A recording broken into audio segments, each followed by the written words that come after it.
Oh, hello there, hello there. You're here early, Geonetic Warrior, hello. Welcome to the stream, it's been a while. Man, I don't even know how to begin. This is definitely going to be a bit of a stranger project compared to what I've done before. A live ROMhack project. But I've meticulously planned everything out, so I hope this goes well. That being said, I think I'm gonna need a different kind of music for this operation. So you've never seen the Sacred Stones before. But you have played Shadow Dragon and the Blade of Light and Three Houses. Shadow Dragon and the Blade of Light. That's the very first one, isn't it? On, NES Famicom? Well, the Game Boy Advance games definitely are a bit different compared to what you might be used to. But that was where I got my first, entry into the franchise. Sacred Stones was actually the very first one that I ever bought. And I still remember it. It was a, I remember the purchasing as it happened. I was visiting my aunt in New York City. We were going on, a shopping trip in Manhattan, and I had a Game Boy Advance, and I said, you know what, I would like to play a new game while I'm here. And I did a lot of thinking and decided, you know what, it's time for me to dip my toes in a new franchise. I'd played a whole bunch of Pokemon, I'd played a whole bunch of Super Mario on Game Boy Advance. But I'd never tried Fire Emblem, and also I had never tried Final Fantasy. Both were looking very appealing to me as I was browsing through the games on the shelf. And that's what it boiled down to. Either a Final Fantasy game, I think it might have been Final Fantasy Tactics Advance. If not that, then Final Fantasy IV on Game Boy Advance. It was going to be either that or Fire Emblem The Sacred Stones. And something compelled me to go for Fire Emblem. And as an extra little bonus, you may have already seen on Discord, I got a t-shirt with it. And that was really cool. I'm not sure if it was something that Nintendo was doing all across America for it, to celebrate the release. Sometimes when you buy a new Pokemon game, they'll give you a special, I don't know, stylus or peripheral or whatever. I got a t-shirt with the Sacred Stones. For all I know, it might have been special just for that store, because, New York City, that's kind of a big deal to put a store there. So they probably got some special stuff that other stores did not. So as for music, I think I'm going to settle on music from Hypnospace Outlaw, which I have had on the brain lately. Truth be told, I kind of want to play it again. I want to do 100% collection in that game, which in the context of Hypnospace means visit every single page at least once. Let's see here. Well, not what I thought this music was, but it's a start. I'll just let this cycle through. What you saw on H.C. Bailey's LP, Shadow Dragon and the Blade of Light, Marth in future games is much worse compared to Shadow Dragon. Well, Marth wasn't in that many games total. Well, actually, I guess by the series standards, maybe he is. Let's see. He was in the first game. The third game, which was a remake and then a sequel of the first game, and then the remakes for both of those games on the Nintendo DS. Marth in future games is much worse compared to Shadow Dragon? I find that kind of hard to believe. In my experience, every single unit in the Game Boy Advance... Sorry, in the NES original... What in the world is this music? I don't know Hypnospace Outlaw's soundtrack inside and out, so some of these are going to catch me by surprise, especially the ones with lyrics. Yeah, from my experience, pretty much every unit back in the NES game, was just not all that great. Had really low growth rates, the weapon balance was, not what it is nowadays. But then again, I've never actually played it myself, so I could be wrong. No, wait, let me correct myself. I've never played it substantially. Like, I played the first few chapters, and that's it. I did finish the DS remake, though. And I thought that one was a bit weird. They tried to rebalance the game, but ended up at the same time introducing a weird class change feature that could completely break the balance of the game if you knew how to use it. And I just didn't want to mess around with it all that much. Alright, so I'm going to be loading up a fresh ROM of the Sacred Stones, starting from down here. This is FE Builder GPA. When I put archives on YouTube or whatever, I will put relevant links in the video description. Let's get this. Oh, I actually cannot collapse the window any further than that. Well, I guess the chat window is going to have to shrink a bit to compensate. Definitely mentioned the remake's nerfing Marth. Huh. I'm surprised I haven't heard anything about that.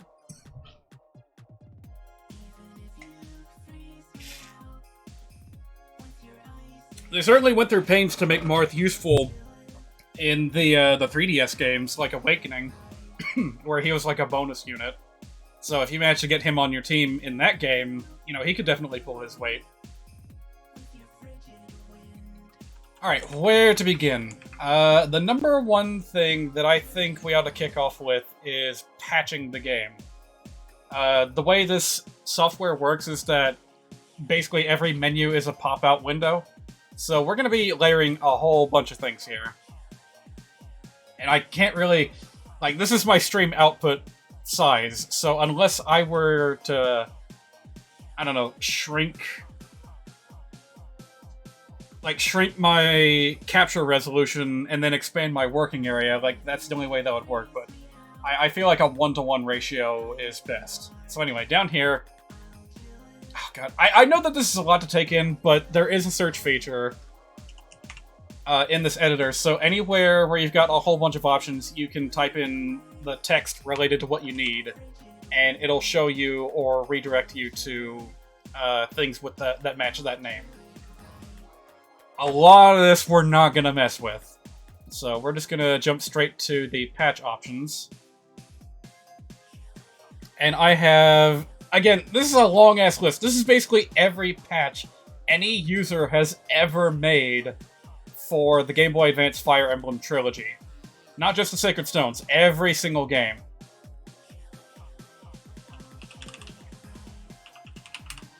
The biggest change that I'm going to be implementing is the so-called skill systems patch. And I want to make sure that I've got the most recent version. So I think it might be this one, 2019. Nope, it's outdated. Alright, where is it?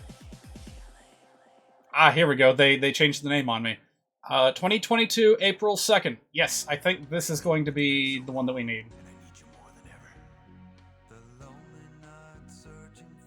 I'm never prepared for these lyrical Hypnospace songs. But hopefully it is...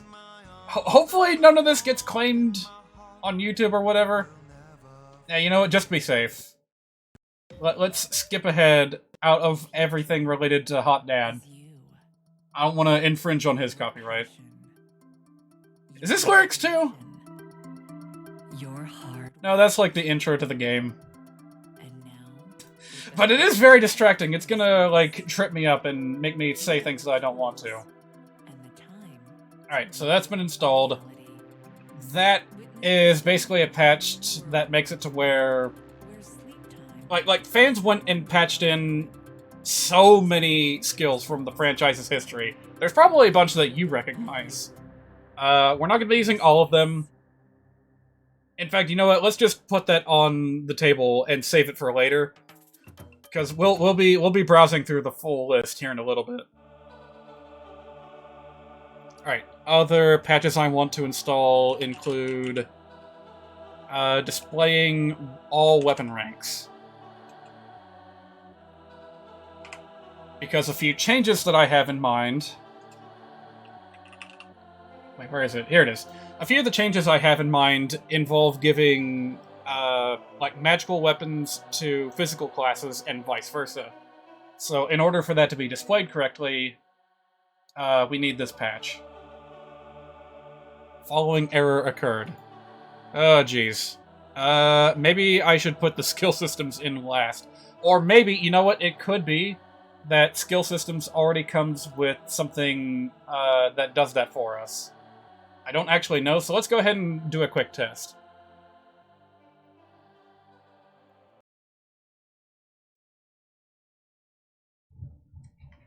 We are not going to be starting the game just yet. I just want to, like, jump in and... Oh, this is controlled with a keyboard, isn't it? Oh, right, I've muted the sound. You know what? We'll go ahead and keep the sound muted for now. So, we'll launch a new game. Go normal so we can skip the tutorial. And then just skip over all the cutscenes so that we can see the user interface and what's changed. So what is Hypnospace? It is basically a simulator for early... It's not a simulator. It's a love letter to early 2000s internet. Like back in the days of Angel Fire and GeoCities.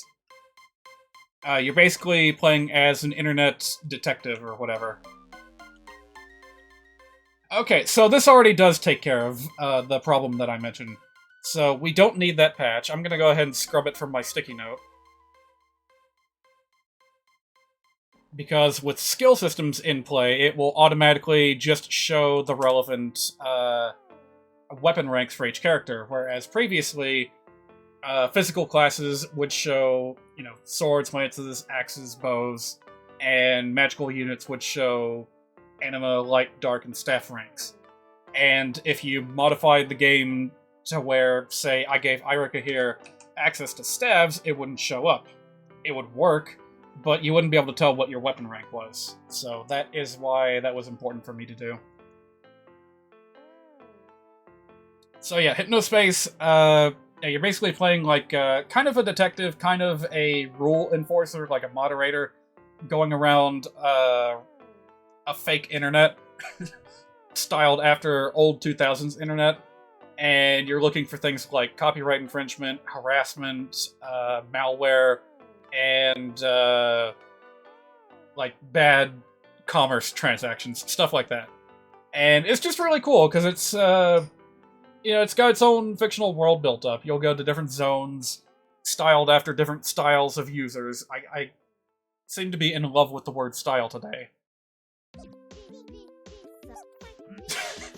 And it's very silly sometimes, especially with its music. It has some very silly tunes.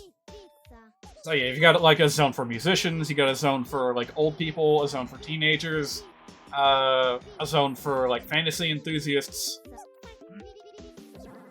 It doesn't cover every corner of the old internet, but it covers a lot, and it's just cool to kind of relive those days, because the internet was just such a different place back then.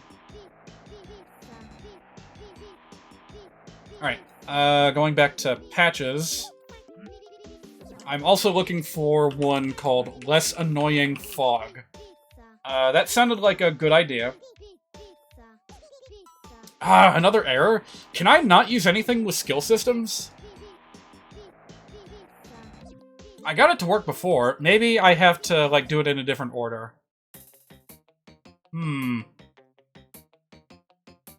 Does it have a lot of charm like Papers, Please because the gameplay sounds unfun? It's just web surfing. Which I guess may not be fun for everyone, but yes, it is very, very charming.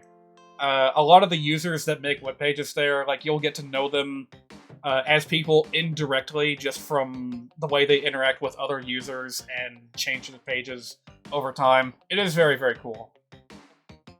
So, yeah, I'm starting to think that a lot of these patches are incompatible with skill systems, and that's okay. I think I can ditch pretty much all the other patches if I can keep skill systems, because that is a big change that I want to keep.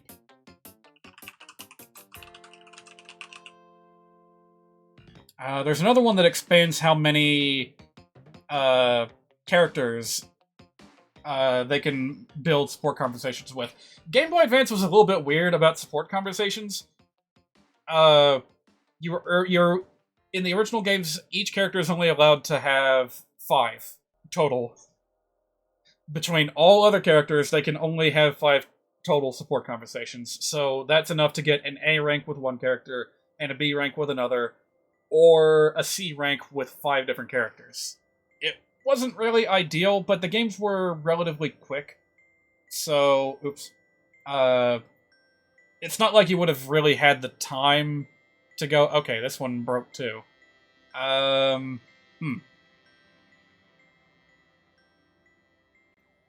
Yeah, maybe these just don't work with skill systems. Action after... Can I at least do this? It would be nice to be able to patch in being able to do other things after taking an action talking or having a support conversation. It just kind of feels bad to talk to an NPC and then immediately have your turn end. So, okay, those worked. Those worked just fine. I've got those now. That definitely wouldn't fly in 3 houses. Yeah, definitely. But then again, in the Game Boy Advance games, like, the only way that support conversation points are built up is by having a unit end their turn next to another unit. And that just has to build up over time. It wasn't all that intuitive. And honestly, if you're not deliberately, like, wasting turns with characters standing next to each other, you're not going to see a whole lot of support conversations. If you're just trying to play normally. Myself, I'm probably not going to worry about them too much.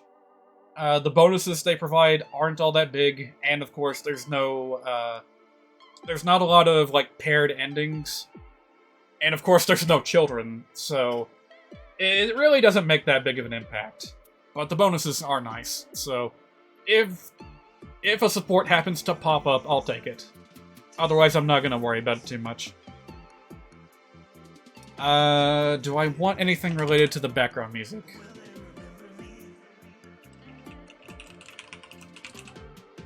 You know, I'm actually not sure if I'm gonna write any new music for this game, or import new music.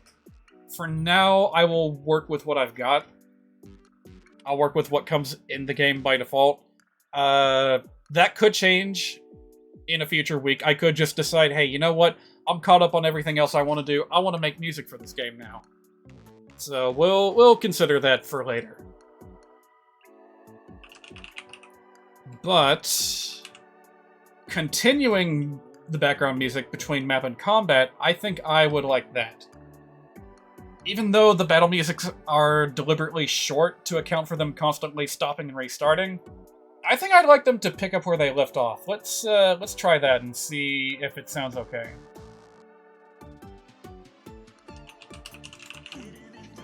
There's also a bugged weapon in this game that was removed. I want to put it back in. It's called Air Caliber. It's a wind spell. So this patch just fixes the sound effect. That's something that I knew about before. And, well, I want to fix it. Yeah, even though these games went to market, they weren't perfect. Of course, they can't patch them on the fly like they do nowadays. Back then, you know, a game had to be done before it went to market. Before it went onto the cartridge or pressed to a disc. It's a very different world now. I'd like to go ahead and put this in, if possible. Apparently there's another bug relating to how AI units work with their healers, so I guess they can accidentally waste a turn by healing someone at full HP. So may as well fix that. And apparently the Dragonstone's sound effect is also bugged. I actually did not know that. I thought that it worked just fine, but maybe there's another sound effect that's supposed to play. I don't know. So, all that stuff, besides skill systems that I just put in, was just miscellaneous little fixes that I figured ought to be in the game anyway. Kind of still wish they did that to prevent day one patches. Yeah, I am not a fan of the day one patch. Like, you go to the store, you get a game right away, and you think, man, I'm right there. I waited in line for this. I'm ready to play this when I get home instantly, and immediately you're slapped in the face with, hey, this game needs to be patched. Please download now. It just kills... It kills some of the hype for new games, if you ask me. Alright, I think I am done patching for now. What else is on the to-do list? Let's see. Maybe I should just go from left to right with the editors up here. So we'll start with character editor. I've actually got friggin' spreadsheets that I had mapped out ahead of time for all these little things that I want to change. So, specific units, they will be modified. Let's go ahead and do that. Needless to say, there's going to be lots of spoilers. I'm not going to worry about that myself.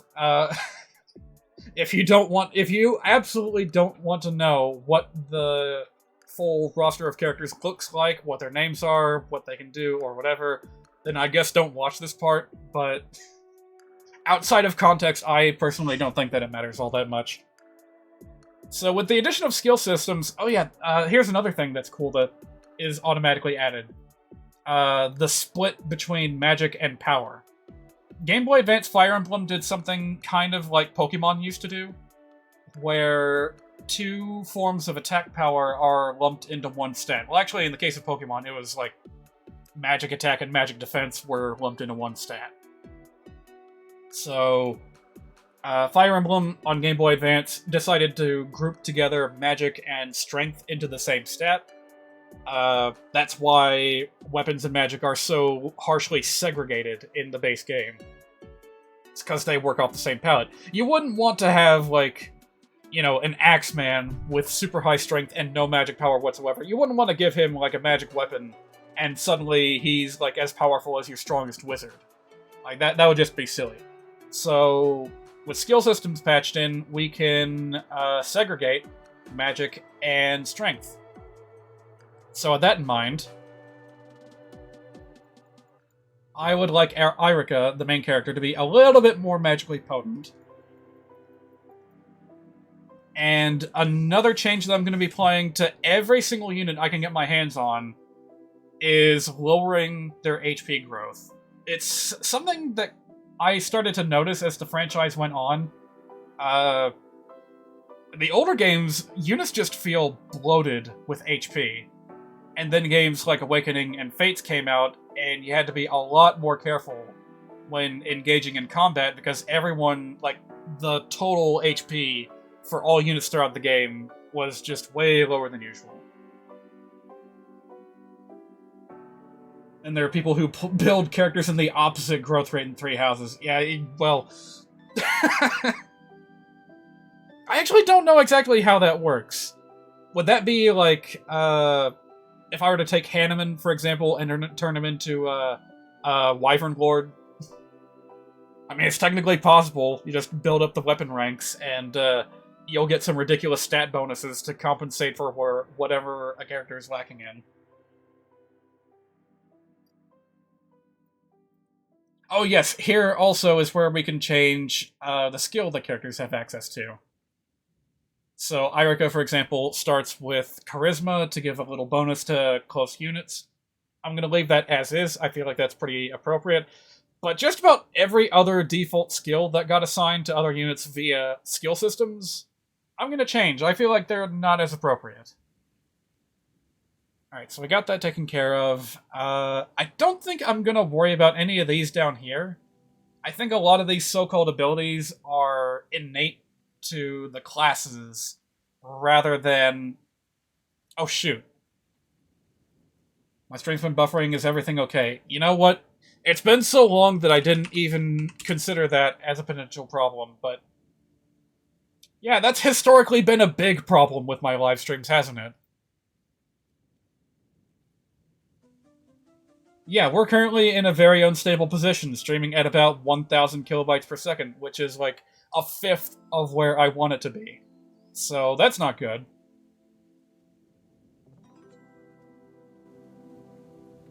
But then again, this is not a very visually intensive part of the live stream. So even if the speed is, like, shit, I'm gonna keep going anyway. Cause, like, what is there to see? Looks like the connection jumped back up. It's really weird the way that it's shaped. Like, you can see it here. It jumped down to a very specific slow speed, and then hopped back up again multiple times, and I don't know what's causing that. Well, I will try to keep an eye on that as best I can. So, alright, Irika's done. Seth, again, dropping HP in favor of other stats. I'm not going to drop it as much if I feel like HP is a character's strong suit.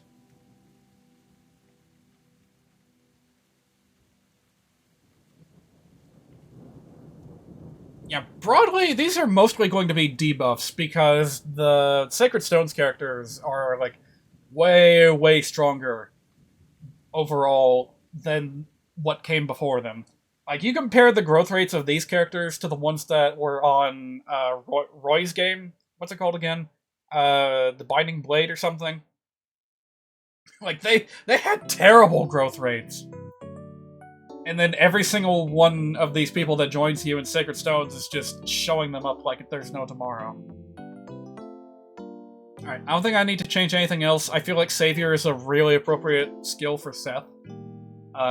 Negates penalties when rescuing other characters. I think that's good. Gilliam, your standard armored knight. I'm gonna drop his HP a little bit. Give him a bit more strength in favor of dropping his speed. And I'm also going to change his skill. And now we are here with the... Oh, hang on a minute. This is a little bit different than I remember.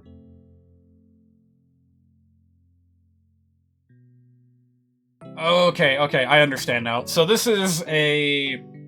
There's two different menus for this. One that lets you assign skills by unit, and one that lets you assign skills by class. So, unfortunately, it's not patched into the main editor here. I wish I could just, click this, or, like, change a value here and just do it instantly, but, nah, this is fine. Alright, I want Gilliam to be the only one with access to Wary Fighter, which, if you have ever played Fire Emblem Fates, or the mobile game, then you know how powerful this skill is. You don't recognize Irika's name at all when you hear people talk about Fire Emblem main characters. What's the story behind that? I'm not sure. That's definitely more of a personal opinion kind of thing, like, how memorable was the story of the Sacred Stones? It could be because this is the only game in its, like, universe? Timeline, whatever you want to call it. Because the first and second Game Boy Advance Fire Emblem games were directly connected. What was it? Eliwood's game. Lynn, Eliwood, Hector. They all appeared in the Blazing Blade, I think is the translated name. So that was a prequel to Binding Blade, the first Game Boy Advance game, and then Sacred Stones is just something completely different. There's no sequel, there's no prequel, there's nothing. There's just the Sacred Stones. So that might be part of the reason why people don't remember her. There's also the fact that she splits her screen time with her twin brother, Ephraim. So, in that sense, because the gameplay is kind of divided between them, or the narrative is divided between them, it could be that neither of them reached the same heights that other Fire Emblem protagonists got. I don't know, Chrom seemed to do pretty well by himself, splitting his time between, Chrom time, Lucina time, and Robin time. My changes weren't saved with Gilliam. I need to do that again. Yeah, pro tip for whoever follows in my footsteps and uses this editor. Don't forget to click Write to ROM, or else your changes will not be saved. Also, I'm not touching any of the base stats just yet. I think I'll make a decision later as to whether or not those need to be changed. And if so, I'll just, jot a note down about it and then patch it in at the last minute, and we're just not going to worry about it too much. This goddamn song!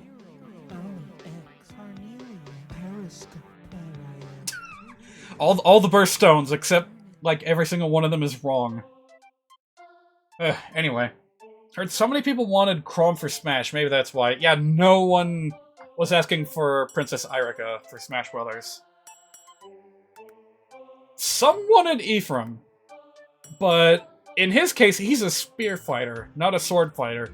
So at least he would have brought something a little bit different to Super Smash Brothers. Where was I? I think that's all I needed to change with Gilliam here. Franz, your first Cavalier, he will be getting a new skill.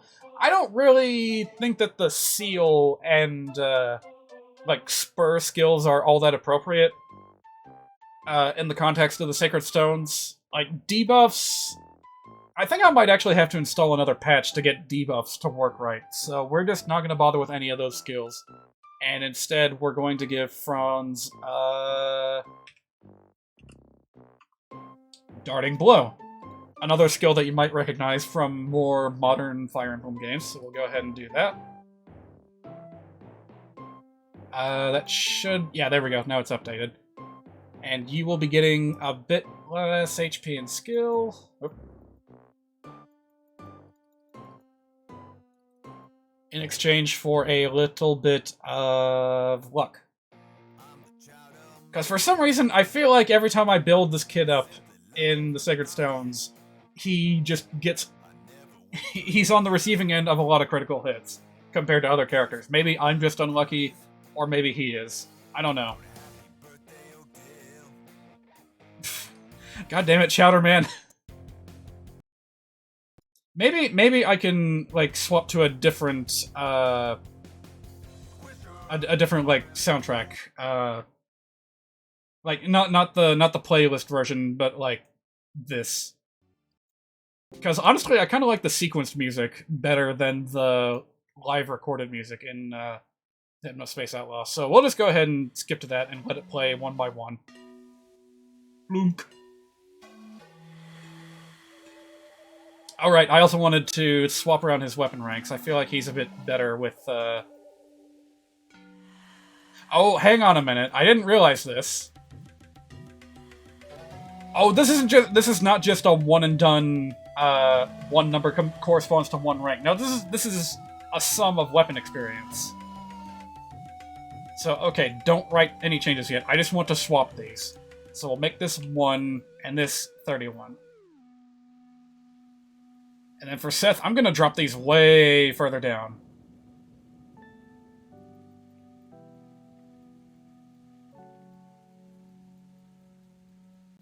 It's going to take a bit more precision than I realized. Okay, there we go. 121, that's the magic number for a B rank. Alright, good. Molder, I do not want you to have that skill. I want you to have, Lip to Serve. Another skill that has become very popular with more recent Fire Emblem games. And it just makes so much sense to me. Historically, Fire Emblem healers have had a lot of trouble with self-sustainability, so Lip to Serve just fixes that so well. What did I want to do with you?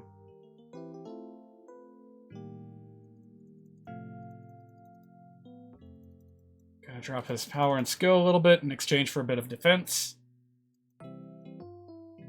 I want him to be built up as a little bit tankier than he was in the base game. Yeah, now that I'm getting the hang of it, this is going by a little bit faster, so hopefully it won't take too long for us to just go ahead and get through this.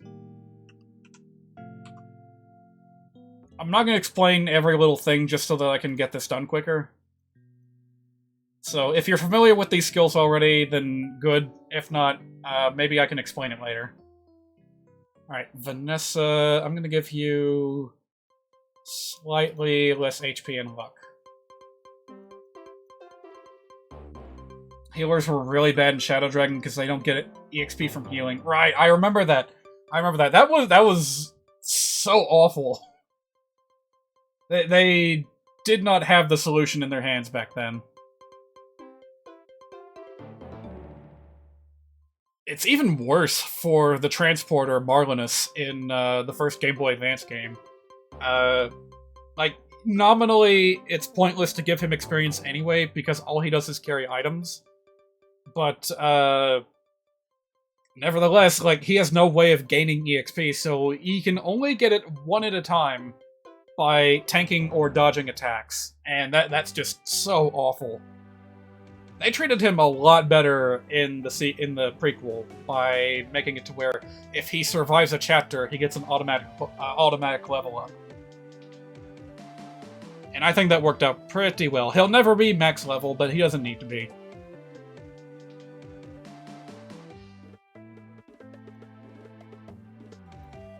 It's getting a little bit hard to keep track of where everything is in my spreadsheet here. I wish I had, like, a checkbox or something.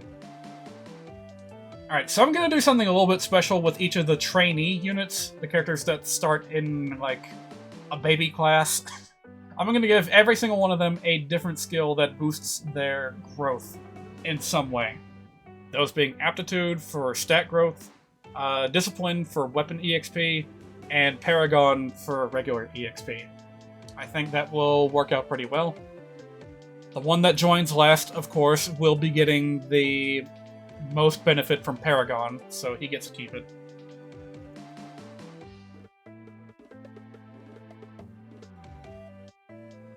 You, I don't really want to bother with the rally skills, so you, I'm going to give Desperation, which is like one of the meta-defining skills in the mobile game, or at least it used to be. I don't recognize how the mobile game works anymore. There's been so much power creep over the years, it's insane. Wait a minute, no, that's not what I meant to do. Nah, keep that where it is. In fact, you know what? Don't write any changes. What I meant to do with you was drop HP, drop skill, drop resistance in exchange for a big boost to magic. Now that might sound a little bit weird for people that are familiar with this game. Why would you want to boost magic on an archer? Well, I have plans to alter the promotion tree for a couple of units. I had it in my mind, and this is going to sound really weird until I put it into action and demonstrate what I mean. I had it in my mind to turn one of the archer promotions into a support unit that rides on horseback and can use bows and staves, which is a combination that hasn't been explored all that much throughout the franchise history. I think the promoted Thief in Fates was able to do that, but that's like the only example I can think of. So that is why I want Naomi here to have a better magic growth, so that she will be able to slot into that alternate class if she wants to, with relative ease. And I think it'll work out good.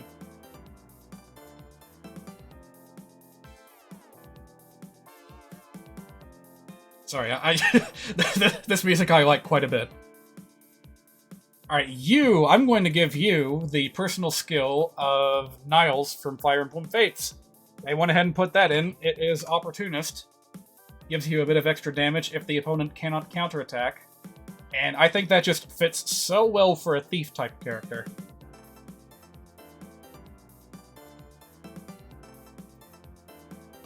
So we're going to do that. Garcia, he has Colossus by default, which just triples your strength and makes your damage output ridiculous if it happens to trigger. I think that's ridiculous, so instead we're going to give him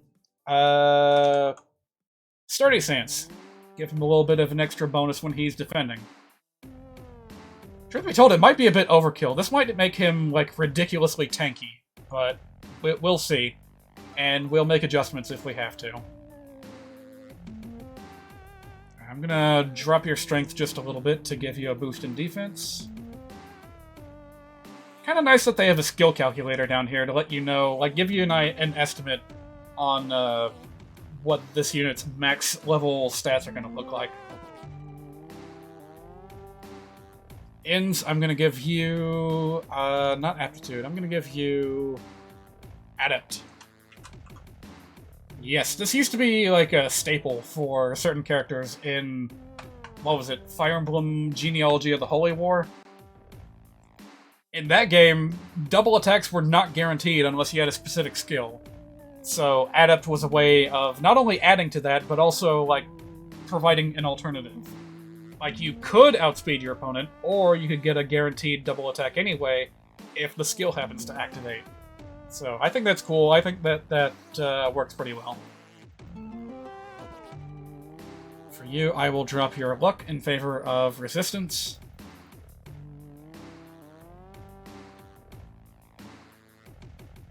Lute, everyone's favorite mage. She really did get quite popular when she came over to Fire Emblem Heroes. I'll give you the Perfectionist skill, borrowed from Tsubaki of Fates. Give you a big bonus whenever you are at maximum HP, because that just seems very in character for her.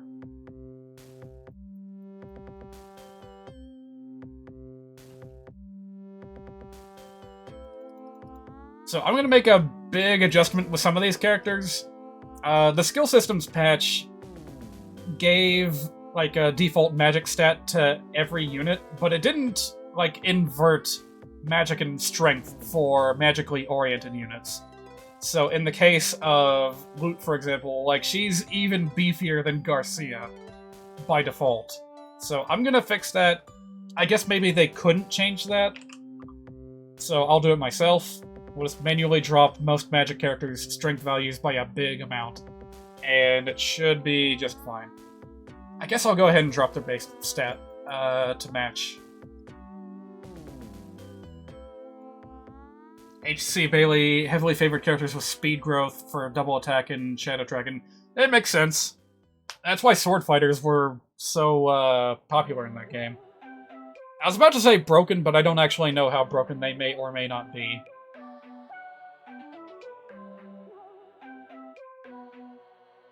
Alright, Natasha, your default cleric-type character. You might actually recognize some characters in the narrative of the Sacred Stones as being very similar to some characters that you saw in Shadow Dragon. There's definitely some archetypes that persist from game to game. I'm gonna go ahead and give you... Wait, no, that's not right. Oops. Yes, do not save that. I meant to... I didn't need to open the skill editor, I just meant to change the value here. Give her Voice of Peace. Wait, no, that's not who I wanted to give that to. No, I wanted to give you Miracle. There we go. I mean, both would fit, but this is what I had planned ahead of time. So yeah, well, shoot, never mind. I've already contradicted myself. I thought for some reason that the thief and the priestess here, I thought that they had a relationship with each other. But no, it's actually the thief and the archer in this game that meet each other. No, wait, no, it's not her and the thief, it's her and the mercenary. Where is he? Joshua. Yeah, he's pretty much a parallel to Navarre from Shadow Dragon, thus making Natasha a parallel to Lena. Yeah, there we go. Now I've got my facts in order.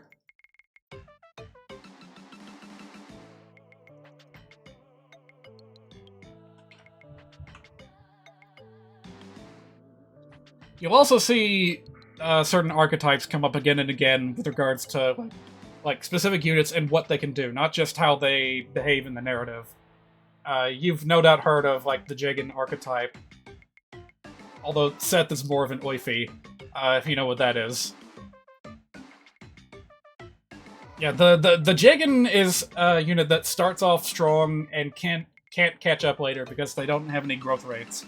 But the Oifi is kind of a middle road between that, based on the character from Genealogy, where they start pretty strong, not broken strong, but pretty strong, and they can keep growing from there just fine.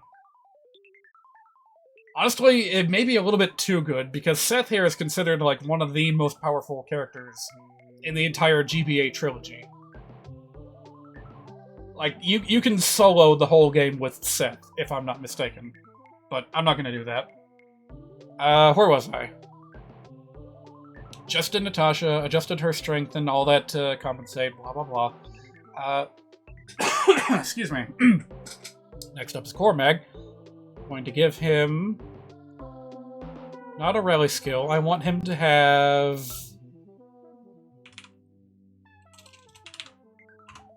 Pragmatic. That was Takumi's skill from Fates. To do bonus damage when the enemy is not at full HP. Wait, was that Takumi, or was that, like, there's another character I'm thinking of that had, like, a pick on vulnerable opponents, bonus. I can't remember. His face doesn't look like he'd do any rallying. Good point. Yeah, he is definitely a bit of a lone wolf kind of character. Alright, and again, I want your defense to be a bit higher. So, there we go. Ephraim, Inspiration, that's a good enough skill to just keep on him. And I don't even think that I would adjust his stats at all, except for reducing his HP growth. So, that's all we're gonna do with the main lord of this game. Okay, so with the two cavalry boys, Kyle and Ford, there's an interesting pair of skills that I noticed while I was scrolling through the list. Charge and Outrider, that give units an extra bonus depending on how far they move before initiating combat. And I think that that's really, really cool. I want to have these two play off of that. Has anyone compared the twins to Byleth? Not that I know of. I'm not sure any character can be compared to Byleth, because Byleth is, like, kind of an imposing, silent protagonist. Like, I interpret them as being no-nonsense characters that just get straight down to business. They have a distinct air of authority about them. Ephraim and Irika, they're quite a bit more nuanced. Ephraim's got a big heart, despite the fact that he favors power over diplomacy. And of course, Irika is just all heart. We'll get to the characters when the story starts. Alright, Ford, I'm going to give you a bit less luck in favor of resistance.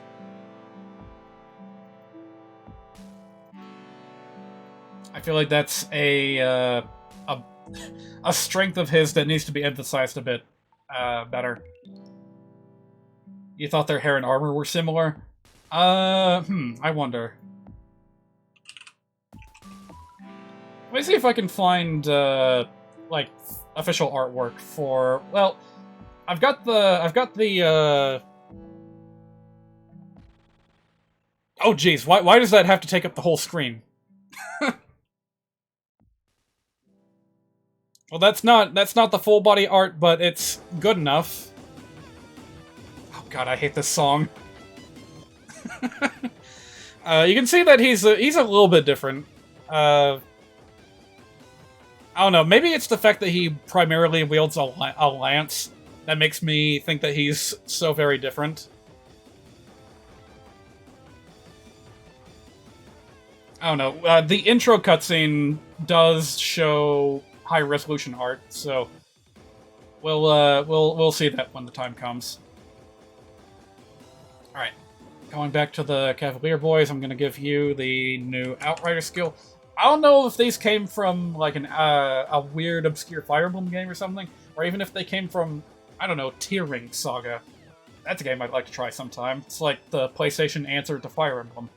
I don't know where these skills came from, but they seem really cool, so I want to give them a try.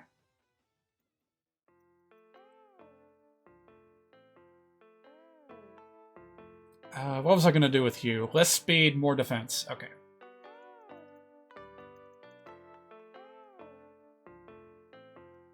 Alright, Amelia, you're another one of the trainees, so you will get, Discipline.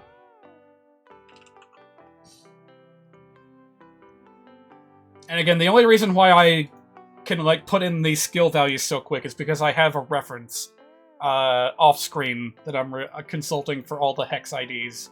For all the informations that I need. Yeah, I took a couple of precautions to make sure that this wasn't gonna drag out forever. Alright, you are the one that I wanted to give Voice of Peace. There we go. Area of Effect debuff to Strength, as far as enemies are concerned.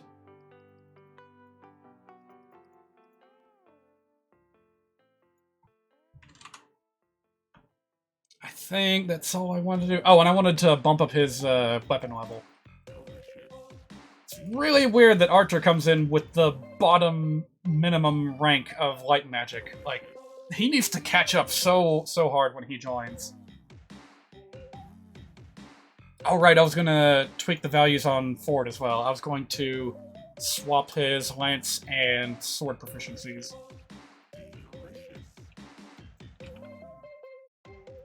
There we go. Most characters are fine where they are in terms of weapon rank, so I'll leave them alone for the most part. Alright, Garrick, Mercenary, you're going to get Kestrel Stance to help you perform better on enemy phase, because I feel like that's where the Mercenary class shines the brightest. There we go. Tethys, our dancer for the game. Surprisingly, doesn't have that much of a fan following, doesn't even have that much fan art compared to other dancers from throughout the franchise. And I don't know why that is. She's a pretty typical, like, Arabian belly dancer kind of character, but I don't know, people just kind of forgot about her. Kind of forgot about her. What was I gonna do with you? Just drop HP and that's it? Okay. I mean, she is a dancer. We don't need to change all that much. Her stats don't matter. You, Marissa, you're a crit-focused character, so I am going to give you Deathblow. Is that going to be overkill to give her a bonus to critical chance when she initiates? I don't know.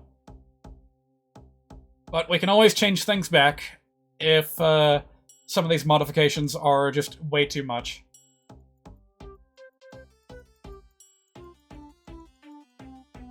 Alright, do that, and give her a little bit more strength. There we go. Oh, I think I forgot to tweak Archer's base strength. Yeah, there we go. Again, don't want the mages to be, like, ridiculously strong. Ridiculously, like, muscular, that is. Alright, looks good. You, I'm going to give a new skill that I noticed while I was scrolling through the list. Power Staff, where if you use a staff as your first action, you can do something else. I don't entirely know how it works, but it sounds really cool. A little bit less HP and defense for you. I feel like that growth rate is a little bit too good for a magic unit. You, Iwan, I'm going to give you the Paragon skill to help you catch up in levels. It's unfortunate because Celerity, like, boosting his movement speed is honestly really appropriate for this character. Like, it's even a plot point in the story that he's running too fast and getting ahead of everyone. So, like, he gets them into trouble because they can't keep up. A little bit less HP and defense on you. Hang on a second.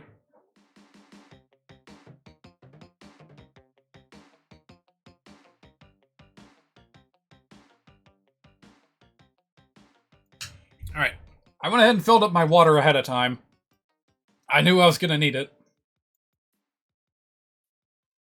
Alright, Miss Unpronounceable. I'm gonna give you, Slayer skill. Yes, this is something that I feel she should have been able to do in the base game, is deal bonus damage to monster units, because she's basically the Crusader Princess, out to smite evil wherever it may appear, and she can't promote to Bishop. Bishops in this game have that skill by default, but she can't promote into one, so I'm gonna make that her personal skill, just so that she can take advantage of it, and be, like, uniquely powerful in that way. I think that's pretty appropriate. Let's see here. What am I going to give you for strength? Let's give you, like, 15 on strength.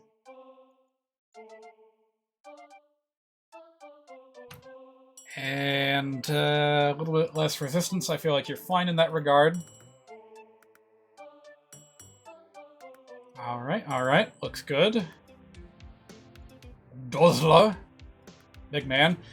Oh man, he's got one of the movement skills that were like really instrumental in Fire Emblem Heroes and Fire Emblem Three Houses.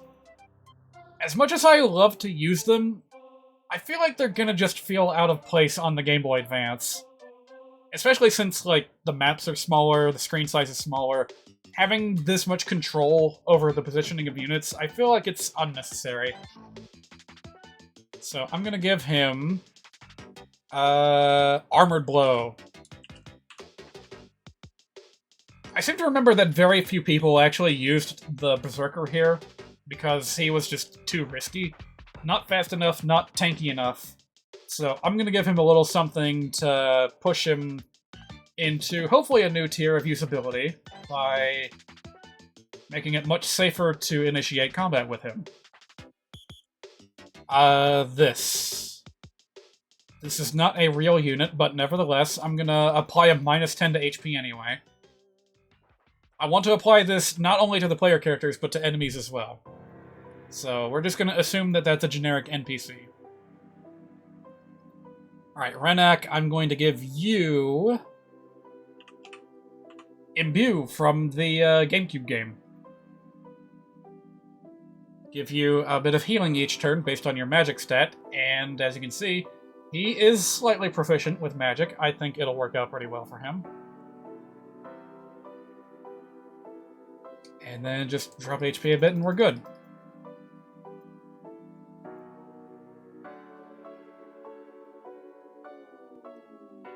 Dusel, again, love these skills, but I don't want to use them in this particular game, in this particular hack, so instead I'm going to give you Chivalry, Ryoma's skill from Fates, to get a bonus against full HP enemies. And you're also just going to get a -10 to HP.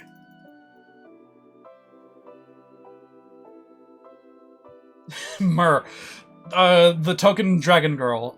For some reason, they gave her a Dragon Vein-related skill. If you never played Fire Emblem Fates, then you might not know anything about Dragon Veins. I'm really surprised that, like, people patched this, of all things, into the Game Boy Advance games, but I'm not going to be using Dragon Veins. So instead, I'm going to give her Loyalty, an original skill made by someone else. I don't know who made it. That gives you an extra bonus when you're near a Lord unit. And she pretty much would not be on our team at all if not for Ephraim. So, again, that just feels really, really appropriate for her.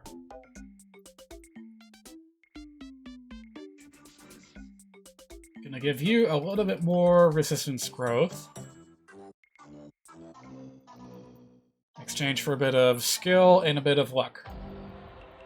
And a lot of magic. I don't even know if this matters at all for a dragon unit to have magic, but nevertheless, I feel like it's a bit overblown to have it that high. I think that does it for her. Moving on to Null, you're going to get Mirror Stance, which I think is his actual, like, innate skill in Fire Emblem Heroes. Just, you know, tank magic damage better, and hit a little bit harder on enemy phase. Pretty straightforward. Go ahead and drop down your base power level. And what else? Oh yeah, gonna make a bit of a controversial decision here. I have plans to tweak the Druid class. Make it from just a generic Master of Dark Magic and turn it into, like, an Armored Mage. And to compensate for that, his stats are going to be rearranged accordingly as the only native Dark Mage. Yeah, I want them to veer a little bit closer to the Sorcerers in Fire Emblem Awakening, and even a little bit further beyond that. Like, I feel like the idea of an Armored Mage that's, like, vulnerable to armor killers to be very interesting, and I'm surprised that it hasn't been explored more. So that's one of the changes that I'm going to be making in this ROMhack, which, by the way, I don't have a name for yet. I have an idea, but it doesn't roll off the tongue well, so I'm just going to wait and see if a good name comes to me later. Gonna give you Duelist's Blow to make it a bit more safe for you to initiate combat. And drop HP and resistance for a little bit of extra strength. There we go. Oh, right, weapon levels. I meant to... I keep forgetting to tweak these. Let's see, I think it's 81 for a C rank. Nope, a little bit lower. There we go. I want her to start out a little bit stronger. Marissa, right, I forgot about her. I want her to have higher rank in swords as well. It's 71. Why am I having trouble remembering 71? Alright, got them done. Dusul I wanted to downgrade a little bit. So we're gonna give him a C rank in swords. A B in lances. And let him keep the A rank in swords. Sorry, axes. Yeah. Oh god, this song. I keep meaning to take this song and, like, apply it to something for Christmas. As, like, a Christmas joke. And I just can't find the time for it. It's so dumb, I love it. It sounds like Banjo-Kazooie music.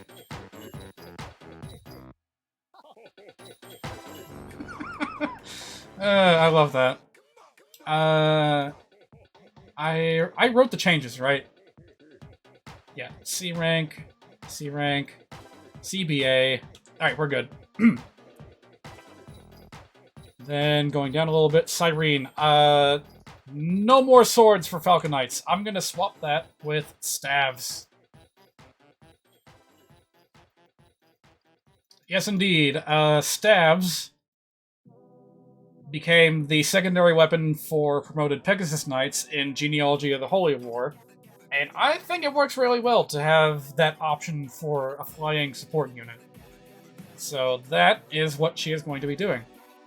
And we're also going to give her a new skill. Going to make it into... Bond. I'm pretty sure that's what Azura had in Fates. Just passive HP regeneration for anyone that's close to her. Should work out pretty well. Like, Cyrene is the arguably the least useful unit in Sacred Stones. By the time you get her, you have so many better options for flying units, so may as well have her come in already a little bit experienced as a flying support unit.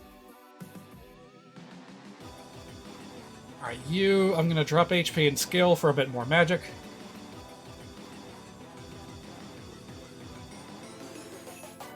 Go ahead and bump her magic value up a little bit more too. There we go. I'm also going to try to incorporate a few more magic weapons into this game. I'd like to import the Flame Lance and the Bolt Axe from Path of Radiance, if possible. It might not be possible, but I'm going to try.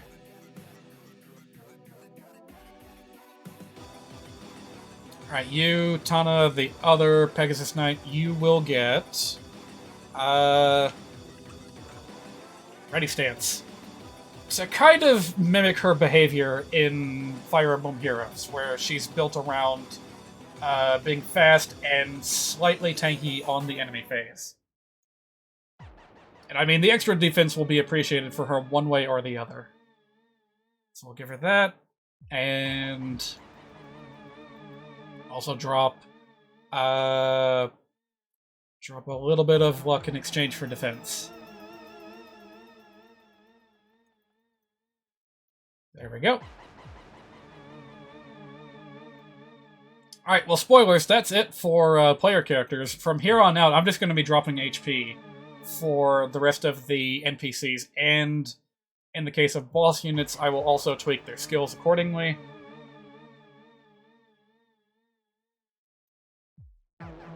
So I will give this skill. There we go. I will give this. You know, now that things are no longer quite as personalized, I can get through the rest of these units pretty quickly. I don't even think I had in mind to change anyone's weapon ranks. Wait, nope, I take that back. There is one.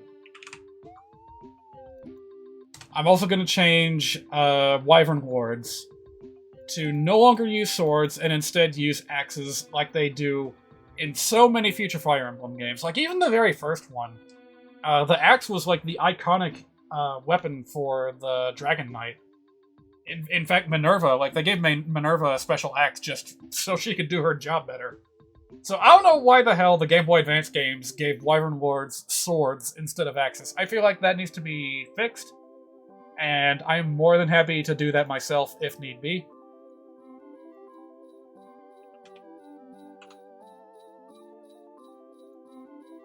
Make sure I haven't forgotten anything.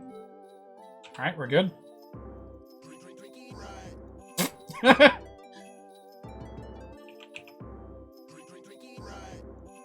Another class skill that I have to explain.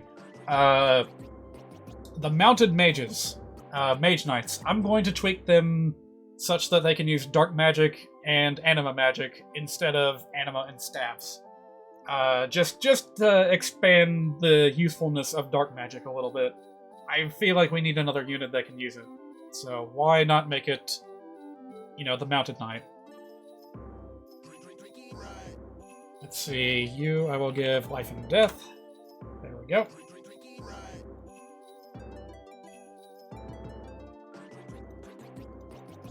I don't know why the hell they gave Volter the Charm skill. The Charm skill. That almost seems like a joke. Because, like, he is not charming in the slightest. He's one of the most despicable villains in this game. I think there are actually some jokes built into the patch here. I'll get to it very, very soon. There's a certain boss enemy that has such an inappropriate skill that it just has to be a joke by whoever whoever came up with the skill systems patch.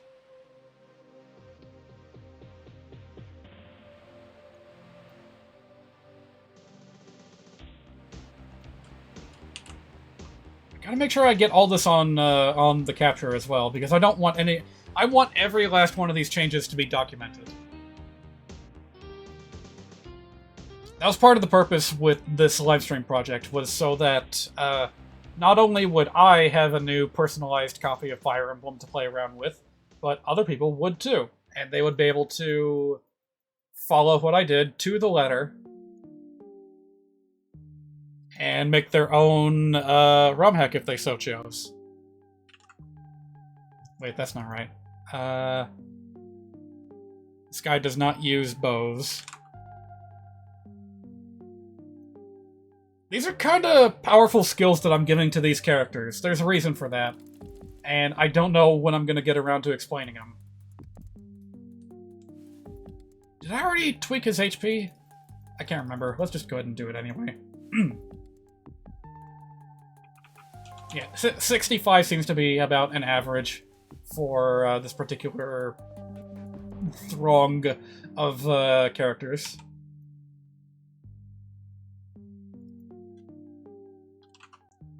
Oops. Did not mean to do that. I meant to type in 20 here. There we go, give him vantage.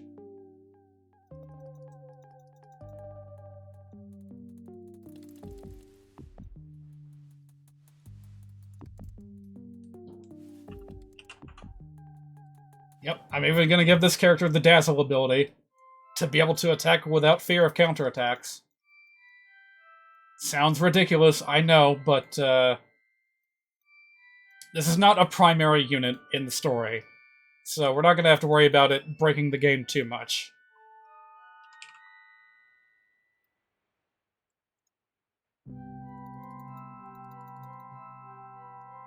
Oh, this is really nice. What's this song?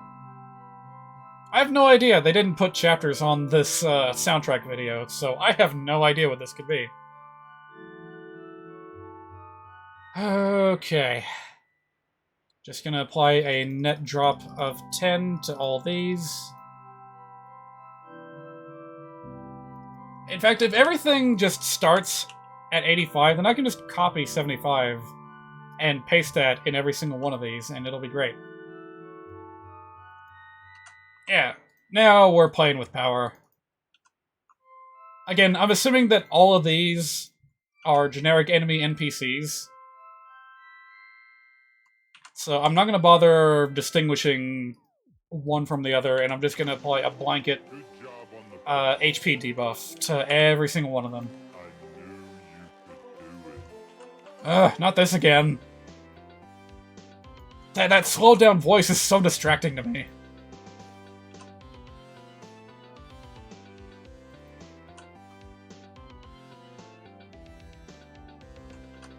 Again, for anyone that's wondering why I'm applying a HP debuff to everything, it's because oh, what's this? I don't know what this is, but I guess I will apply the changes anyway? What are these, like, generic summoners? Huh. And phantoms do not have any HP, so they don't need any of these modifications.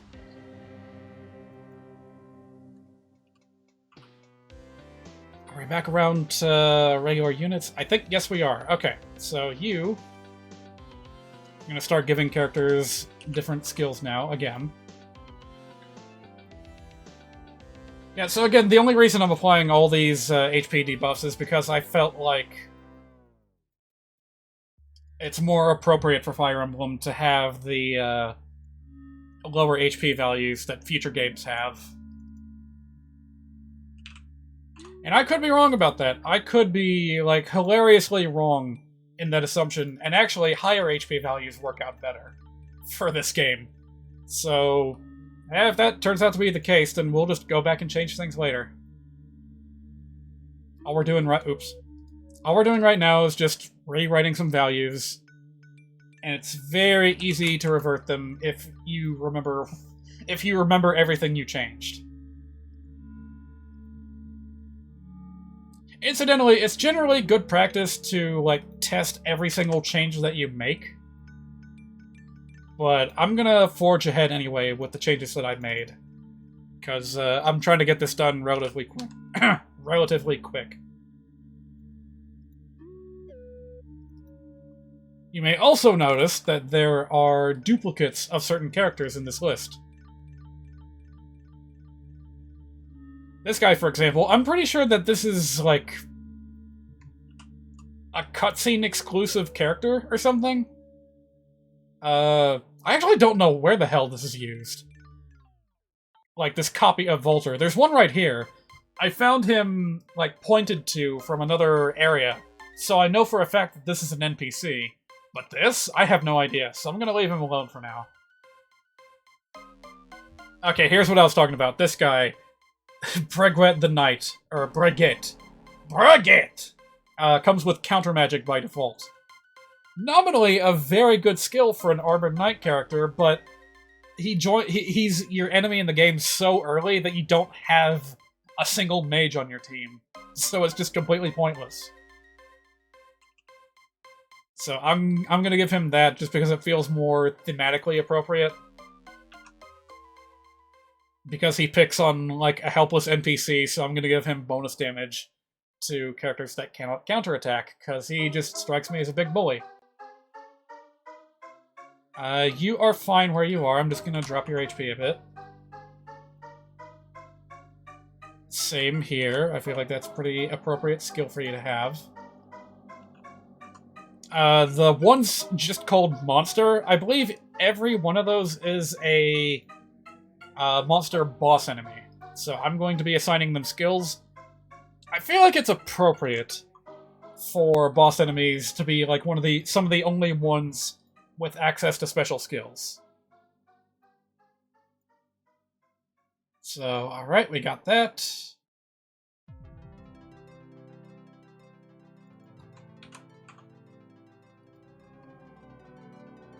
The pitch bending in this song is so weird, it always catches me off guard.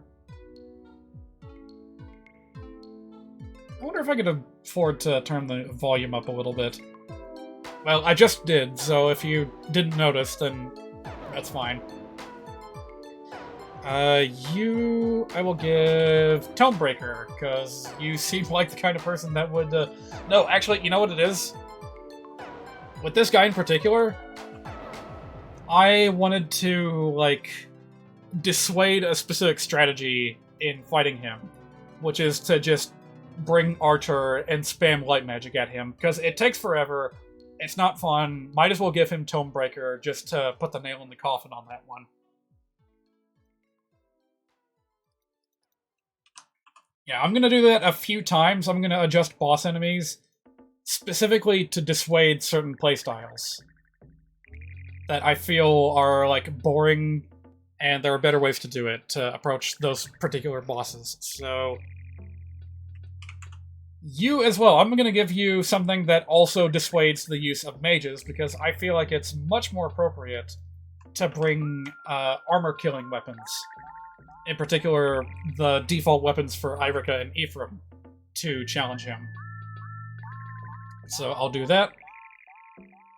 It's kind of suicide to go up against him with a mage anyway, because he can just counterattack once, and they'll probably die. So may as well just dissuade the whole thing from the get-go. Bowfair is fine for you. Pablo, you have Darting Blow, that is also fine. I don't think I'm going to be... Oh, hang on a minute, I did miss something with weapon ranks.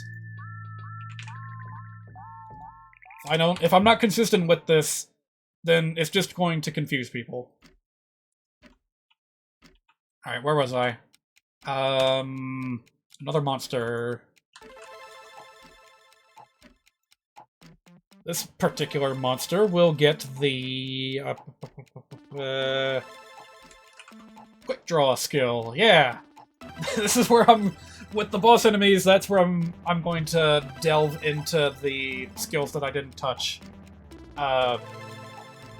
before this point in time. Let's see, what do you have? Savage Blow. I think Strong Riposte will be a better fit for you. Is that how you pronounce it? Is it riposte or riposte? Or even, like, riposte? You know what? Let's find out. Text-to-speech. Tell me how to pronounce this word. The text-to-speech is not showing up. There we go. Riposte. Riposte? Yeah, I guess that works. There we go. Let's see, Carlisle, you will get... Darting Stance, I suppose. Ugh. I know this song pretty well, but it still comes off as kind of creepy.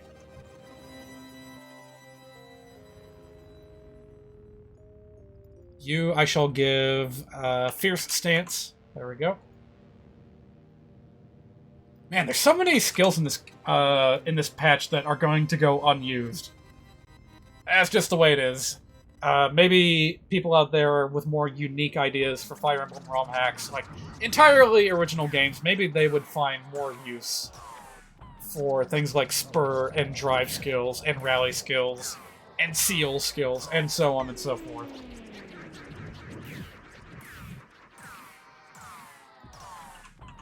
You don't have a skill. Do I want to change that? Nah, you know what? You are special. You will not get a skill this time. Alright, number 55. I don't know what that is, so we're gonna skip over it. Another monster. This one will get... Ready Stance. There we go. Bonus to speed and defense.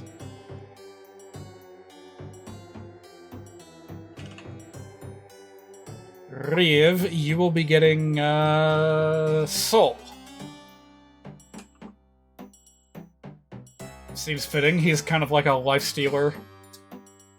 Wait, I thought I applied the changes. There we go.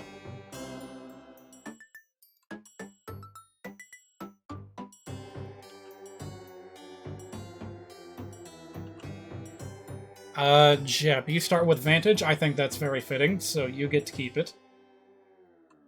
Ugh, Baron. I barely even remember this guy. He starts with Impale by default, which is completely ridiculous and overpowered. 4 times damage? No thank you. It's like a super critical hit. Instead, you're going to get the default sniper skill, Sure Shot. There we go.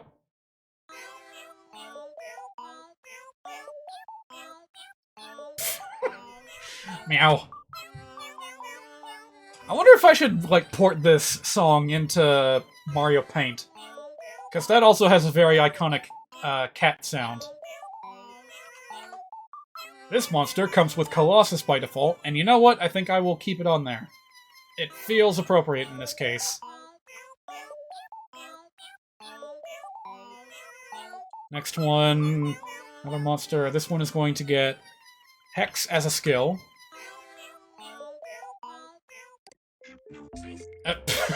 Click.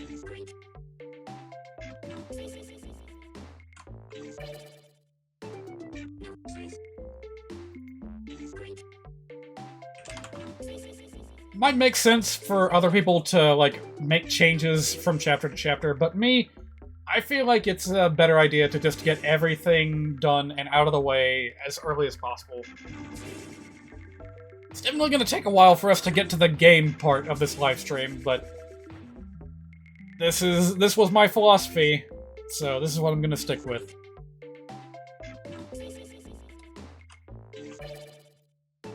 Let's see, where are we now? Number 60. I'm not going to worry about anything until we get to O'Neill further down. Did that work? Yeah, that worked, okay. So yeah, just keep on slapping those 75s on there.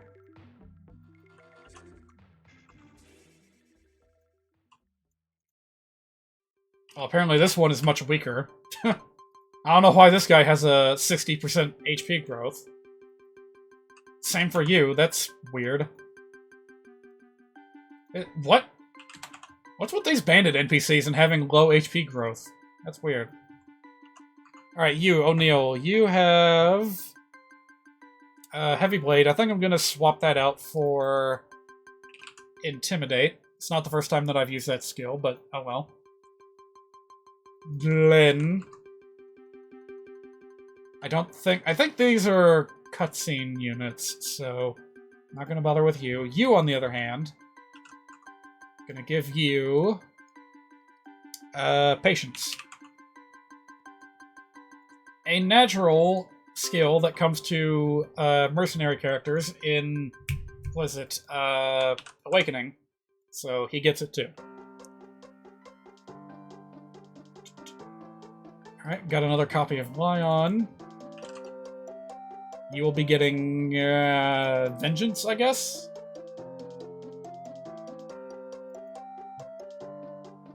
Yeah, sure, why not?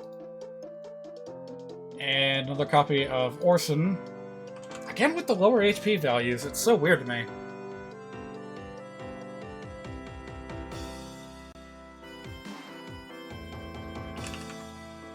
There we go.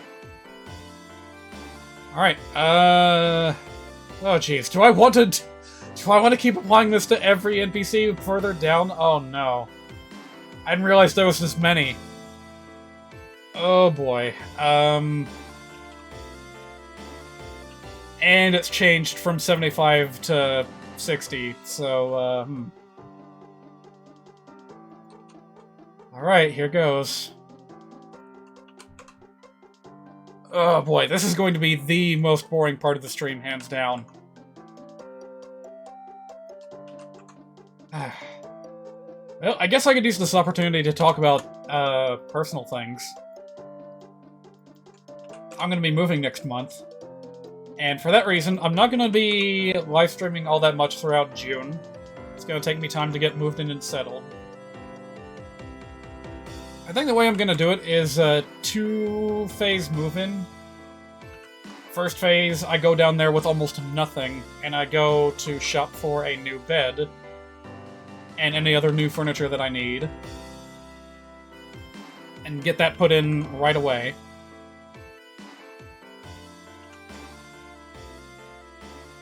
And then I come back up here, go back another day with the rest of my junk, with a U-Haul trailer or some such. And I bring the rest of my junk. I am long overdue for a trip to IKEA. I know it's not the most popular place in the world, but I am personally in love with it. Maybe it's just their food court that won me over, but yeah, I freaking love IKEA. Gonna be searching for a new bed, because while I could take a bed from where I'm living right now, none of them feel like a good fit for me. A lot of them are, like, queen beds. And that is just gonna take up way too much space. I need as much floor space as I can get in my room to make space for computer desks. And, like, I want it to be a hybrid bedroom and, like, studio room, where I have a lot of space to create things, work with crafts if I so choose. I especially want to get a new keyboard, like musical keyboard.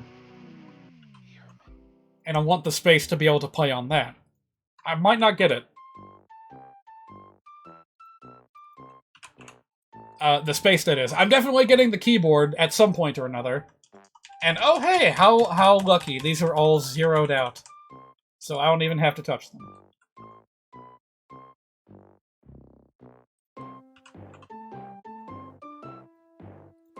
But yeah, if I can't find the space for this keyboard, then what I think I'm going to do...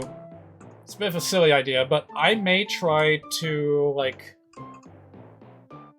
modify one of my tables and, like, screw in a hinge with a flat plank of wood on it and use that as, like, a second-tier space for the keyboard. The Gemstone song again? I thought we heard this already. Rube, why?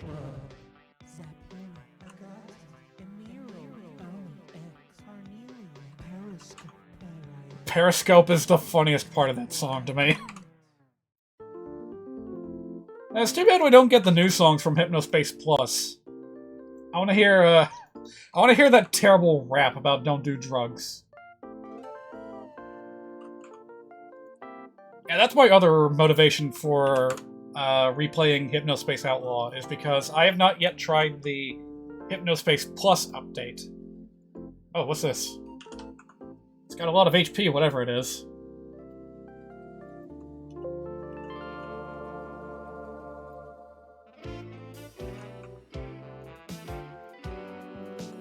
Oh man, we're almost at the end, I think. Actually, you know what? Nah, you get to keep your values where they are. Because you're special.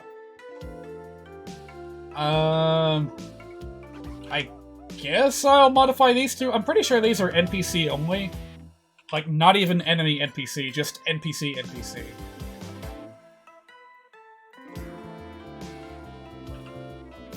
I guess.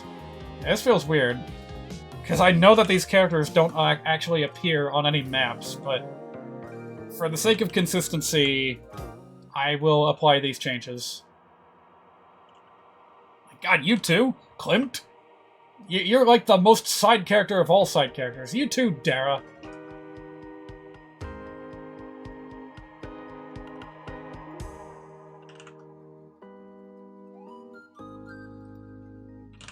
I kind of wish you were a playable character.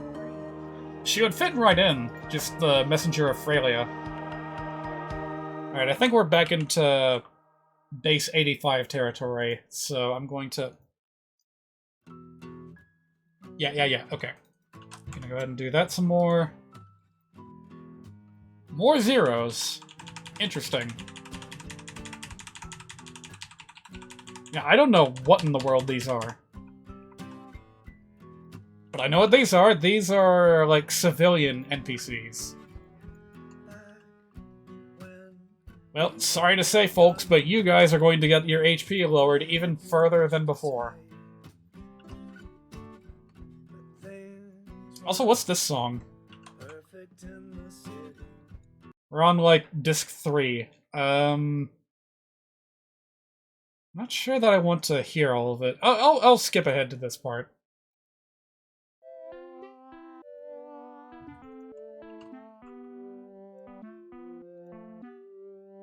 What's this one called again? Ice to Meet You or something?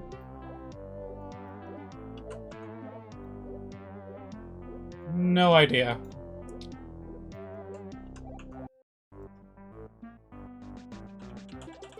Alright, there we go. We're done. Well, with that segment at least.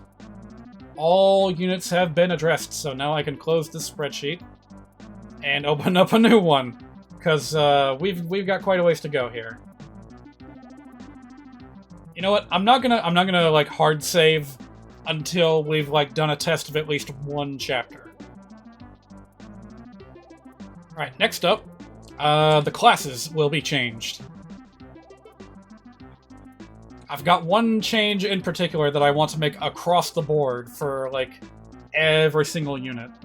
Also, this is a really long list of changes that I have in mind, so I'm gonna have to adjust the size of the spreadsheet accordingly.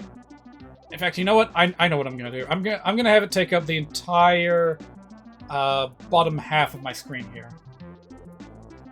That way I can see everything. Okay.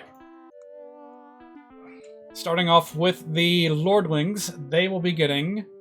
Alright, here's another major change that I'm going to be making. I wanted to adjust the stat caps for every class. And that probably sounds like a weird idea, but there is a reason for it.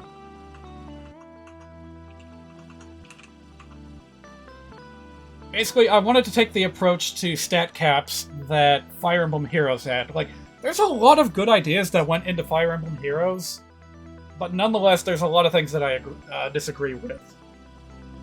So I feel like it's it would be a good idea to salvage what we can from Heroes and incorporate that into other games. And one of those is the way that it treats stat caps. It's like infantry units have, you know, an average amount of total stats that they're allotted. Armored units, because they move slower. Excuse me. Armored units, because they move slower, get higher stat caps than average.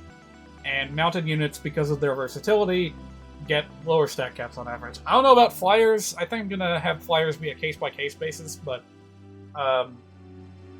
we'll cross that bridge when we get to it. So, for the base classes that aren't promoted, I'm just gonna reduce the HP cap to 40, give or take, and then drop a few stats by a few points, just to make sure that you know, the caps are in line with that class's strengths. It's going to be really broad. It's just, you know, increments of 2. It's going to be 18, 20, 18, 20, etc., etc.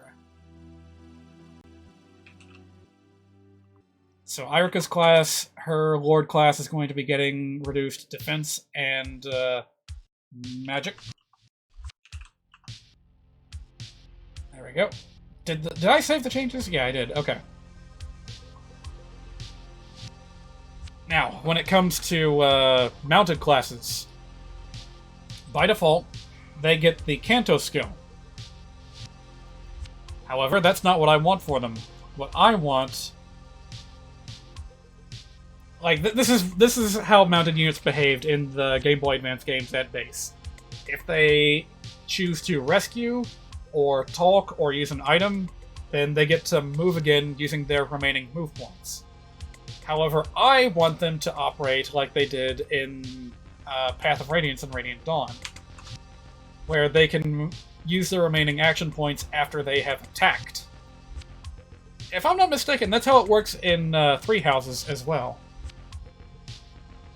So every single unit is going to be getting Kanto Plus if they started with Kanto. In fact, you know what? I can just go ahead and do that. Okay, if I want to add skills to a unit, then I need to use this data expansion. So, let me see here.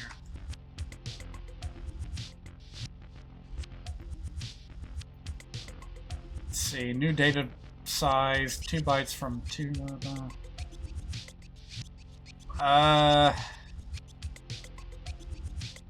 I think that's what I want to do.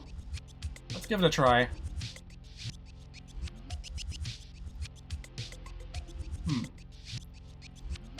Does not appear that that did anything. Alright, well, let's try this instead.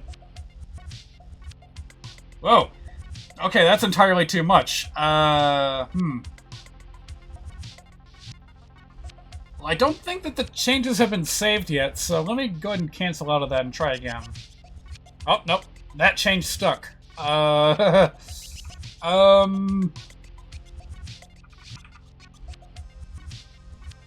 Hopefully that's not too big of a problem. Hopefully I can just, like, zero out the other things. So when I do it by 1, I don't understand how this works. I'm going to try doing it by 5 without doing the +1 first. Oh, boy.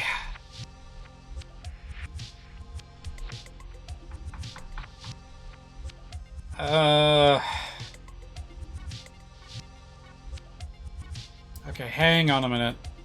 What other class did I have in mind that I was going to give an extra skill to? Druid. Let's try adding a skill to the Druid. No, wait. No. I'm talking about, like, 2 and 3. Necromancer?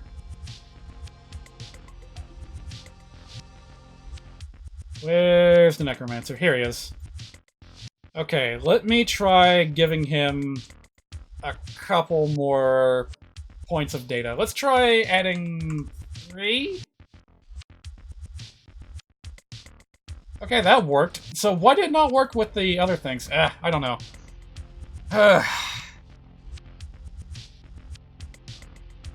Okay, if I make the skill into nothing, then that should work and it won't even appear? God, I hope I'm right about this. I feel like a right proper dummy for making this mistake, but what can I say? I didn't understand. Oh no. Why can I not make it into a... Oh, oops. Sorry, let me try that again. This was bound to happen eventually, where I don't entirely understand what I'm doing and I make a mistake. So let's hope to God that this let's hope to God that this works as I expect it to, and these zeroed out skills don't appear. Because I just wanted to add 1. God damn. Alright, so... Right, I wanted the promoted lords to gain access to Soul and Luna. Just like they do in Fire Emblem Heroes.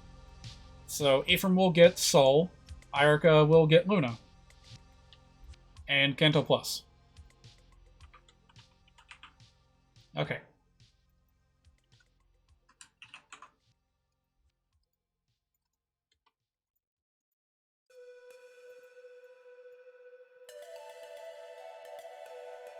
Oh man, I love this song.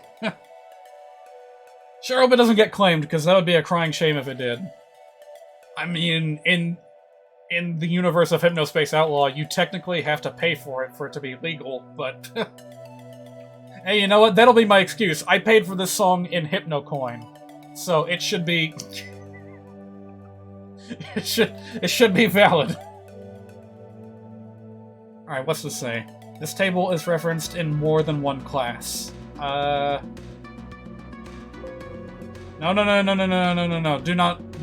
Do not separate. Okay, I don't know what that's about, but I'm gonna keep making these changes as I see fit anyway.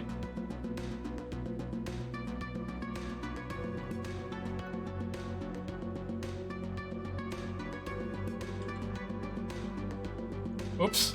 Nope, didn't mean to do that.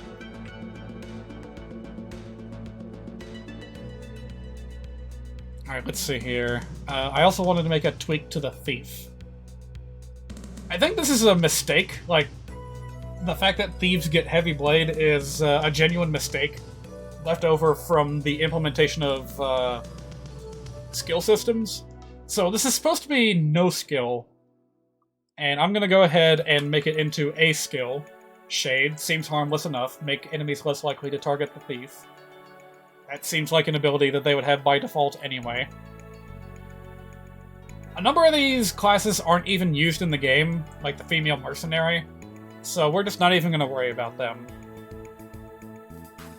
Let's see, you got crit boost, that's fine.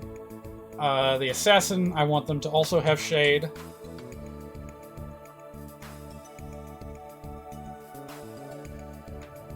I guess I can just type in C and have it work just fine. Alright, snipers get sure shot, rangers... They don't even come with Canto by default. That's not right. Alright, well, let's fix that.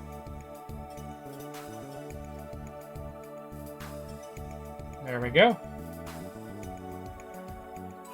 The dragons also will have access to Canto.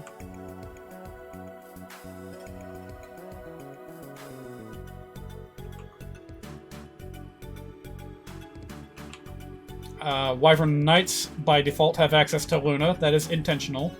Oh, that reminds me! Let's stick a pin in that. Remind me to come back to number 25, the mage.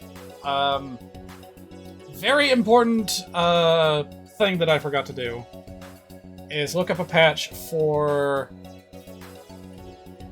yeah, here we go. Alright, so... There's a certain bug inherent to the Sacred Stones that will actually make the game hang if a skill activates before certain animations, like with throwing a javelin, for example. That sucks. I'm gonna go ahead and patch that in just to be safe. Hopefully it works. Alright, where was I? Mage, Sage, Mage Knight. They will also get the Canto Plus. Don't forget to write to ROM. There we go. Bishops, they get Slayer by default. Shamans, they get nothing. I gave the Druid Great Shield to kind of offset the fact that they are now vulnerable to Armor Slayers. At least by my reckoning, that's what is going to happen.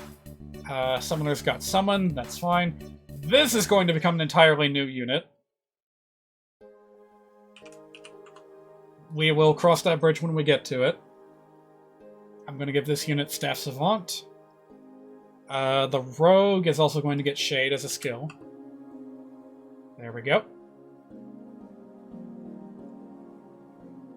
Great Knight. Also get Canto Plus. Don't forget to write to ROM. How many times have I forgotten to do that? Okay, thankfully not that many. Okay. Great Knight, Recruit, Journeyman. Okay, these three units are special. They are the final forms of the trainee classes. And as such, I think that they should get special skills to use. So I'm going to give the Journeyman Resolve from Path of Radiance. I'm going to give the Pupil Adept. And I will give the Recruit Vantage. There we go. That makes him a little bit more special. Next up, Berserker gets crit boost. That is normal. That is fine. Pegasus Knight, on the other hand, needs to get Canto Plus. Same for you. Same for the Troubadour. Same for the Valkyrie.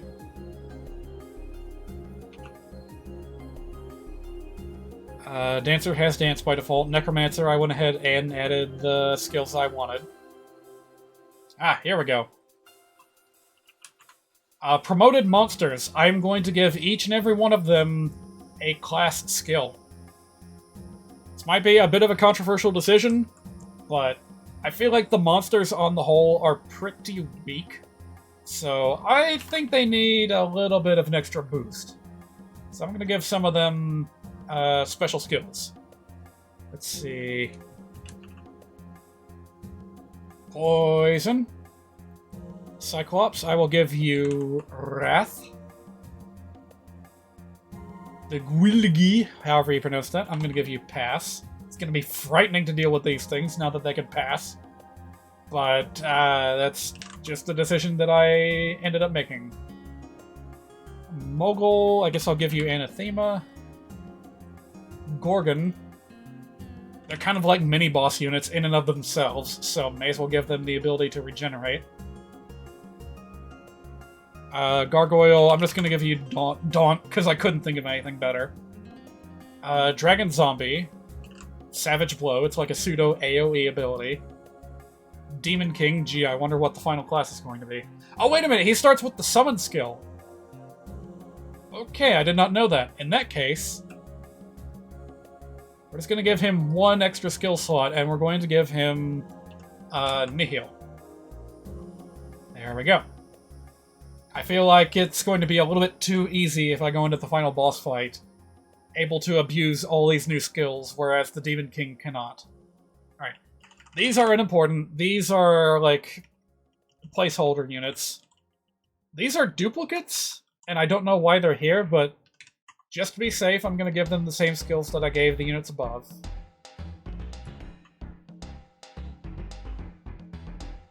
What is this song? I have no idea. I got a bad feeling that we're going to end up with more, like, lyrical music pretty soon, so I just went ahead and turned down the volume a little bit in anticipation for that. Alright, there's all the classes with their skills remapped. It sure took a while, but we did it. So now it's time to adjust everyone's base stats.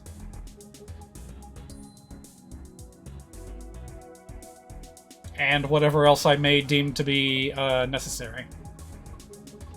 So, right. Cavalier, the first casualty of the mounted unit debuff to max stats. They will be getting severely reduced HP for their caps.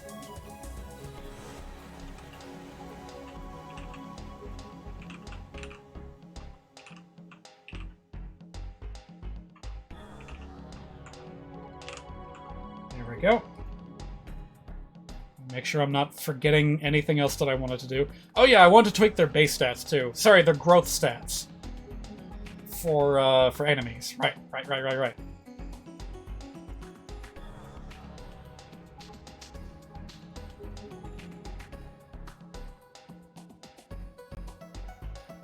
I don't even know if I'm going to be using female versions of the generic classes as enemies. But you never know. I kind of want to. I kind of want to just pick a random enemy cavalier and turn it into a female just for the sake of variety. Alright, so both of these are done. Alright, moving on. Paladins. They also get a reduction to their caps. Let's see, 24, 25... I think this is already applied a little bit in the design philosophy for these classes in the base game, but I'm gonna exaggerate it a little bit. It's because I'm giving them enhanced versatility with Canto Plus, and that's why I feel like they should be nerfed just a little bit harder than they were before. Hello, welcome to the stream. I have not yet gotten to the game part of the stream, so, you know, we're going to be here a while. You may want to go ahead and leave and take care of anything else that you've got to do for the night and then come back. I've tweaked every character. I've gone to the character editor and tweaked every single character. I've gone into the skill editor and tweaked every class skill. So now what's left to do is to tweak all the classes, like stats, and then go and tweak all of the items. And the items are going to take a while. Just going to go ahead and warn you right now. Yes, every character. Granted, a lot of them were, like, there wasn't much to it. The general design philosophy I have going into this is that the Game Boy Advance games, HP values are too high, so I am reducing them. Let's see, I think I did everything with the Paladin already, so going down to the second Paladin.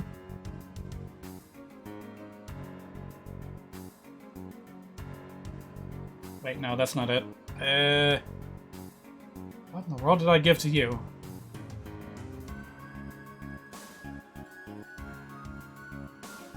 Alright, there we go. So yeah, it's a complete overhaul with like class balance. But nonetheless, I'm going to persist with it. This is what I was spending all my time with off-stream, getting ready for this. That's why I am referencing a spreadsheet and coming back and forth with this. Good luck with all this stuff, thank you. Oh right, and don't forget to write the changes. Did I forget to do that? No, I didn't. Okay, yeah. Gotta remember to click write to ROM every time that you make a change. How many times am I gonna have to remind myself of that? I don't know. Alright, with the Armored Knights, I'm gonna leave their caps a bit higher than usual.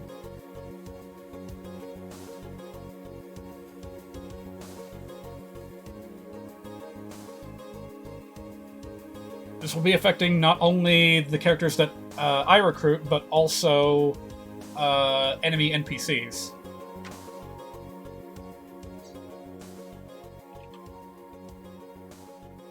Max stats, gonna make that 45, 20, 22, 22. Whoop. 20, 22. There we go. General. Minus 10 here. I wonder if it would be simpler to just copy and paste the minus 10 HP thing, because for the most part, that's the only downgrade that I'm giving most of these units.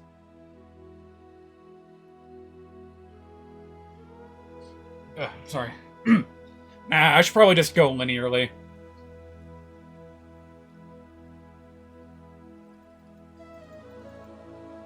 Alright, max stats, I'm gonna increase again. 65, 30, 27, 24, 30, 27, and 24? Really? Oh, that's what I have written down, so I guess I'm gonna stick to it. Oh, right, and I was going to adjust the base weapon level. Wasn't I? Yeah, there we go. Man, it's always the weapon level that, like, trips me up when I'm trying to remember what all changes I have planned. Yeah, I feel like the axe is a really iconic weapon for the general, so I wanted to give player generals a bit of a head start on that. Let's see, am I forgetting anything? I haven't done anything to the female general yet.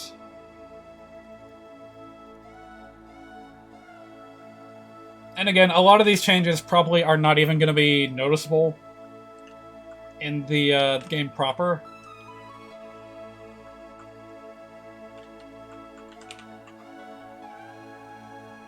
But it's part of my design philosophy, and so I feel like I need to stick to it. Don't mind me, just scrolling my eyes back and forth to make sure I'm not missing anything.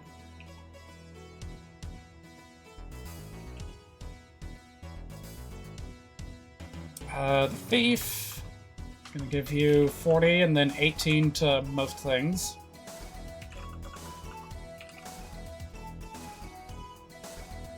And by most, I mean, like, exactly half. Oh, right, I was gonna tweak the promotion gains. Oops.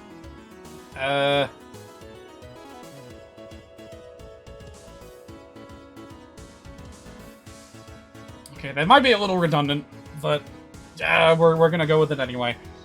If I forget what all I've done, I can always just, like, cross-reference this stream, I guess. Oh yeah, and I was gonna make the promotion gains a little bit higher for armored units too. So in this case, we're going to increase HP by 1, strength by 2, skill by 2, defense by 3, and resistance by 2. That's a lot of stats, but I feel like if they're gonna go to any particular unit, it should be the general. Speed, extra 3, defense plus 2, resistance plus 2. There we go. Now maybe these big armored husks will be deserving of their reputation. Alright, where was I? Thief, I think I did everything I need to do with him. Mercenary. Yep, drop by 10. Add 10 to strength. I think that was what I had in mind. No. Skill, that's what I meant to do.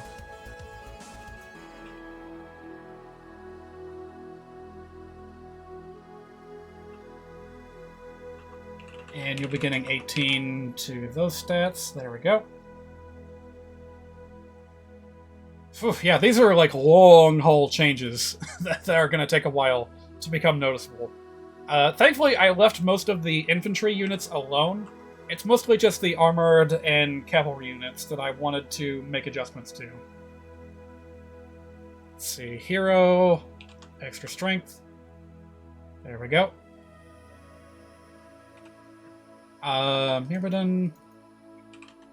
Drop to HP, drop to defensive stats.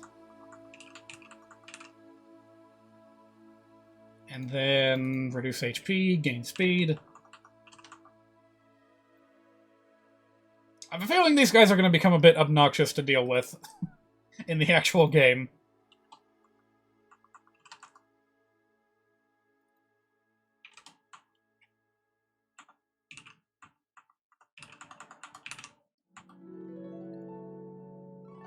Alright, that is done.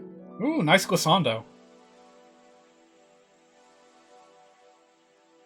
I don't know what this song is either, but I like the way it sounds.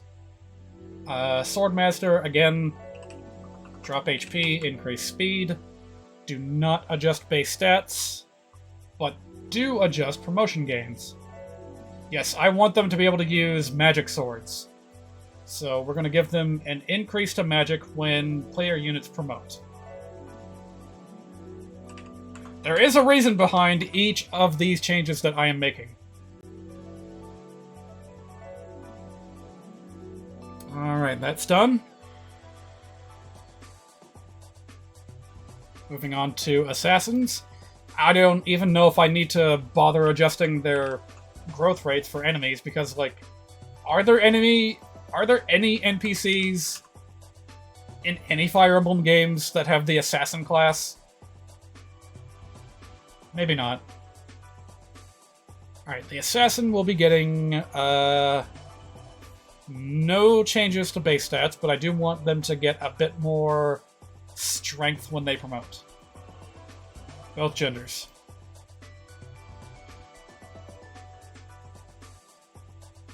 Oh, right, and I also want to give them access to bows.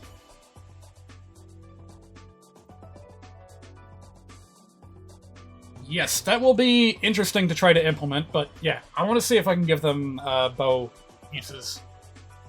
Make the class a little bit more appealing to use. Because without any kind of extra benefit, there's like no point in picking an assassin over a swordmaster. Because the swordmaster gets an extra critical chance, the assassin needs the extra critical chance in order to inflict the killing blows that they're infamous for, so like, not much of a point to them. Which is why I wanted to expand their usefulness. Alright, archers, archers, archers. You don't even get any archers. Male archers, that is.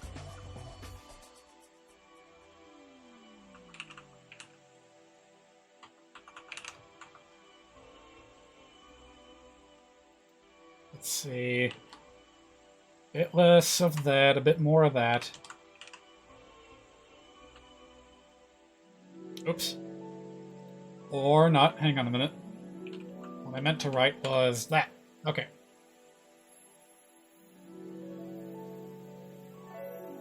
Looks good, looks good. Moving on, moving on.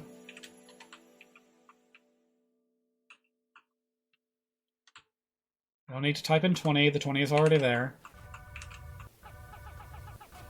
What is this? What the hell was that?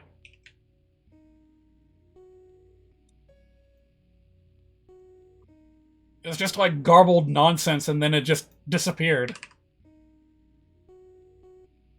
Snipers, I'm going to make them a bit faster.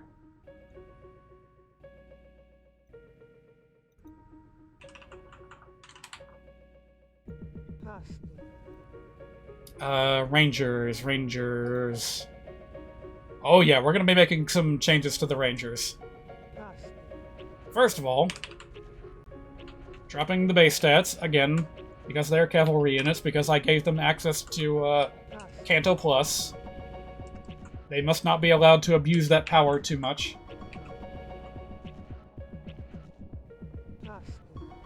And then drop their HP in favor of a bit more luck, actually. That's what I was going to give them.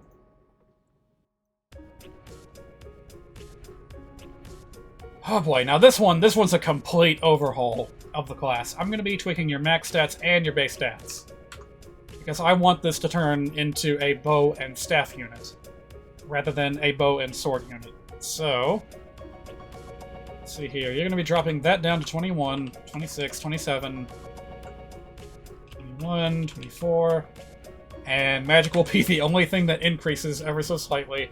And of course, going to be swapping weapon ranks. No swords, but staves are okay.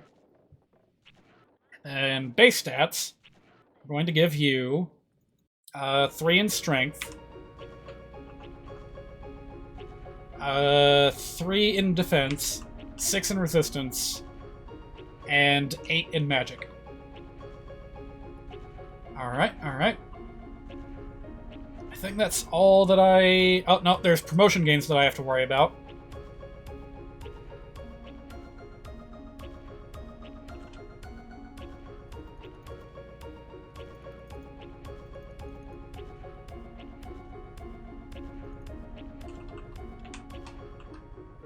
I think that does it. And then this, bump that up by 3, drop HP, drop skill.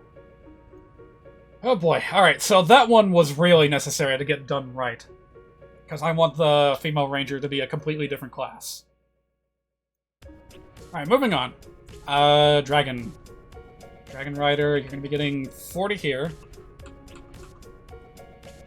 Lower your speed cap. And resistance and magic. I'm going to be treating Wyvern Riders as if they were infantry units statistically, because I'm going to drop their movement range. I feel like they should move a bit slower than their Pegasus counterparts to make up for how much beefier their stats are on the whole. And speaking of which, we're going to make them a bit tankier too. We're going to make the enemy dragons a little bit tougher to deal with. Alright, skipping over the female Wyvern Rider, because there are none in the base game. Wyvern Lord, no changes, except that I want them to have 7 movement points instead of 8.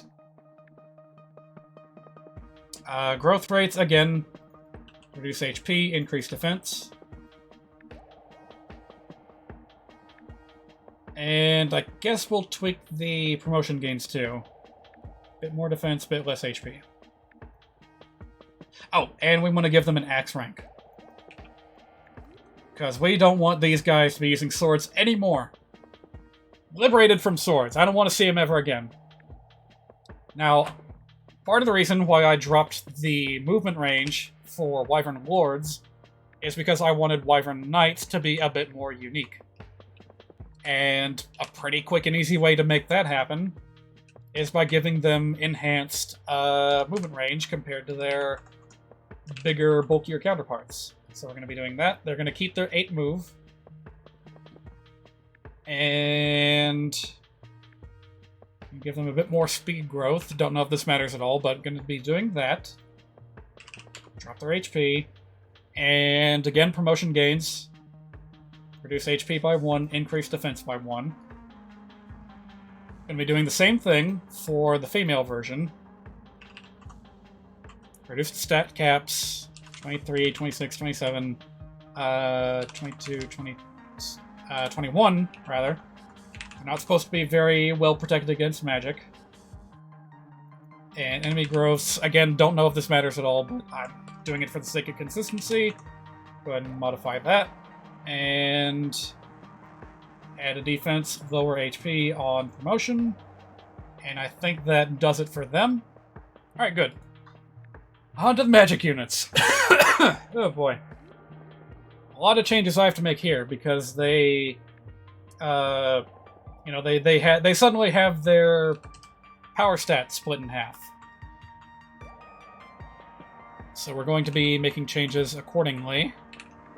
Lower defense, even lower magic. This is probably a controversial decision, but I'm adhering to Fire Emblem's own design philosophy when I'm doing this.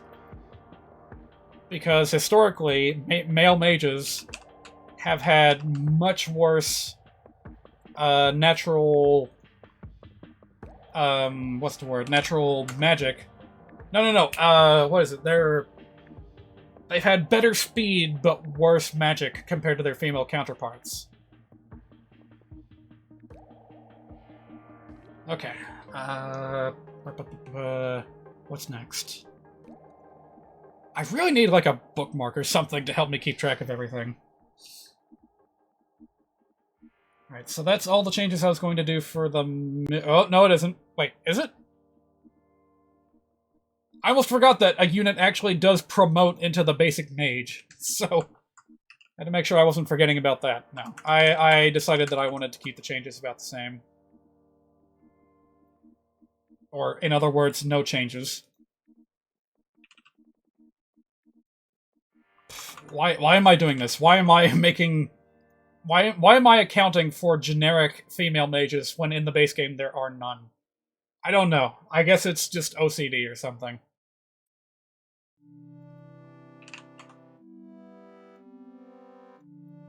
Alright, Sage. Sage is gonna get a reduced power stat. Pretty normal. Gonna get a reduced power cap as well. That's just something we're gonna have to account for with every magic-oriented unit.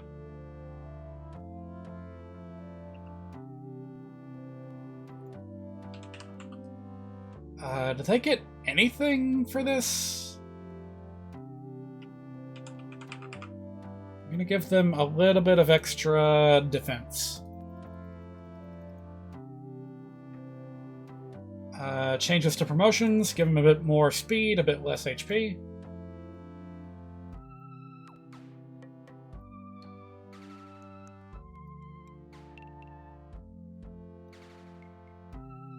Alright.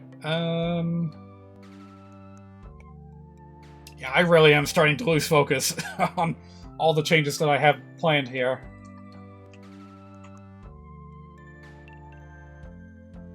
Changes to max stats, gonna drop that down to 21, gonna bump this up a little bit to 29. I don't know, just because I feel like it.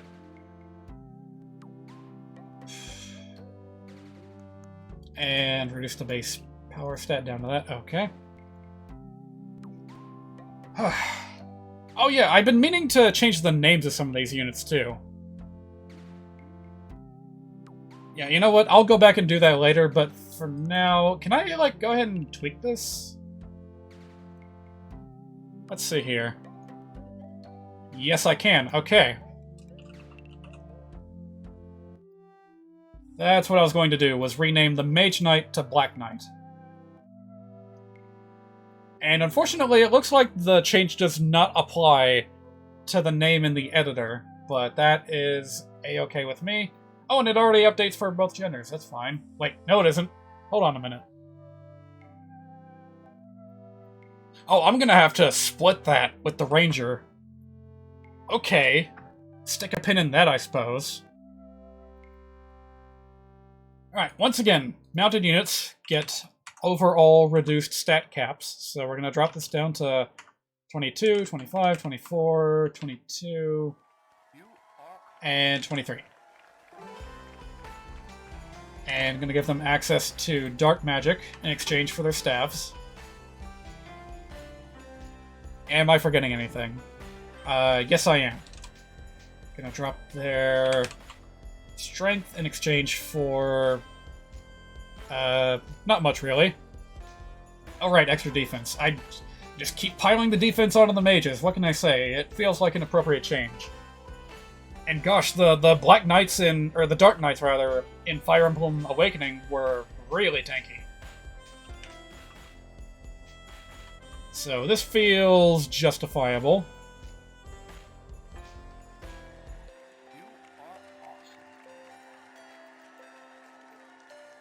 Alright, again, 55, 21, 23, 24, 22, and 25. I'm gonna leave resistance. Sorry, leave magic alone. That's supposed to be their strong suit, so it shall be. Don't forget to give them the appropriate weapon rank level. Okay, is that it? Any tweaks to promotion gains? Yes, there is. I forgot about that already. A little bit of extra defense. A little bit less HP.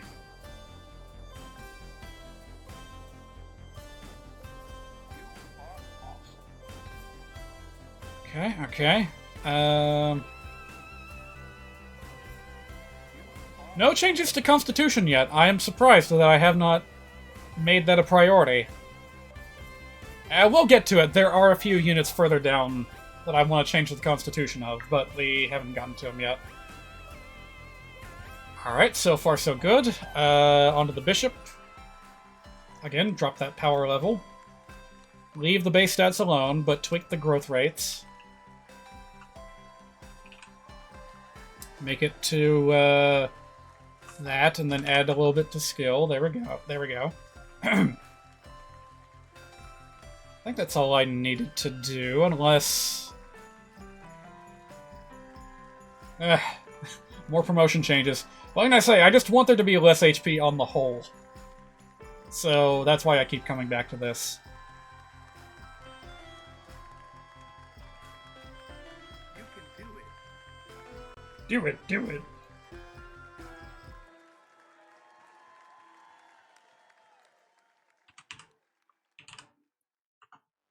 Alright, I think that's it for the two bishops. Moving on. Shaman, you will be getting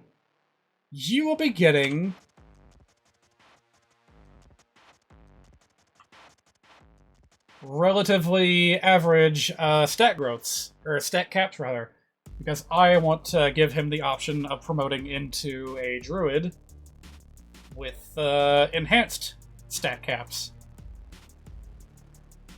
Do I want to do anything with the promotion gains? Yep. Another point of defense. Oh, and I wanted to, like, play around with their defense and resistance growths. So, with that in mind, we're going to be giving the Shaman a 30% defense growth. And 10% resistance growth. A little bit less HP. And a little bit of extra magic.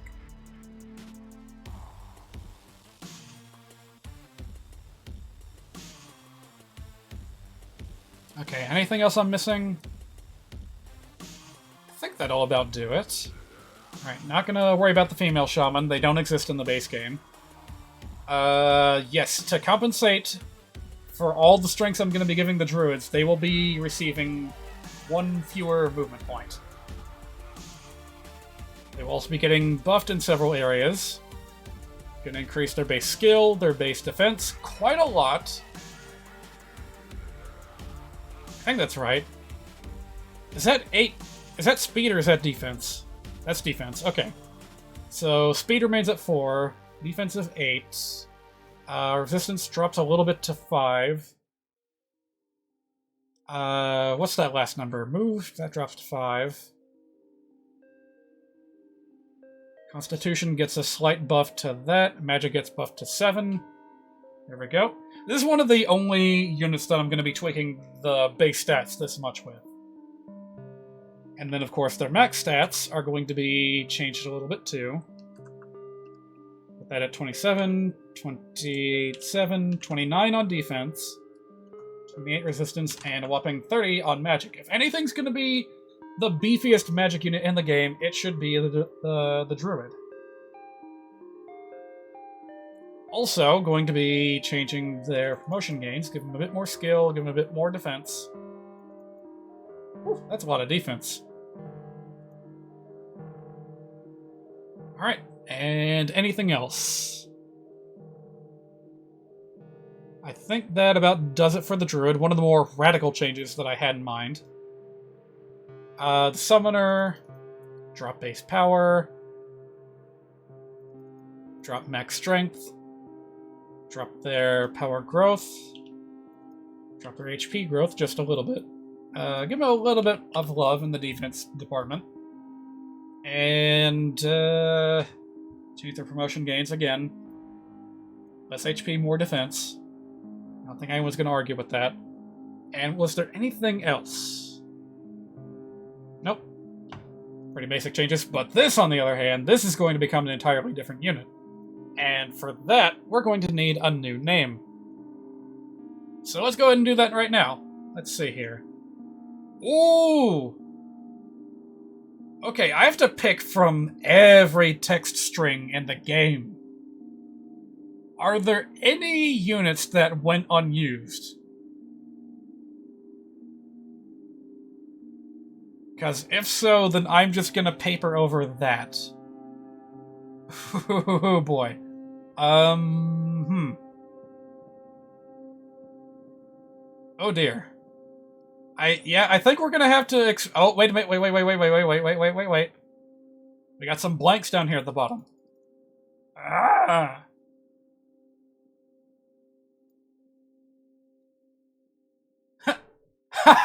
What the hell is this?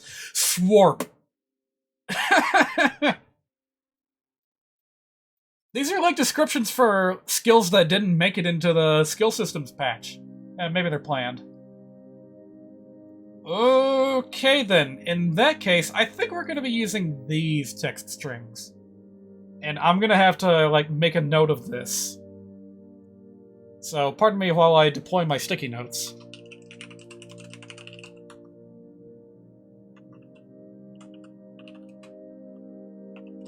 From address 0F8D to 0F96. And hopefully I won't need more than these 10 right here. Alright, so...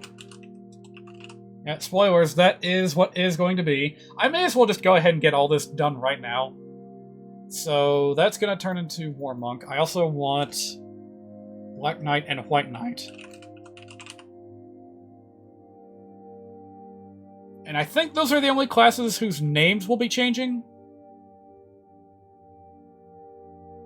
Okay, yeah, that's fine. So we'll just leave that there and come back to it. The name... F8D? Yeah, there we go. Cool. Alright, we're getting it done. And now I can scroll back up here and tweak this such that its name is F8E.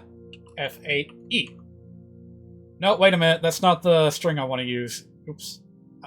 Do not write. Do not write. No, I'm going to be referring to this as a Valkyrie. And it's the Valkyrie unit that's going to have its name changed to White Knight. So, okay, there we go. That's the Valkyrie. And then, scrolling down a ways, this becomes the White Knight.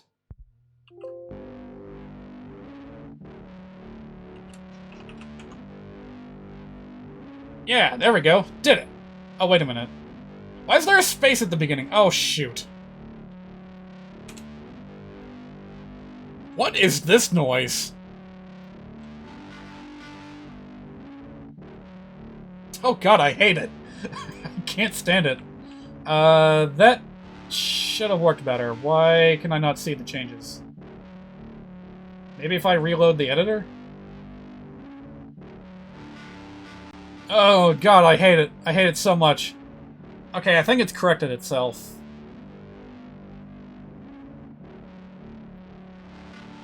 Oh, yeah, skip to the next song, please.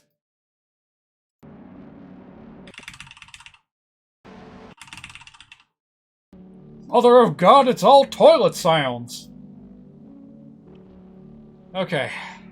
So, female druid went unused in the base game, so it is going to turn into the War Monk. With infantry-like stat caps, a much higher defense cap, and slightly lower caps on resistance and magic. And probably their base stats are going to be changed a lot too. So, turn power into 4, skill into 4, 5 speed, 5 defense, 6 resistance, and 4 magic. Oh, and way higher constitution. That's important. All right, I doubt that I'm going to use this as a generic unit, but if I do, well, you know what? I'll just leave these as is.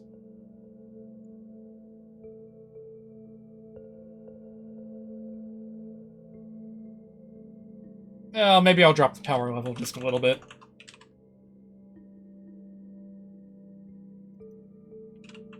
There we go. Alright, and... Right, I need to give them, like, appropriate weapon ranks. Alright, axe will be 31 for a D rank. Staff will be 71 for a C rank. And dark magic they will not use. Alrighty.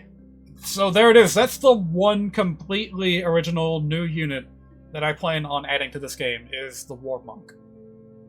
I don't think I'm going to do the same for the females, so I don't think I'm going to include a War Cleric. But with Mulder in particular, I feel like he really needs a better class to promote into. Because Sage and Bishop just both don't feel like they match his strengths. So we're going to build a whole new class just for him. And hey, once I get it implemented, maybe I'll even slip a few in among the enemy ranks. Make them into a common sight on the enemy team. That could be fun. Alright, what else do I want to change here? I probably want to... Yeah, I definitely want to change the promotion gains. So that'll be a +3 to HP. Bit of power, bit of skill, a little bit of speed, not too much. Big boost to defense, and a little boost to resistance. Phew. Yeah, there's a lot that goes into making a whole new unit. Alright, moving on to the Rogue. At this point in time, the Rogue has less and less unique to him than ever before. So I feel like he needs an extra point of movement speed just to feel like he's on par with the rest of the units in the game.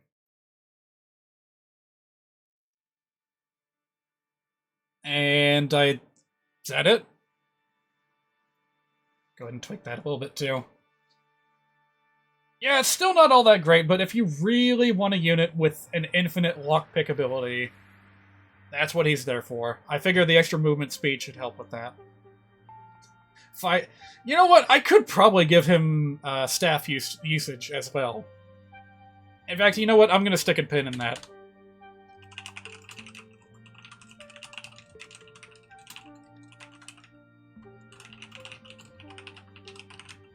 If I do go through with that, if I do decide to come back and give the Rogue access to stabs, then I'll just go the whole mile and rename them to Tricksters. If I find the time for it, great. If not, then I'll just let that slip through the cracks. Alright, next one, Great Knight. I want them to be able to move a little bit further, so we're going to bump that up a bit. Their max stats will be less affected. Actually, no, I'm not going to change their max stats at all. This is like the compromise unit between, horseback and heavily armored. So he'll have the best of both worlds. And also the worst.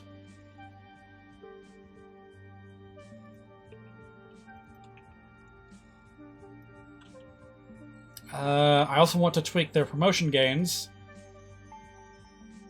So you will get a bonus to resistance and power.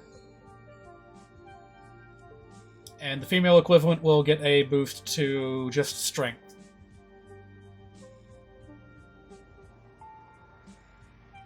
Yeah, okay.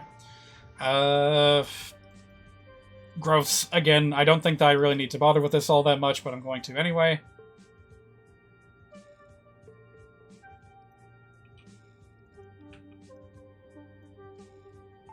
And stat caps, just gonna tweak the move.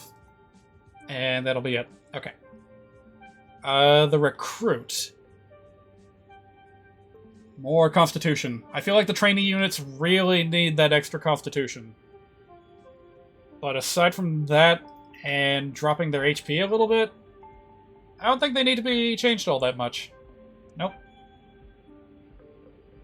I didn't even change their, I didn't even change the 20s. Did I mean to do that? No, I didn't mean to do that. I simply forgot to. Okay. Well, here's my design philosophy in action. What is the recruit good at? What is it bad at? I'm gonna say that its weak points are resistance, magic, and, I don't know, skill. I mean, really, it doesn't matter too much. This is not a big change that I need to worry about, so we'll just go ahead and move on. Journeyman. Journeyman needs an extra 2 points of constitution. Yes, no changes. Otherwise, I'm not even tweaking their growth rates because I know ahead of time that there are no NPC units that have this class, and there never will be. So, with that in mind,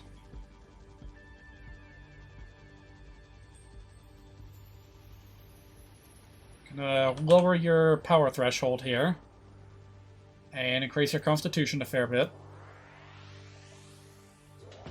And that's it. Yeah, these, my workload is going to get lesser and lesser over time, I suppose. More constitution, and that's it. Okay. This thing. No changes.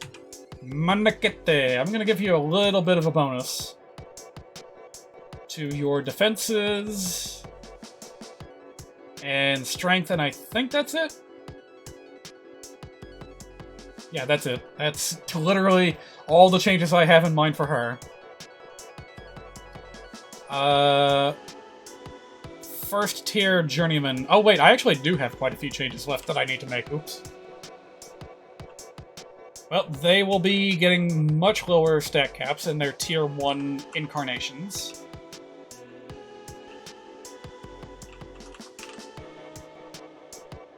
Alright, go ahead and write that. No changes otherwise. Tier 1 pupil, again. Gonna be dropping a number of things. Drop those to 16, 16, 18, 16, and 18, 18. That's it for that. Back to regular units. Very good.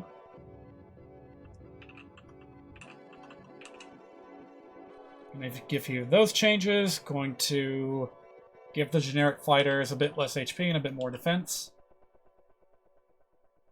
I feel like in general, Fire Emblem fighters, they don't... Like, they ought to be built a little bit more towards defense rather than HP. Like, they need something to help them stand out from the bandits. Sure, the bandits are faster, but, like, not only are they faster, but they're usually better in every other way, too. So, like, what the hell kind of leg does the fighter have to stand on? None. There is no benefit to having a fighter over a bandit. Insofar as I can remember, like, the bandit is just plain better. Maybe they're slightly weaker? HP is important, though. Oh, hello, welcome to the stream. I hope you're into technical details of ROM files, because that's what I'm dealing with today. HP is important. And that's part of the reason, I suppose, why I'm lowering it for every class.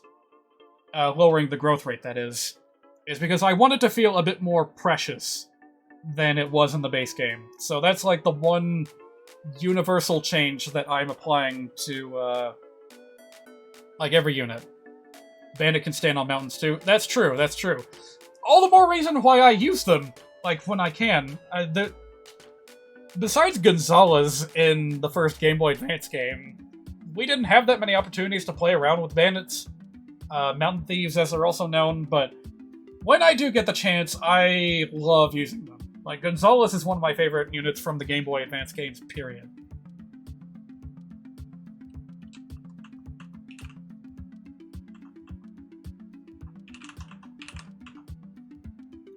So, if you're just now joining the stream, This is a live ROMhack project for Fire Emblem: The Sacred Stones, in which I make some adjustments here and there.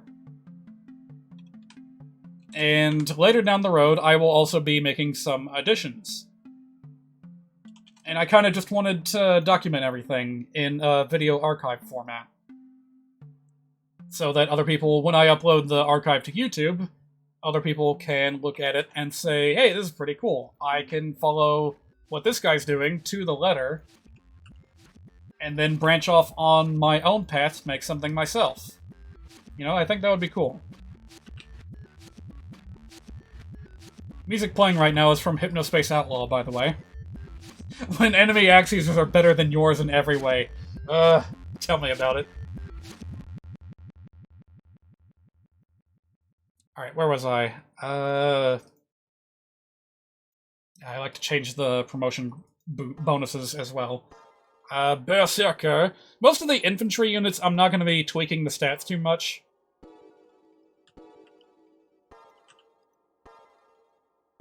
The big changes I want to make are to armored units and cavalry units. To make the cavalry units a bit less effective. Like, I want them to be less effective in combat, but more useful overall because of the enhanced Canto ability that I'm giving them. So we'll see how well that works out. Let's see, the Monk and the Priest, I think I'm going to keep them relatively samey. Just reduce their stat caps a little bit.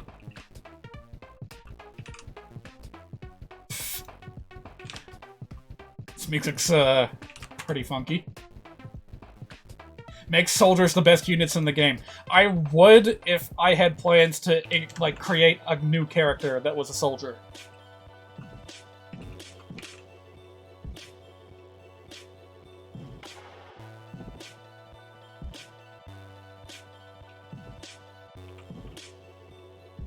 Yeah, where even is the soldier in this list? He's all the way down there. I think there are a number of ROMhacks out there that went through the effort to, like, introduce the soldier as a proper class and give them proper promotion in the form of the Halberdier from the Tellius games. And that's pretty cool. I want to play one of those someday. I can't think of any off the top of my head. Like, I really should, like, actually get around to playing some Fire Emblem ROMhack someday. I have not yet done so. No particular reason. I just haven't gotten around to it yet. Every soldier should have a spear. Well, I am going to keep the short spear intact and give that to NPCs exclusively. Where are we? Where is this? This is Pegasus Knight. Pegasus Knights are about to become more useful than ever with their ability to do hit-and-run tactics, so, as a consequence of that, they need to be nerfed statistically. The hell is this? Oh no, that sounds like, that could get me content claimed in an instant. Nope. I'm gonna skip ahead and hope that I land on a hot dad song. Not a guarantee. I mean, I guess, like, you know what? This is as good a time as any to just hop onto a completely different playlist. Because I've heard my favorites from Hypnospace Outlaw. Let's instead listen to a bit of something else. Like, oh, I don't know. An Ace Attorney game. Why not?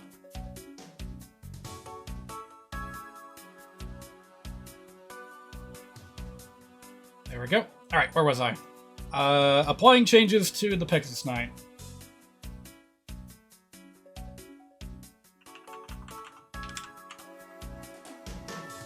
I don't think I had any other modifications in mind beyond this, so moving on. Falcon Knight also has to be dropped in viability just a teensy bit. Still gonna be pretty fast.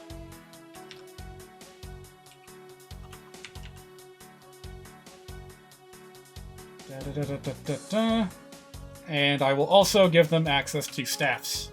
It's gonna be a while before I actually implement, like, new animations for, you know, this, for example, a Falcon Knight using a staff. But I feel like it is a change worth making.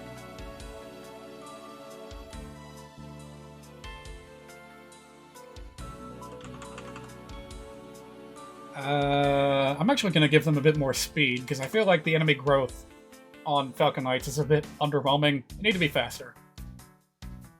Cleric. Not a lot of changes besides their base stat caps. This is another change that was kind of inspired by the Tellius games. You know, back then, well, especially with Radiant Dawn, actually, perhaps more so with Radiant Dawn than with any other game. Unpromoted classes had really strict stat caps. For example, only a maximum of 5 magic points for an axe fighter. And I felt like that was an appropriate change. Really unfortunate for characters like Meg, whose strengths go against what their class is built for, but yeah, so it goes. Did I get that right? I don't think I did. No, that should have been 18. Oh yeah, and I'm gonna make them move a bit further. Yeah, I always thought that was weird that the Troubadours had like a gimped movement range in the Game Boy Advance games. Like, that doesn't make any sense to me.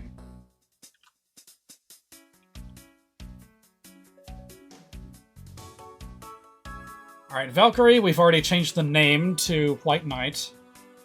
That's supposed to be 55, not 5.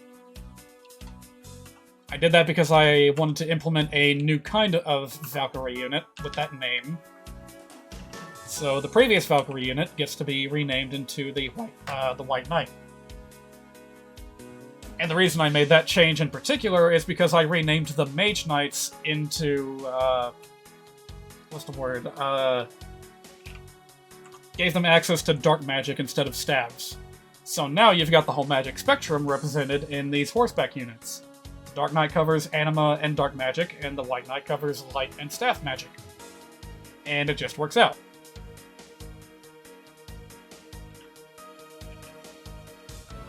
Did I get that right on the Troubadour back there? Yeah, there we go. Alright, we're good. Any promotion changes? Yes, a bit more magic, a bit less HP. Kind of an ongoing theme here.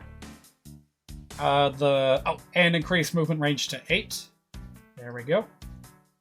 The Dancer I am also going to give enhanced movement range. I feel like because they are so helpless in so many other respects, may as well give them an enhancement to how far they can move.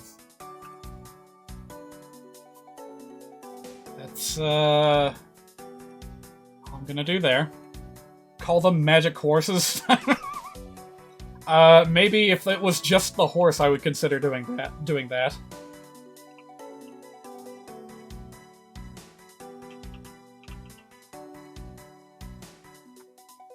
I'm not going to respect your wishes on this. The soldiers will be treated as ordinary citizens just like everyone else. Ordinary units.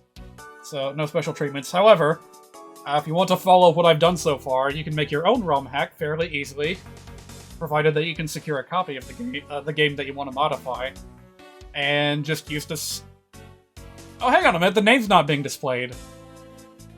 I always thought that, like, as long as I've been using this software, I found it very strange that the header up here does not display the name of the software. But here it is. It is FE Builder GBA, version whatever all that is. It's open source, free to download. Give it a try if you're interested in this sort of thing. It's pretty cool. The person riding the horse isn't important, the horse is. Well, I have another reason for not wanting to do that, and that's that I can't draw horses. If I were to redraw the whole lineup of cavalry units, to make them magic horses, like, my god, at that point, just make a My Little Pony game. That would actually be kind of cool, admittedly. No changes to the Necromancer. I think they are fine as is. Yeah, that'd be perfect. Just give the unicorns access to magic weapons. Give the others, like, I don't know, horseshoes.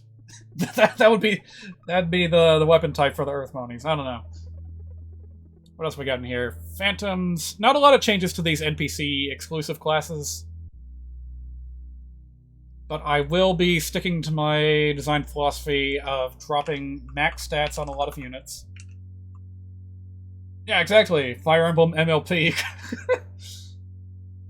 Like, it sounds ridiculous, but you never know what fans are capable of until they try.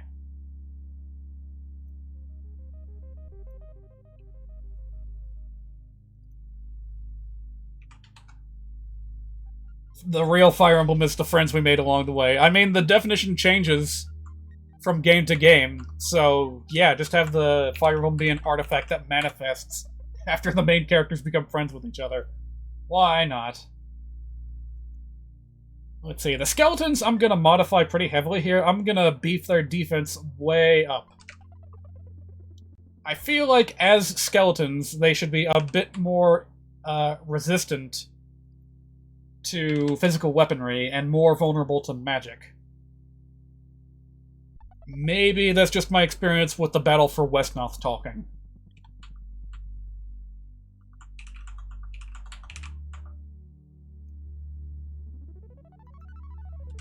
Yeah, in Battle for Westnoth, like, the skeletons are almost immune to physical weaponry. You try hitting him with a lance, and what the hell do you expect to have happen? It just goes through their ribcage and does nothing.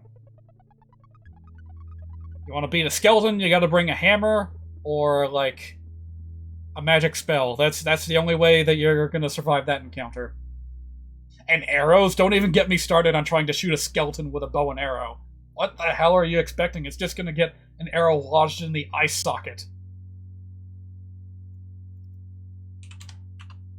Giving them calcium.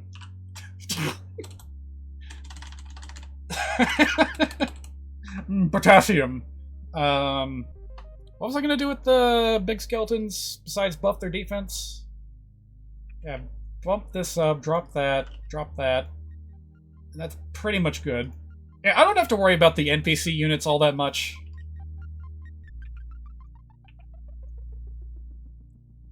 Considering how relatively samey most of them are.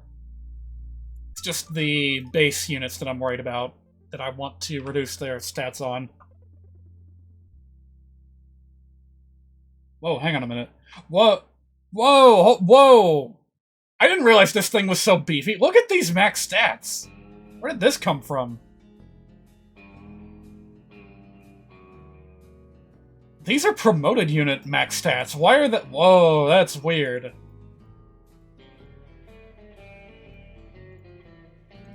Okay, yeah, this deserves to be changed, I think. Let's go ahead and drop these down to, like... Yeah, this is a nerf that I feel perfectly okay with making. Spider should not be this powerful. Make skeletons armor knights with better movement and weapons. Well, if I were to make them armored units, then I would want to reduce their movement to compensate, but that's an idea. And they already do have a decent selection of weapons to use. You know, bows, swords, and lances. Is I gonna do anything else with these things? Spiders? No, actually. I'm gonna leave their stats intact for enemy growths, because I feel that HP is supposed to be their strong suit, so I'm gonna leave the cap at 80 and the growth at 85 on this thing, for example. Same goes for the Cyclops. It's meant to be like a mini-boss unit, so by all means, keep that HP growth. I feel like it's pretty appropriate. Now, you, on the other hand, these dogs, I'm gonna treat them as mounted units, and I'm gonna drop their max stats pretty harshly. They're already enough of a menace as is. There we go. This thing even more so, because I gave it the pass ability. So, if I don't nerf its stats, then it's gonna rip me to shreds. There we go. I feel like spiders should have 2 range capabilities. I guess maybe... Yeah, you know what? I've seen that in Battle for Westnoth as well. They were able to shoot, like, projectile Webs. That inflicted a slow status. Nerfing the dogs, no. Trust me, they deserve it. They are an absolute menace in the base game. They're not doggos, they're hellhounds. Three-headed beasts of terror.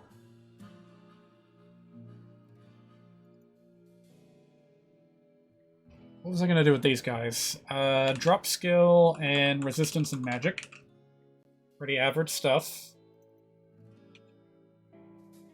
Drop a bit of HP, gain a bit of defense. There we go. HP I'm gonna leave as is, because again it feels like HP is supposed to be their strong suit. Dog hater confirmed. I'm about to move into a place with like 3 dogs, okay? If I'm a dog hater, then my life is going to be a living hell after I move.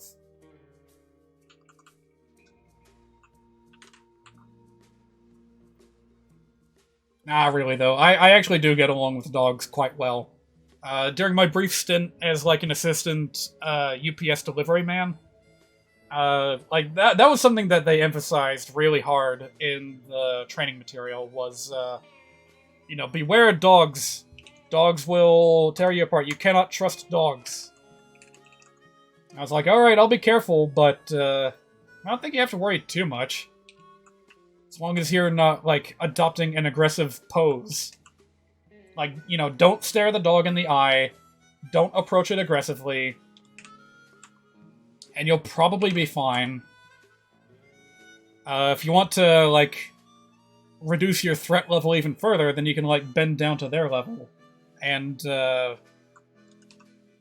like, crouch a little bit. But, you know, get ready to move if they, show any signs of aggression. Centaurs look cool. Wish they had a playable unit. Well, you know what? I think I know exactly what would be perfect for you. The Fire Emblem Randomizer. Yes, you take that randomizer and you put in Sacred Stones. It covers every available unit, including monster units. So, the true fact, the very first time I ran Sacred Stones through the randomizer, my main lord was Ephraim, and he started out as a zombie. And he was, like, worthless. He randomly had his movement stat reduced, too, so all he could do was, like, slowly crawl his way to the objective, while everyone else did all the hard work. It was pathetic. Let's see, any other changes to the monsters? Nah, just make sure that they don't have, like, ridiculous power growth, because they don't need it. Gonna give the Gorgons a little bit more speed. And base stats... Or, sorry, max stats, I'm gonna leave as is.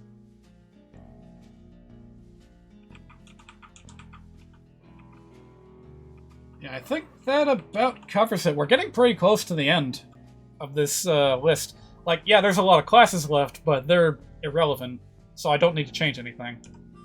Zombie Ephraim is the best unit. It was a nightmare is what it was. Alright, Gargoyles I'm also going to treat as if they were infantry units for balance purposes, because they inherently have 6 points of movement and no Canto ability. So this feels appropriate. Oh, hey, Fire Emblem music. Who would have seen that coming? And I'm gonna buff up their defense a little bit. They're gargoyles, they're supposed to be hard as rock. So this feels very natural to do. And that might be about it. He has Armor Knight movement, but somehow even right, the zombie, right. The Cyclops and the Spider, not gonna touch these. I still don't know what the purpose of these two are.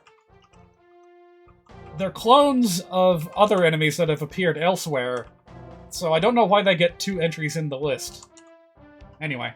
Journeyman, gonna drop his max stats a little bit. Just a little bit. Oh, and I'm gonna buff his constitution, because the trainees Really, really need that. And 40, 18, 18, 18. Okay. Alright, I think that does it for the class edits. Yeah, if I missed anything, I can come back to it later. So, next up is items. I'm sorry to say that I still have quite a lot left to go. I hope that the item changes will not take too long. However, on the other hand, this is the other big change that I really wanted to make. So, you know how in Fire Emblem Fates, all of a sudden the balance of everything was changed because weapons became unbreakable?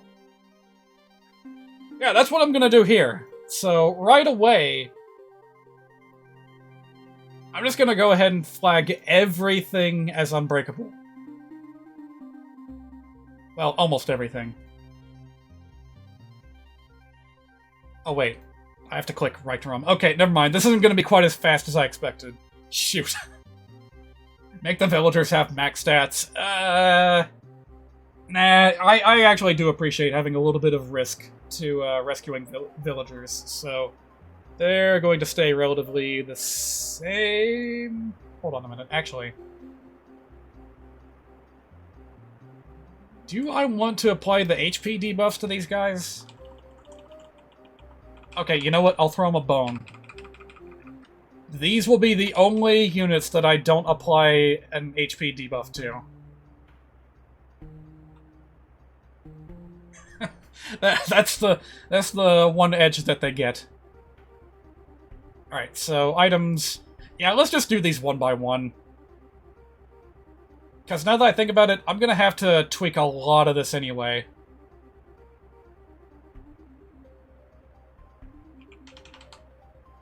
Yeah, we're basically going to be treating the weapons as if they were Fire Emblem Fates weapons.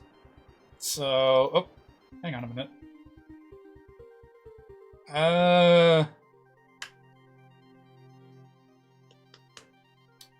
Okay, hang on a minute. Should I make the uses 1 or 0? Unbreakable weapons means infinite devil axes. Do you actually use the devil axe regularly? I'm so scared of the recoil damage that I never use it. But yeah, the devil axe is actually one of the weapons that I don't plan on changing much at all. It's just going to be unbreakable. Okay, so I need to test this.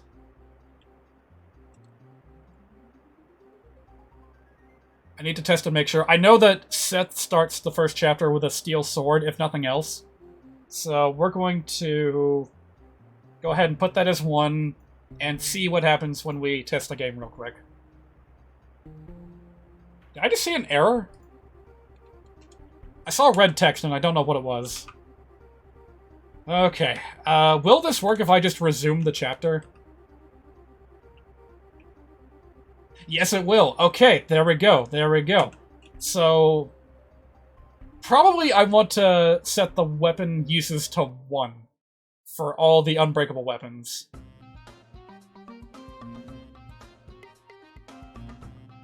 Alright, that way I don't have to, like, muck about with the price settings. I can just have the base price be price per use, and that's it.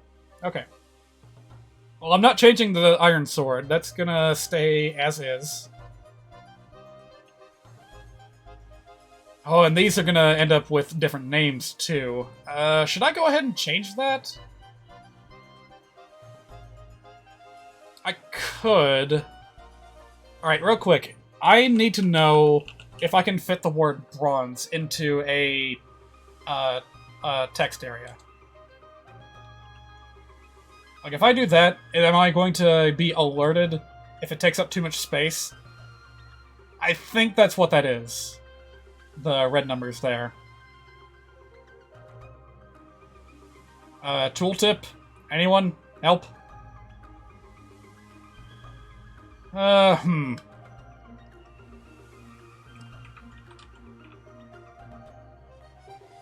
Like, I'm assuming that the size refers to the size of the text, right? Well, maybe not. Okay, let me just cross-reference some of these things and see what the differences are. Okay, if silver can fit on screen, then bronze should be able to fit too. BRNZ sword. Yeah, that's actually what I have written in my my spreadsheet here. That's what I was going to default to if bronze does not fit. I mean, I guess we'll find out later. I still don't know why some of this text is red. It's got me a little bit concerned. If I, like, knock it back a bit... Bleh, sword. Will that change anything? Kind of? Huh. Well, yeah, let's just work with what we have so far, and hopefully... Well, you know what? I can test it right now.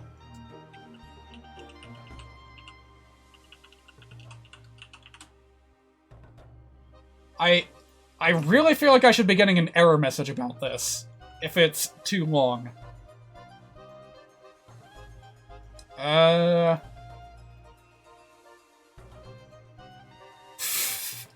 There's an automatic translator function built in here. How about that?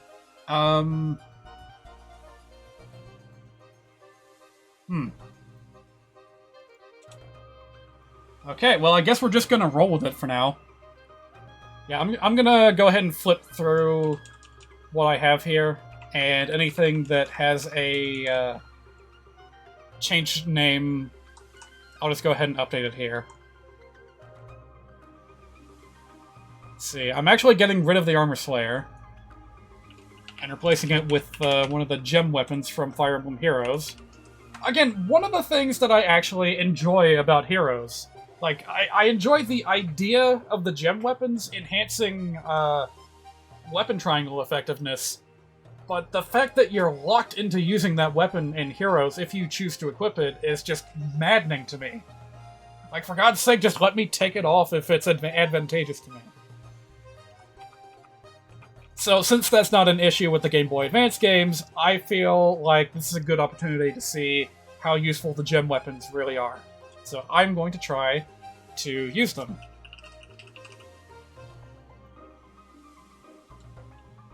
Zanbato. That's going to change. I have all these names written out ahead of time. I'm not coming up with anything on the fly.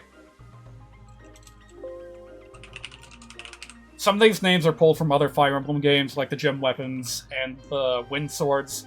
I want to have 2 tiers of wind sword, like they had in Radiant Dawn. I feel like that will be good for balance. Playing a gacha game? Cringe. It really is. I came to despise Fire Emblem Heroes over the years. Nowadays, when I look at it, it's completely unrecognizable to me. Again, there are certain things that I really love the idea of in that game. For example, having special skills trigger on a cooldown rather than with random chance. I think that's brilliant. I'm surprised they haven't tried to do anything else with that. Also, I don't know if this text here is going to fit, but we're going to try it.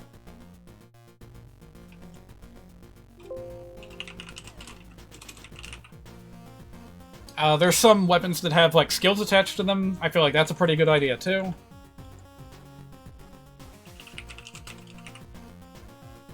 And then, of course, some of the ways that they, like, reimagined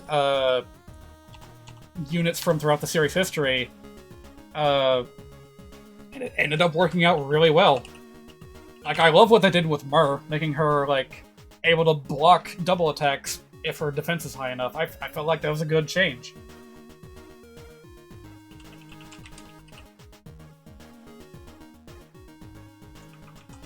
But yeah, the fact that it is a gacha game is a big, big problem.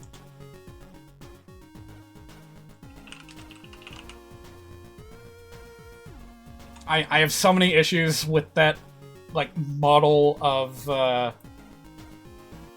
like, doing business in a game that I just don't even want to think about it. I don't even want to get started on that. I actually have an entire live stream archive where I tried to play an emulated version of Heroes. Before anyone asks, no, it is completely impossible to inflate your feather or orb count using hacks or cheats or whatever.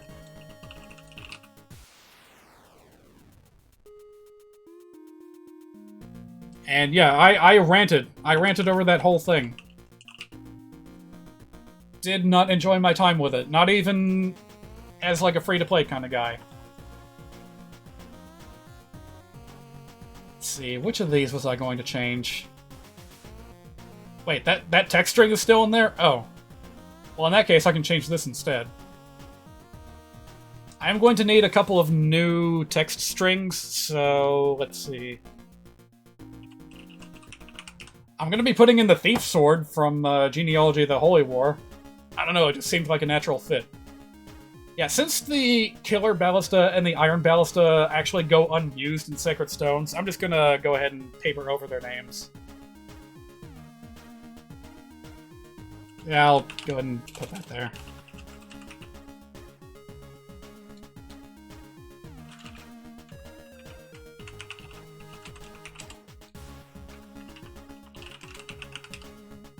Alright. Oh! Yes, I forgot to change. I forgot to save the changes, sorry. Shoot. Let's try that again. Okay. Anything else going unused? All of these are pretty much going to stay intact. I do want to add to the total number of magic spells. However, unfortunately, I've discovered that it's very, very difficult to implement new spell animations, even with all these tools available. So, my compromise for the time being is to just recycle the spell animations used by monsters, and use that for new weapons that the player can use. Hey, guess what? This item is no longer functional, so I'm going to change it. I'm going to call it the Training Rod, and have it basically be like a limited use leveling tool for staff users. So, you use it in the exact same way. You target an item in an ally's inventory, and you use it, and it does nothing, but it gives you a hell of a lot of EXP. So that's going to be the purpose of that item. Boy, at the rate I'm going, I might not even be able to get started on the game before the end of the night. I'm going to try. I'm going to try as hard as I can to get this all done and start the game, like, get through the first 5 chapters or something. Matissa's Tome, that is no longer in the game, so let's go ahead and paper over that.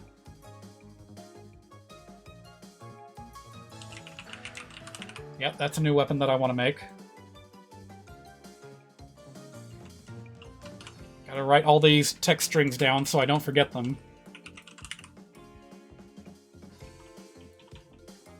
Junifruit, not gonna be using that.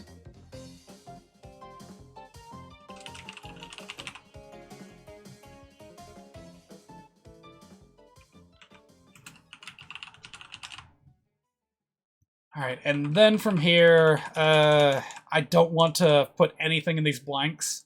I feel like that's going to be a bad idea, so instead we are going to add stuff to the bottom.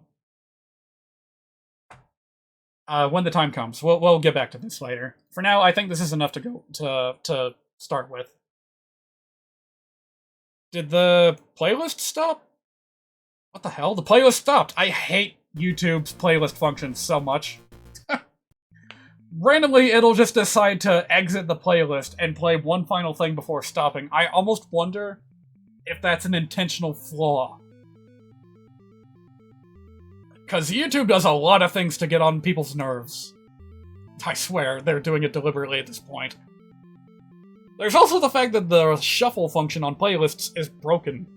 Like, just the other day, I got caught in a loop of 4 videos on a playlist that had like 600. No, I don't. Oh, I didn't know you could move these. Huh. Oh, alright, that's an option. Alright, where was I? Oh, God, I forgot. I wanted to write new stat boost pointers. Ugh. Maybe I'll worry about that next time, because, like, I really need to move this along.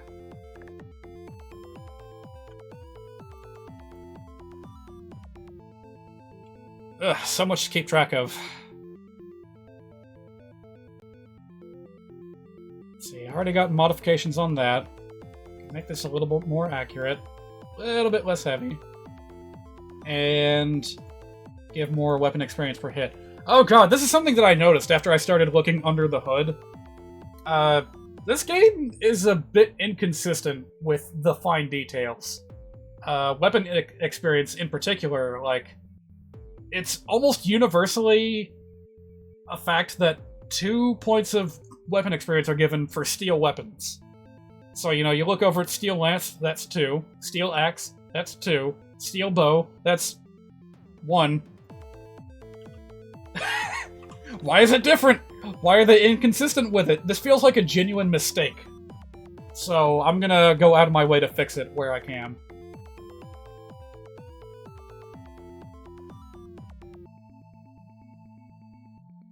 Also, gonna be doing a similar thing that Fire Emblem Fates did. I'm gonna be dropping silver weapons down to a B rank and raising brave weapons up to an A rank. That just makes sense, you know? I really don't think that it should take so long to be able to use the silver weapons. I'm not even all that good in the end. Alright, so there will be downsides to these weapons, despite them being infinite use.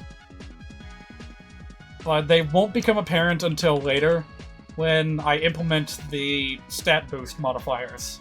Like, I have a whole bunch planned. But for now, I'm not going to worry about that.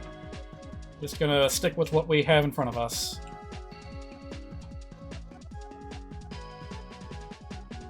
I think that's about where I want it. Okay. Blades, I'm going to make a little bit more accurate.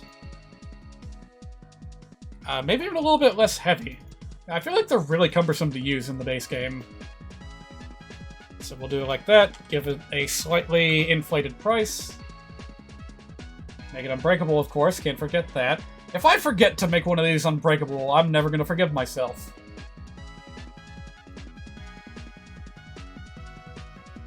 Steel blade, 65, yeah, that's fine.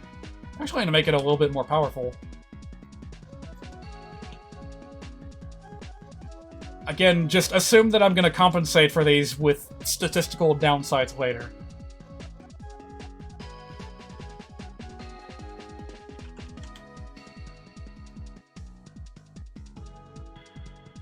It's so hard to keep track of everything. The silver blade will be the exception to the rule. I'm going to leave that at its A rank in utility.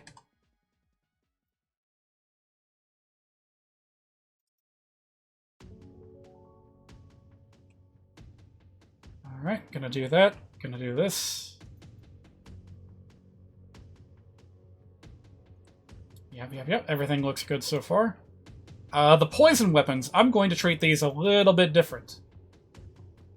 I will make them no longer inflict the poison status, and instead be attached to the poison strike skill.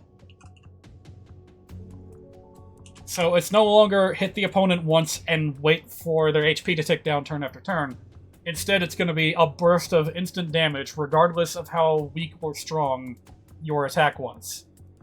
And I think that will end up giving these weapons a bit of a useful niche. I'm not sure if I'll put them up for sale anywhere, but I do plan to make at least one enemy drop them guaranteed.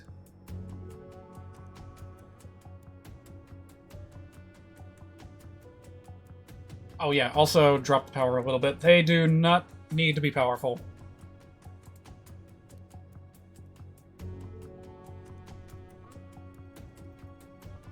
Again, I have to keep looking back and cross-referencing my spreadsheet here. I wonder if it would be any easier if I made it vertical instead of horizontal, because I don't need to see all this. Yeah, maybe if I just, like, hide one of these columns, it'll be fine. In fact, now that I'm looking at it, this section right here, Ability 2, nothing in that column is going to be changed. So I'm going to go ahead and hide that column in my spreadsheet as well. Ability 3 is pretty much only used for, like, weapon exclusivity for Irika and Ephraim, so I'm gonna hide that column too. Don't need that. And alright, now I can see everything entirely in my left eye. Isn't that nice? Alright, back to business. Rapier. Gonna be getting a bit of a nerf to compensate for the fact that it becomes infinite use.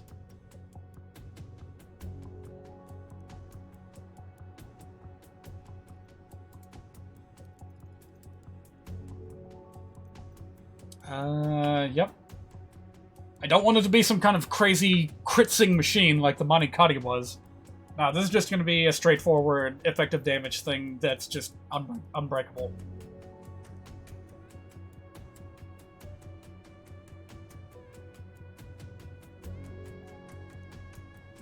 Let's see. Oh, apparently I wanted to change the effectiveness table. Maybe I should go ahead and do that. Let's see here. Yes, actually, I want to add more units to this. So, how am I going to do that? Just get my list out here. There we go. I'm going to be adding the Druid to the effectiveness of armor-killing weapons. And I'm going to be adding a few units onto the monster effectiveness. No, wait. The sword fighter effectiveness. Thingamajig. Yeah. Alright.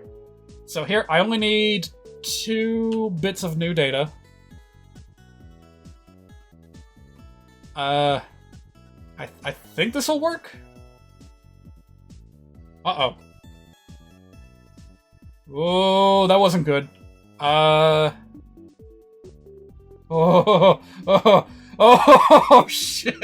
Oh, I fucked that up. Oh, dear. Okay. That was dumb, but I can come back from this.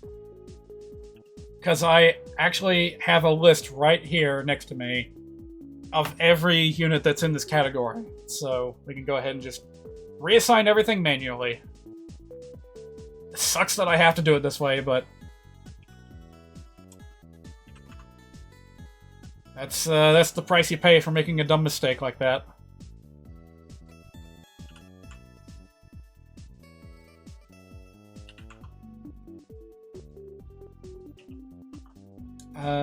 No thief, not Manakete. I want the Troubadour and the... Oh yeah, the Rangers. Wait, are the Rangers in that list by default? Yeah, alright, well, let's put those in too. I mean, I had to make a mistake eventually, right?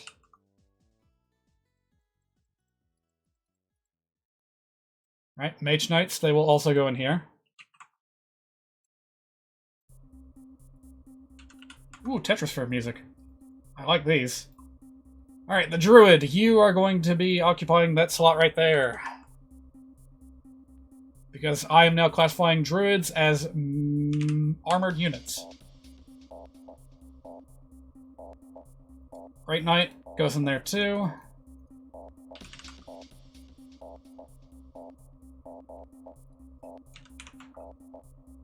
And who else? You know, I may have a complete list of every unit that I want included in this list, but what I don't have is their ID numbers. So, oops, that's one thing I could have accounted for.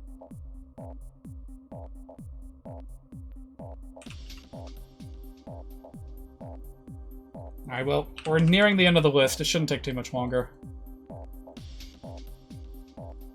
The Centaurs also count as cavalry units. So we'll go ahead and put those in too. Is there anything else? Did I miss one?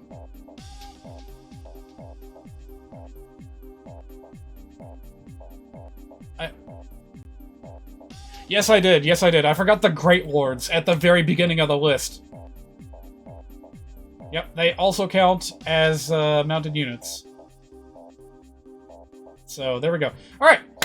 Mistake corrected. I'm gonna go ahead and post a message to my general Discord chat and Just leave a general alert.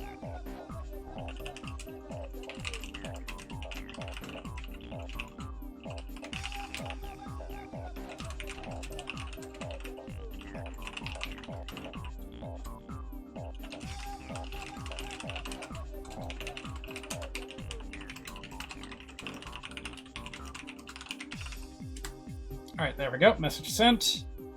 Now let's get back to business. So... this is not going to have an effectiveness weapon on it. This is going to be substituted with a different kind of sword. Same for this. I'm not going to change anything here. Worm Slayer. Was it going to change anything about that? Nah. Horse Slayer? No. Hammer? Yes. Yes, I need this to be 8 in size, so there we go. And these are going to turn into the druids. There we go. Sword Slayer. I wanted to add the thief and assassins to this list, so I'm going to expand that to 12 slots.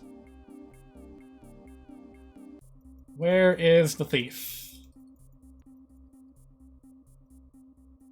There we go. It just didn't make sense to me. Like, I was always really scared of the Sword Slayer when I played this in the past, because I thought, mistakenly, that these types of units were vulnerable to it, when in fact they weren't. But that doesn't make any sense. They're infantry sword fighters, so why aren't they? Last one I'm putting in here is the rogue, wherever he is. Yep, here we go. And any other armor slayers that I need to worry about. That's flying. I'm not making any changes to that. Uh-huh. Not worried about this. Ah, here. Here. Oh, it's already been updated. Okay, these all point to the same address, so I don't need to worry about it. So that means if I look at, actually, that's pretty much all that I wanted to worry about. Like, the hammer is going to be the only primary armor slayer in the game after I'm done with it, so... yeah, that's all I need to do with that. Very good. Now, where was I? That's been balanced. Now it has a new effectiveness table. It's been updated. Very nice. This is going to become the Ruby Sword, which, did I remember to give that a text string? I did not. Well, I guess now's as good a time as any.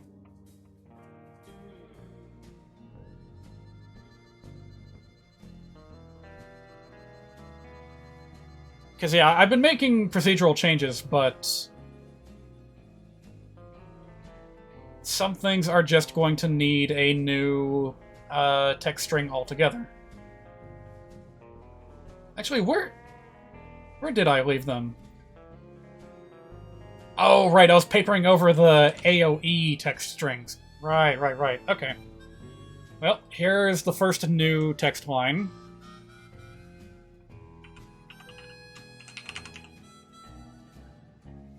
Yep, alright. Maybe I should just go ahead and go through the list. I said I wasn't going to do it, but maybe I should. Actually, nah. I think this was the exception, rather than the... oh, shoot. I didn't actually select it? Did I even save the change?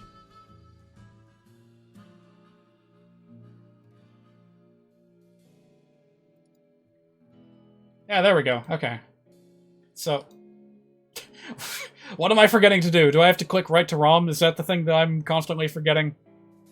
I think that it is.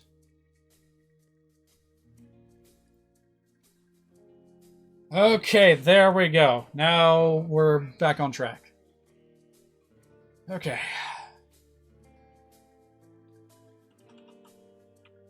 Oh, wait a minute.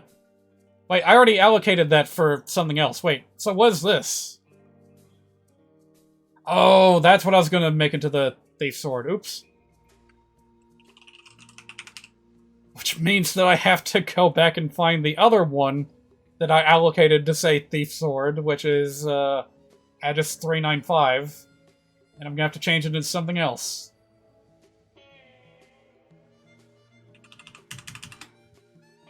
Okay, well, I'll just try to remember that for next time. Okay, alright. Alright. We're getting it figured out. We're getting it figured out slowly but surely. Jeez, that was quite a distraction. This sword I was going to give relatively weak power and accuracy in exchange for being attached to the skill Triangle Adept. There we go. It's as simple as that. That is how the gem weapons are made. You just apply the Triangle Adept thing to them.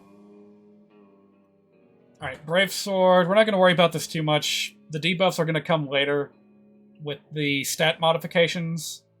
So for now, I'm just going to drop its power. Already changed the weapon rank, so that's good. Oh yeah, also changing that to a 1. There we go. Alright, am I missing anything else on this weapon? Nope. Alright, next. Shamshir, formerly known as the Wodao. It will be nerfed significantly, but it will retain that high critical hit rate, so it should be fine. Yep. Killing Edge, same deal here. They taste the same, but look different.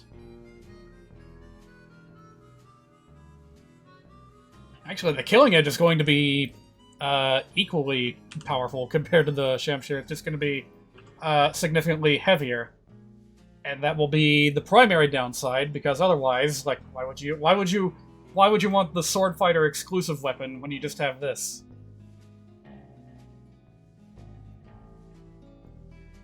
I really need to make sure that I check the unbreakable things, because I just keep forgetting. That's the whole point. That is seriously the whole point of this ROMhack, is to get that done.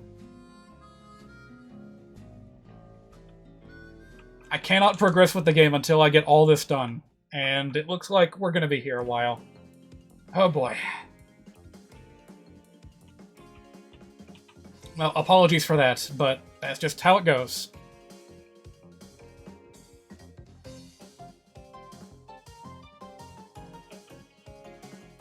Let's see. Armor Slayer will no longer be the Armor Slayer. It's turning into the Thief Sword, so it's going to be amped up in price. It's going to be weak and slightly inaccurate, but in exchange for that, we'll be attaching the Despoil skill. So that when you defeat an enemy with this weapon, you have a chance of gaining money. Sorry, don't know why I said that so loud.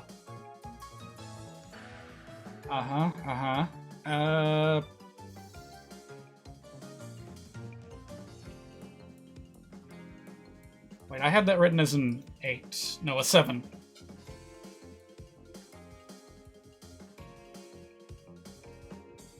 Oh yes, and I don't want this to point to any particular effectiveness. How do I do that? Do I just, like, type in a 0?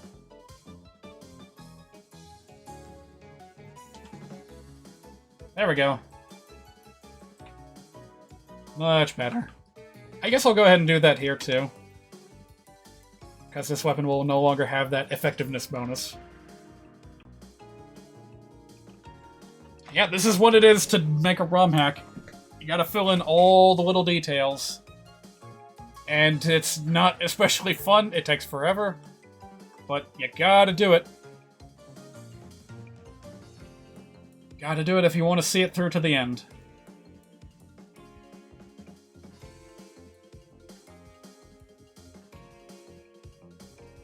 It seriously is so hard for me to keep track of everything here. It's part of why this is taking so long from my perspective.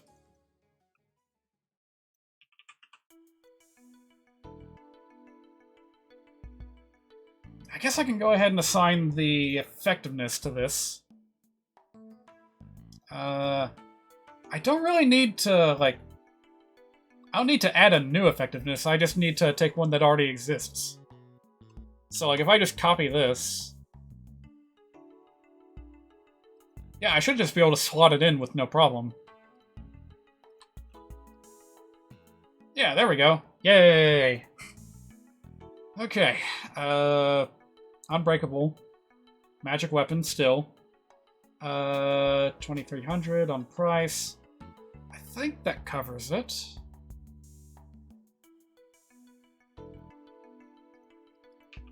Rune Sword's gonna be pretty expensive. And it's going to get a little buff to accuracy, but a debuff to its weight.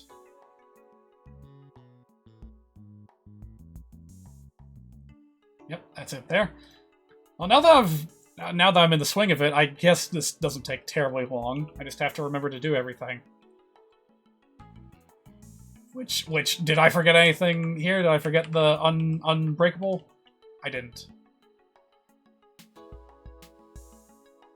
Alright, the Reaver weapons, I'm going to give a slight nerf to. Again, just because, you know, they're becoming infinite use, so I feel like they shouldn't be quite as effective as they usually are. The Hidden Blade, the first in a few weapons that I am going to put in that have a particular skill attached to them. In this case, Alert Stance. Yeah, there we go. So it'll make the holder much more dodgy on the enemy phase. A little bit like the Sunrise Katana from Fire Emblem Fates. That's the idea going into it, anyway. I wanted to bump this up to a C rank. No effectiveness, please. And am I missing anything? That should do it. Alright. Yeah, we're just chugging right along. We'll get there eventually. No particular changes to the lance except for price and weight. And unbreakability, of course. Gonna make this slightly more powerful. Slightly heavier, but no more criticals.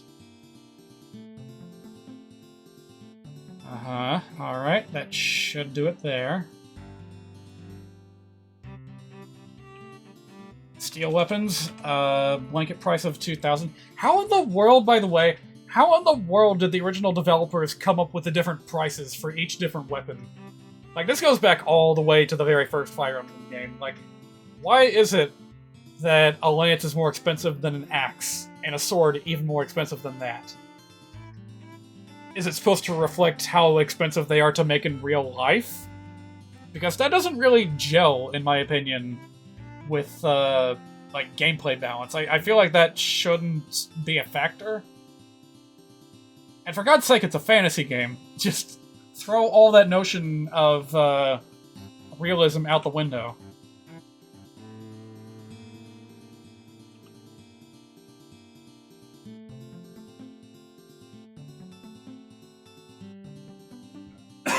Excuse me. Anything else going on here with the silver weapon? Yes, I almost forgot. Silver weapons become B ranked. Brave weapons become A ranked. And poison weapons lose their poison effect and instead gain poison strike. There we go.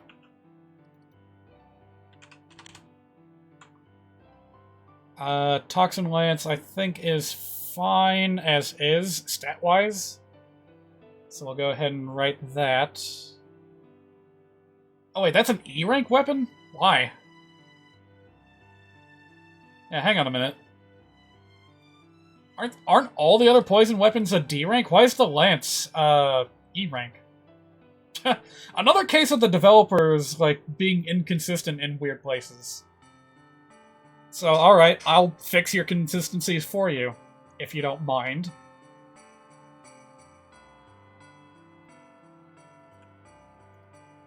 Alright, 8,000 on the Brave Weapons. Drop their power level. In this case, I'm going to drop the accuracy too. Keep the weight. Ugh. Man, I think I'm going to have to take a break to stretch here pretty soon.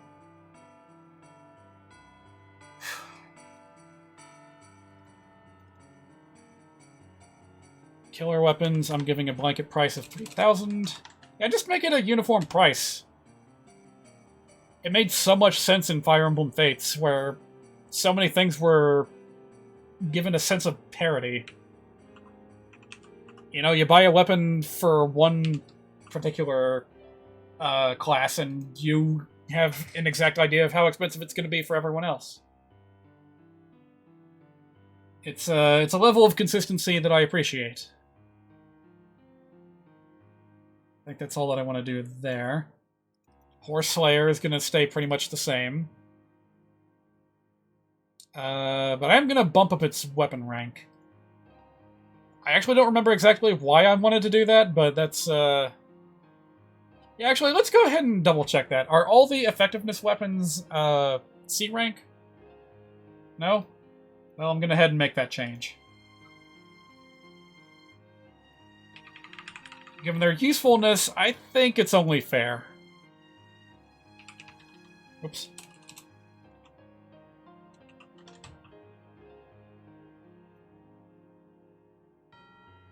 Alright, and Horse Slayer, I already debuffed that. I'm gonna make it a bit lighter as well. It's gonna have enough trouble standing out with these debuffs applied. Alright, make it unbreakable, of course. Can't forget that. Even the throwing weapons will become unbreakable. But, of course, to compensate for that, they are going to be very difficult to use. Very heavy, very weak. It's more for versatility than anything else, really.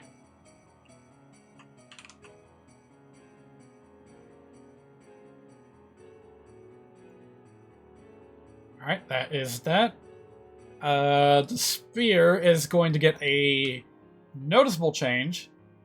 Another cue that I'm taking from Fire Emblem Fates, the more powerful throwing weapons are going to be locked to a range of just 2. So they're more effective, they're more powerful, however you leave yourself vulnerable to close-range counterattacks if you choose to take that option. And again, this is in part to compensate for the fact that these weapons are now completely unbreakable. Unbreakable, that's what I said. By the way, weird thing I noticed, there's 2 copies of the graphic for the spear here in the game's files. I don't really understand why that is.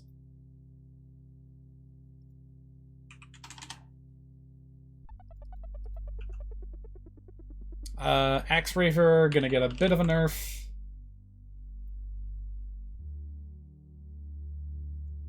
Alright, now we're on to a whole new category of weapons. Starting with the Iron Axe. Get a bit of that, get a bit of that, and that's it. I think it is fine as is with the base stats. Steel Axe. Give it a 2,000 price. Unbreakable. Mostly the same, but I'm going to drop the weight a little bit. Yep, that's pretty much it. I'm getting to the point now where I can, like, know what changes to apply without any, Oh, damn, I put 80 accuracy on this thing? Well, gee, I hope that doesn't become too game-breaking. Yeah, we'll find out. Poison Axe, same with the others. Take off the poison effect, add the poison strike.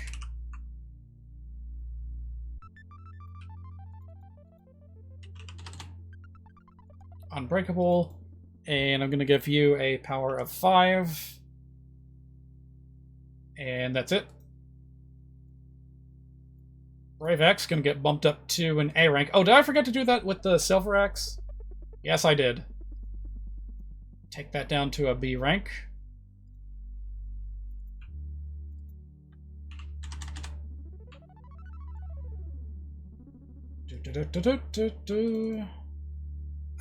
Brave Axe going to be dropped down to 9 power, 60 accuracy. And that's it. Make sure I didn't forget any unbreakables. Okay, good. Killer. Yeah, I'll explain my design philosophy with the stat debuffs when I get around to mapping them. I've got quite a few planned, and in fact, I think by the time I'm done, like 80% of all weapons in the game will have some kind of stat change applied to them. Most of them debuffs. Again, to compensate for the fact that everything's being rebalanced.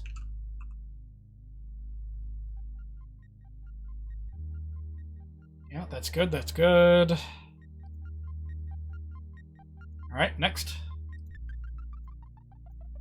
This is going to become the Emerald Axe. The name has already changed because of what I did earlier. That's good. I'm going to make the gem weapons significantly cheaper than the Reaver weapons. I feel like being able to reverse the weapon triangle is way more useful than being able to exaggerate it.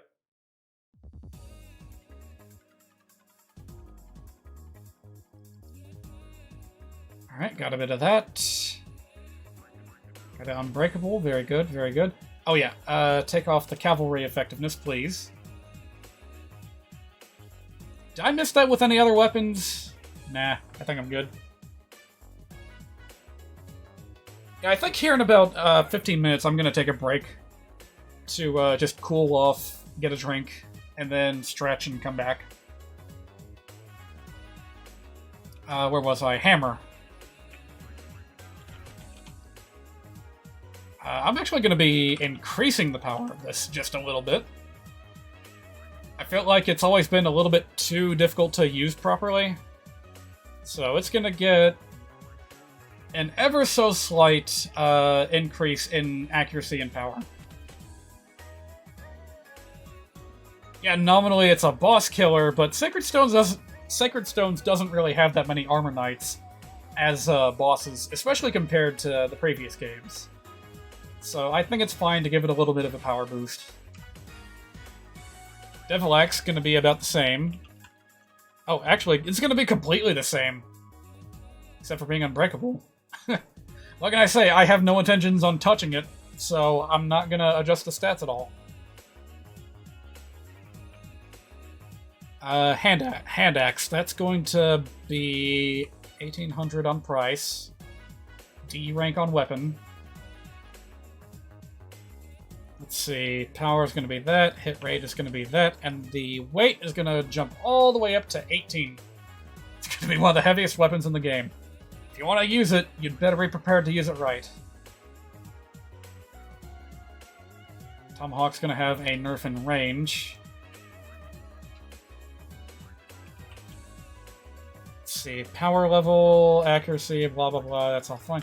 I'm actually going to give it a boost to its crit chance. Because the spear has it, why does the tomahawk not?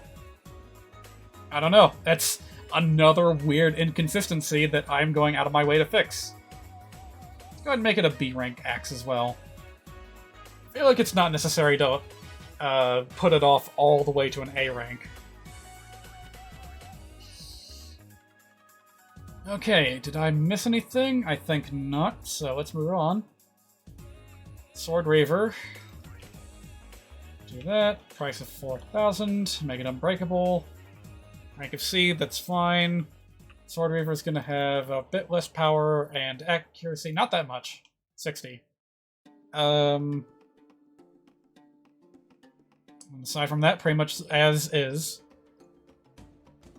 Sword Slayer, I've already updated the effectiveness table. It's going to be significantly more expensive. and about as powerful and accurate as the other thing.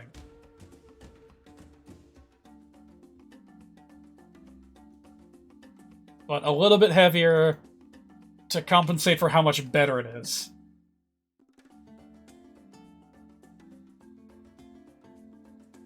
Oh, and I think it is perfectly acceptable to bump that up to an A rank.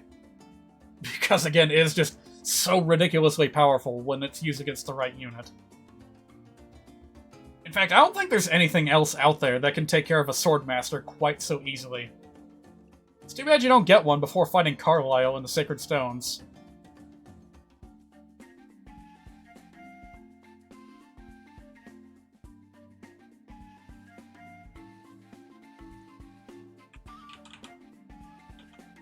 Alright, moving on.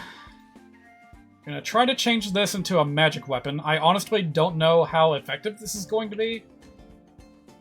But you'll never know unless you try. So we're gonna give it the properties of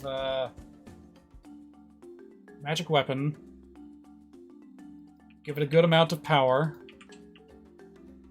Make it a bit heavier. And anything else.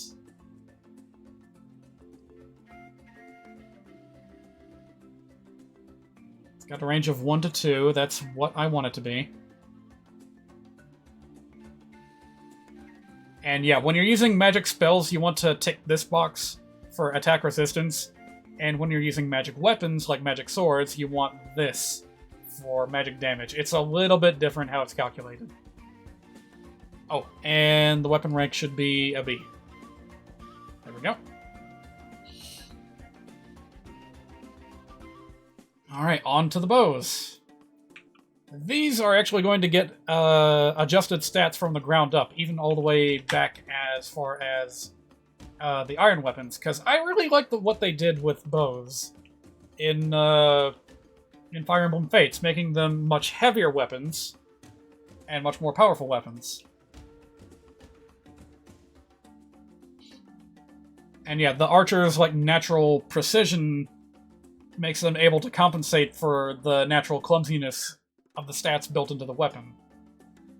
So I feel like that is a sound design philosophy that I will be mimicking. I think I forgot to attach the triangle adept to this axe here. There we go. Alright, so that's what I'm going to be doing. Pretty much every bow is going to get a power boost of some kind.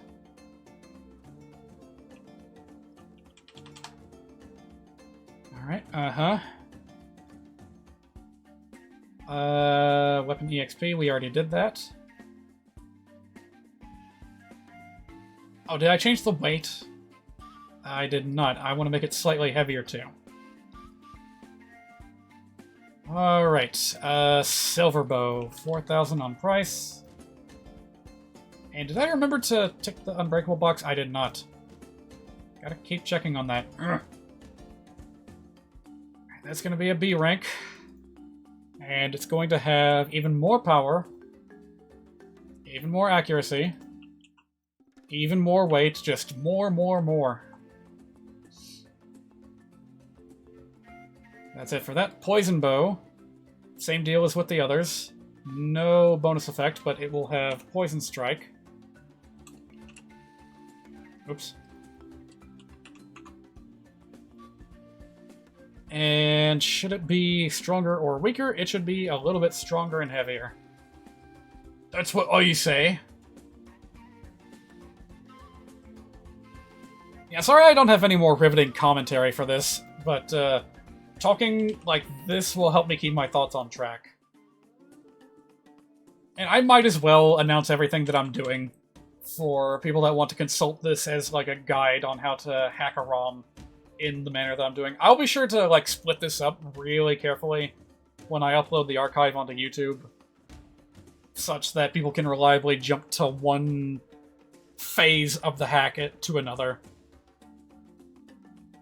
Alright, 8 and 9, that's good, that's good. Brave weapon gets an A rank.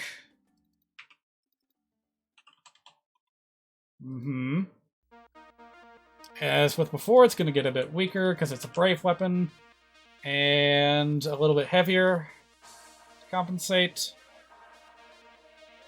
Alright, very good. Short bow. Short bow, I'm actually going to tweak to have a 1 to 2 range. However, it's also about to get a lot more heavy because of that. It's basically going to be like a hand axe.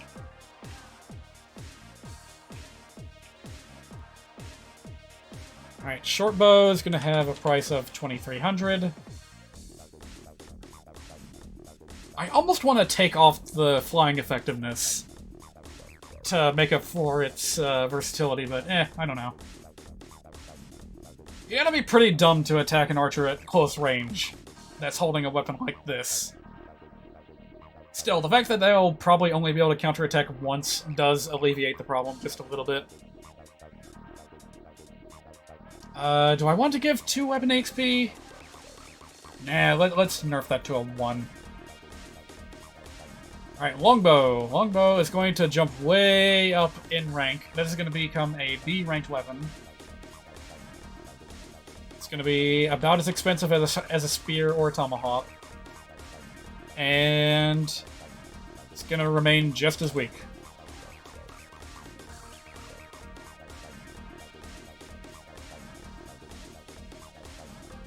Will it keep the 2-3 range? Yes, it will. Okay, that should just about do it for the bows. The ballista, the siege weapons, I am not going to bother with at all. Like, not in the slightest. They are staying right where they are. Okay, on to the magic spells.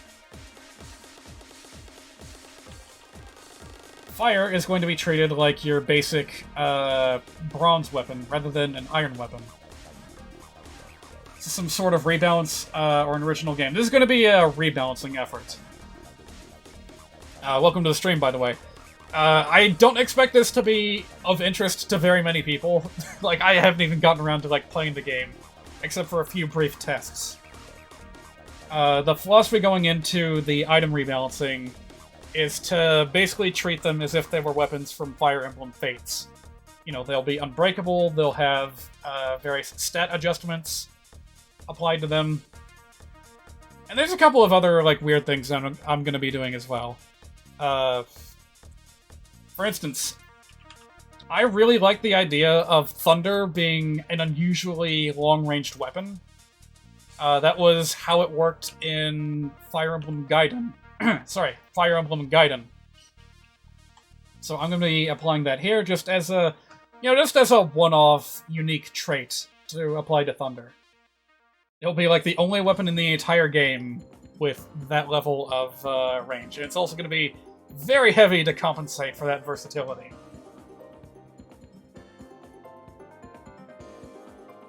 Let's see if I missed anything. So, to offset the weapons becoming unbreakable, I'm going to apply stat changes while they are equipped. Again, much like Fire Emblem Fates did. I'm not going to be able to get around to them just yet, not till I get to the end of this list. So that will come later. But it's generally what you would expect. Steel weapons will drop your speed, silver weapons will drop your luck. The bronze weapons will drop your skill to make it less likely that you'll hit a critical hit or activate a skill. Stuff like that. Let's see. Wait, I actually have different values for Hellfire. Huh. Maybe I was consulting a different version of Hellfire? Weird. Well, anyway, it's basically going to be treated like a steel weapon. So, it will drop a little bit in power. Drop in weapon rank. Bolting, again, I'm not going to apply all that many changes to. I do want the siege weapons to remain, like, very breakable. I noticed that Eclipse was unique among long-range magic weapons in that it gives you 8 weapon experience for using it. Which is weird to me. That's an awful lot, but I guess dark magic users need a bit of an edge. So I'm going to be applying that philosophy to the long-range anima and light magic as well. Make them give out more weapon experience than usual. Price. Do I want to adjust the price? A little bit, yes. So what is that going to turn into? How can I get this up to 3,000?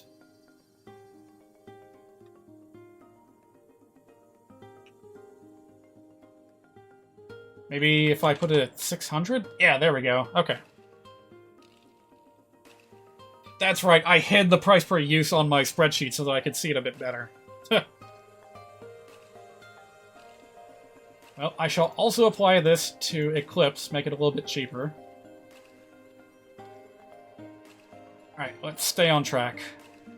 So, bolting, I think I've applied all the changes I want to it. Yep. So, on to the Winter Spell. Gonna make it a bit more accurate, a bit less powerful. About the same on that. I'm going to apply a stat debuff later to compensate for giving it a skill attached to it, but the idea behind giving Duelist's Blow to this particular magic spell is that you're, like, attacking the enemy with a blizzard. And logically, it would obscure their vision and make it harder for them to counterattack. That's probably going to be a contentious change. But it is what I have decided on. I mean, most of all, this is basically a ROM hack just for me. Because I like this game so much, and I wanted to, like, live stream the process of hacking a game. It's just, you know, a personal project. Not meant to be taken all that seriously. Alright, this is going to become a completely new weapon. I have a sticky note somewhere for the name. There we go. Something I wanted to give to the anima magic class was a Reaver weapon that would reverse the weapon triangle. Because there's no spell in the base game that has that property. And I think there ought to be one.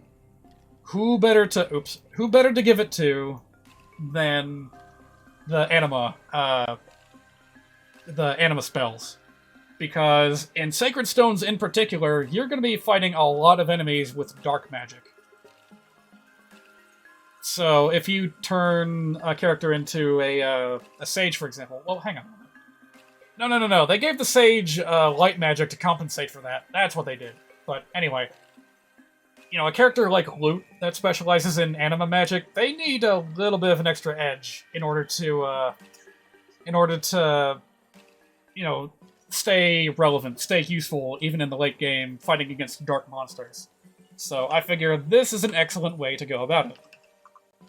Also, welcome back, Geonamic. Welcome back. You are correct. I have not yet played the game proper. This is taking a bit longer than I expected, and I made a few mistakes earlier that I had to correct. I'd say we're about halfway through the weapons. We've gone through all the basic swords, lances, and axes. So we're on magic spells right now. Just double checking to make sure I didn't miss anything. Okay. Even the divine weapons will be boosted such to where they can be used infinitely, and their stats will be changed accordingly.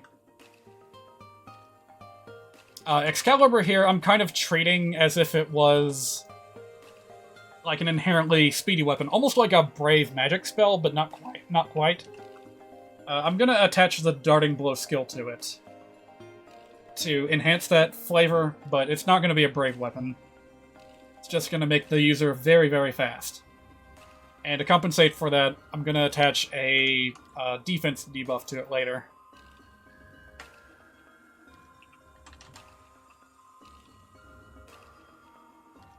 Let's see, lightning. I don't think I was gonna do much with lightning. Oh wait, yes I was. Yes, I don't entirely agree with the idea that light spells all have an inherent critical factor to them. I always thought that was a little bit weird, so I'm going to be stripping that off and treating them just like normal spells. You know, except for where the special ones come in. For example, I had the idea of applying the dazzle effect to the shine spell to make it a bit more, excuse me, a bit more interesting. It's going to become a bit heavier to compensate for that, taking away the critical hit thing, make it a bit less accurate, and yeah, there we go. So it'll be like a kind of a weak weapon that you can use to attack fearlessly with the dazzle effect applied to it. Now that might actually be a terrible idea that I shouldn't do, but that's what I have mapped out. That's what I'm gonna try to do. And if it turns out to be the worst idea I ever had, then we can always change it back later. I think generally when doing the Sora stuff, changing everything... Before changing everything, testing the first few chapters with fully altered weapons so that any inherent issues can be addressed.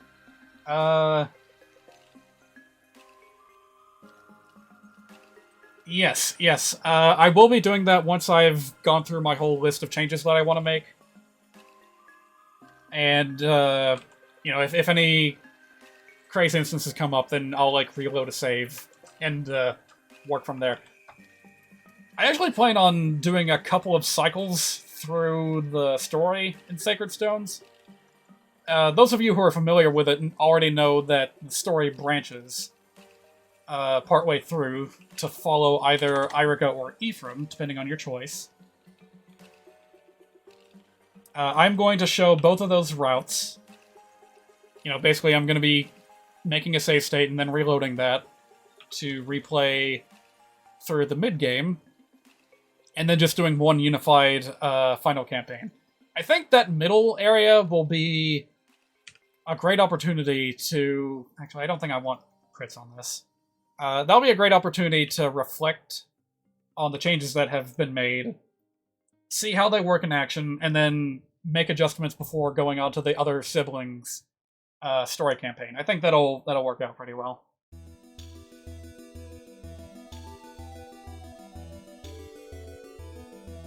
And the unique feature I'm going to be applying to this spell is Triangle Adept. Make it so that in rare instances you may actually prefer using this instead of Aura, for example. If the enemy's using dark magic, just push that advantage. So Anima Magic gets a reverse weapon, and Light Magic gets a Triangle Adept weapon. Ugh, I can't talk.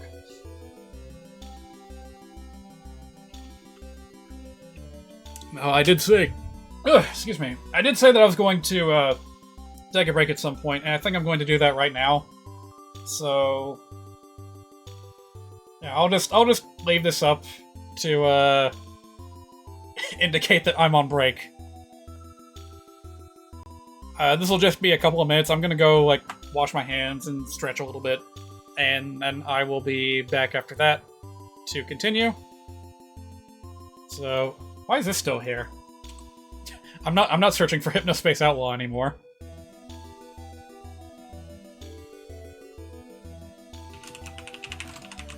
I really need, like, dedicated BRB screen.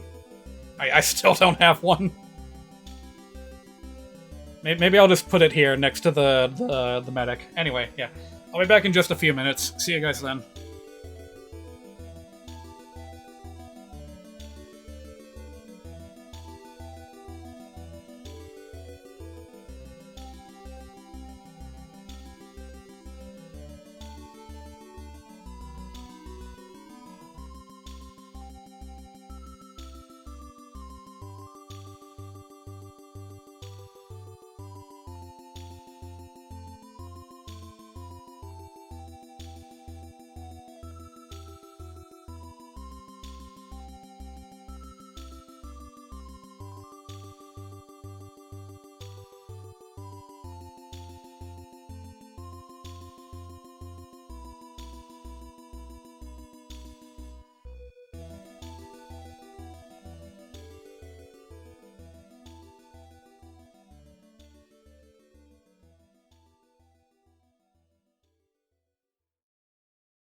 Okay, I'm back. I'm ready to continue. Go ahead and hide that text, send this back down. Alrighty.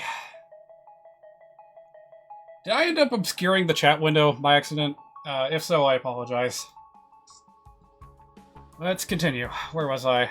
Applying changes to weapons, divine, pretty much where I want it to be. Purge. What am I going to do with Purge? I think I'm going to make it a little bit less accurate, actually, to compensate for its natural tendency towards critical hits. For weapon EXP, that's fine.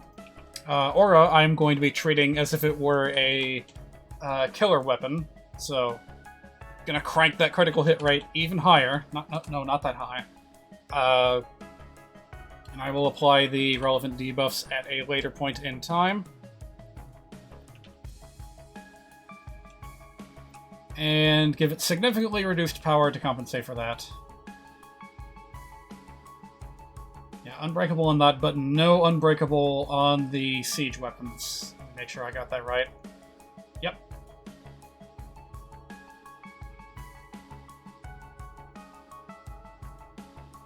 Alright, yeah, I think that's all the changes I wanted to make here. This is going to become something new.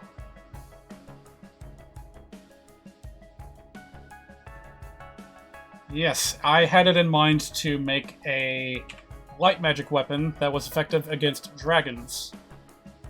I felt like magic needed a weapon that was effective against some... Actually, you know what? I thought that every branch of magic needed a type-effective weapon. Surprised you lowered the hit rate. Typically, you would think that low-accuracy weapons, no matter how strong they are worthless because of how inconsistent they can be. Well, the thing about that is that I personally think that accuracy rates in the Sacred Stones are ratcheted up way too high. It feels like no matter how crummy your weapon is, you're always going to end up with a 100% hit rate against the monsters and common enemies that you run into.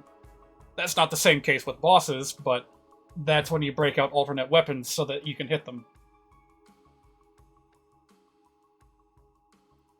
So these are not necessarily changes that I would apply to any old Fire Emblem game. I just happen to think that Sacred Stones in particular is in need of these changes. So yes, this is going to become a light magic weapon that's effective against dragons, which, hey, how about that? It already is. It already is. I didn't even have to put that there. This was originally, I think, one of the legendary weapons from the previous game. Blazing Blade.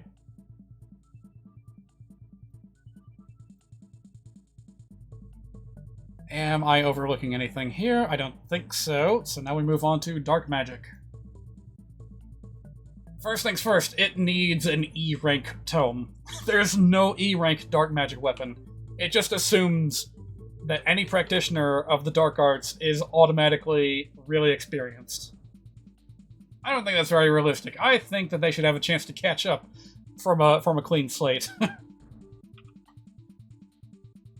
Yeah, same thing here. This is supposed to be, like, really powerful and inaccurate dark magic, but in practice, whenever I play Sacred Stones, I never have any trouble getting 100% hit rates with this weapon. So, I feel like this is a worthy change to make.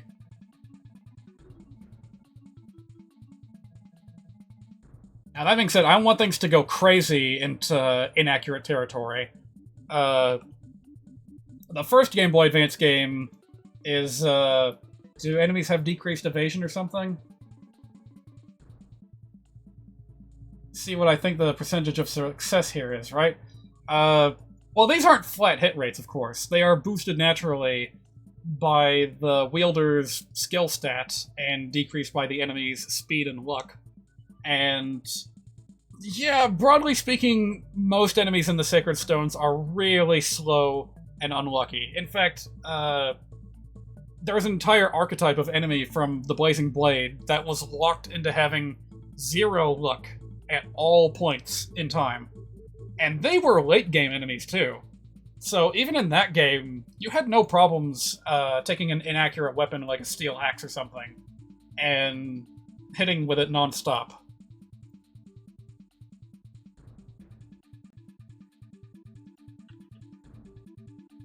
So you'll just have to trust me on this, I suppose. Accuracy is a little bit different in this game compared to your average Fire Emblem, I think. Well, your average non-GBA Fire Emblem, that is. You thought it was like Pokemon? Oh, no, no, no, no, no, no, no. No, in practice, this is gonna veer closer to like 90-ish% with an average skill stat. And then, of course, it can be boosted even further based on certain factors, like, support conversations. That's what support conversations do in this game, is they buff your evasion, critical hit rate, and accuracy when you're near your support partner. So it shouldn't be that difficult to ratchet yourself back up to a full range accuracy.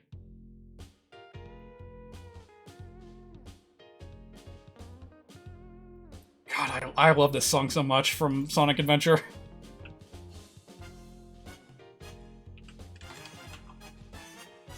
Alright, Nosferatu needs a severe nerf. Also, I probably appear to be contradicting myself here with the number that I just put here, but I'm going to be applying a stat modifier to this that drops the user's skill, like, as far down as it'll go. So this is basically as high of an accuracy as you can possibly get after the stat changes are applied. And then the enemy's evasion will just keep on decreasing from this. It's going to be a little bit weird, and I'm honestly not sure if it'll work as intended, but we're going to give it a try. Again, if any of these turn out to be, like, really, really bad ideas, we can always go back and change things. Let's see, Eclipse, I'm gonna bump up to a 50% accuracy. Now, this is a weapon healing around 30%. Like, they clearly do not expect you to hit anything with it. But I easily got to, like, a 60% hit rate when playing the game myself, and I think bumping it up a little bit further is just fine. Did you change Seth? A little bit. Not that much. I applied a blanket change to every unit in the game, which was to give them a little bit less HP. Because I feel like the game feels a bit more balanced with lower HP values, as was the case with Fire Emblem Fates. And again, I could be wrong on this. We'll just have to wait and find out. But I'm gonna go forward with it. I'm gonna go forward with it for now. And it should work out just fine.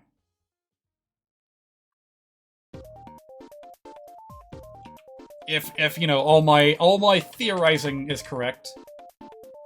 No special traits on Fenrir. I'm just gonna, keep it as a heavy, powerful weapon.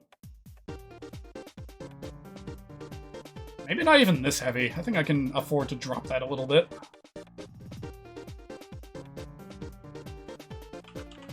Yeah, alright, so far so good.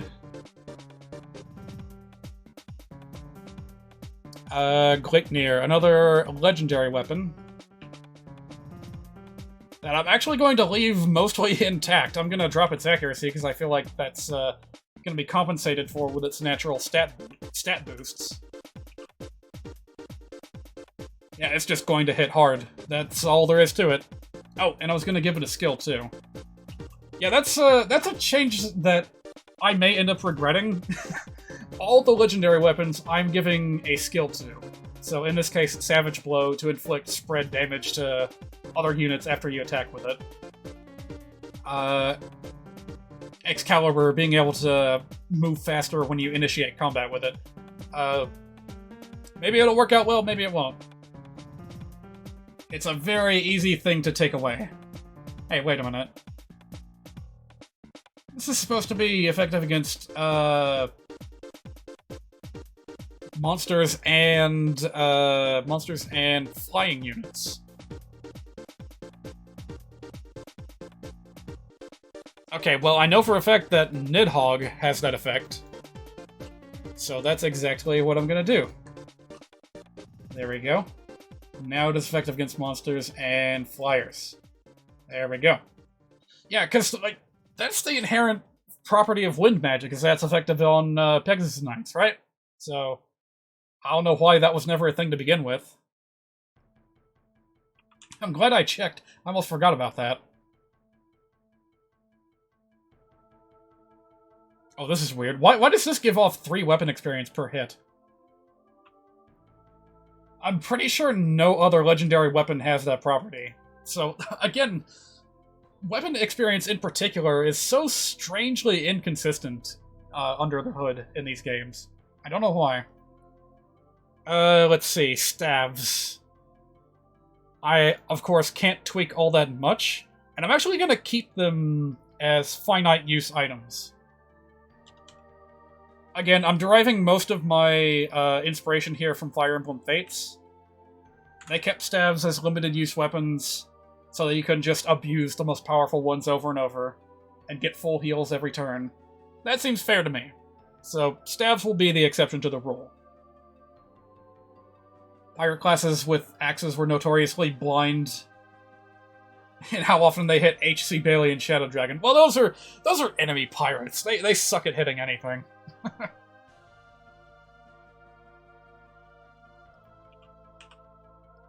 Let's see. This was going to be... Oh, I don't think I actually displayed this correctly. Hang on a minute. Alright, I'm gonna need these numbers back. Let's see.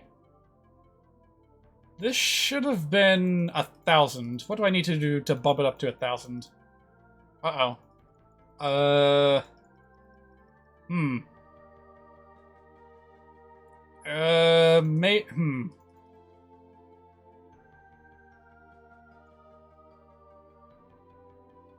Should I set it to 10? Oh, this is weird. Maybe I'll go a little bit further beyond. They've historically... The men's staffs have historically been pretty expensive anyway. So, sure, we'll just notch it in at 1,200. It's pretty much the only thing that I plan on changing about the staves is, how much they can be used and how much they cost.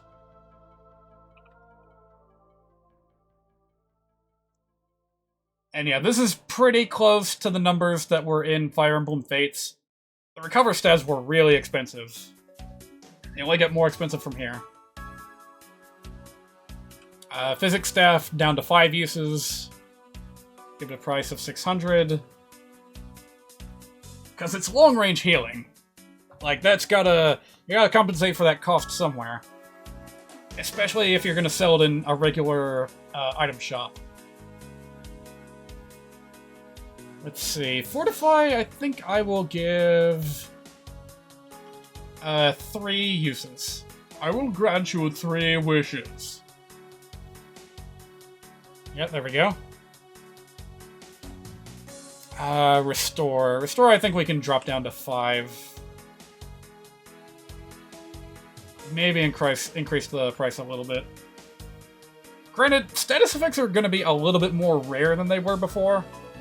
poison weapons will no longer apply the poison status, so I'm not gonna have to deal with that anymore. It's just gonna be monster weapons that can inflict the poison status now. And aside from that, the only status you'll have to worry about is the, the status weapons. Huh. I guess I have to insert a value for these. Well, I think I would like it to be a very small amount. If you want to sleep for 5 turns, set it to 52. What if I want fewer than that? I'm actually not sure what to put here.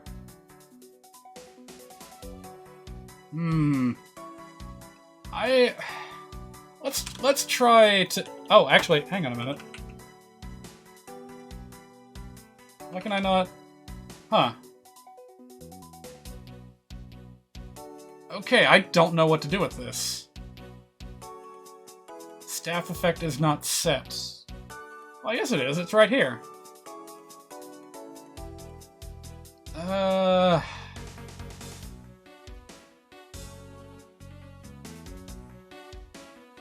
what is this referring to? Nothing. Can't use that without an additional patch. Well, I honestly thought that you would just be able to put in a number here, but as you can hear, I cannot do that for some reason. I will worry myself about this another day.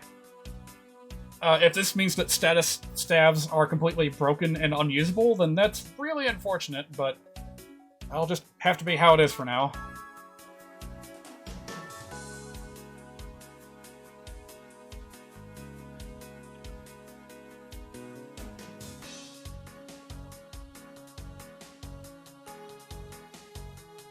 Yeah, honestly, if I could, I would reduce the turn counter on the status stabs down to about, down to like 1 or 2. That's how they balanced it in Fire Emblem Fates, given that you were actually able to buy the status stabs in shops. So, the freeze staff, for example, just basically pins an enemy in place for 1 turn. And it's really, really useful. I hope that I can accomplish something similar here, but I guess I'll just have to roll with the punches on this one. Warp. I think I'm gonna dock that down to 3 uses. This should be a very exclusive kind of weapon that you can't take advantage of very often. Yeah, Warp and Rescue, really, really powerful effects. And the physics stabs were broken in Shadow Dragon. They heal everyone, no matter how far they are. Right, I remember that. I think that it was that way in the DS remake too. And it just felt really, really dumb. Like, an entire turn's worth of damage dealing suddenly, like, disappears because the enemy happens to have 2 physics stabs on their side somewhere. Doesn't even have to be close. They're just somewhere out there. And they can completely wreck my day.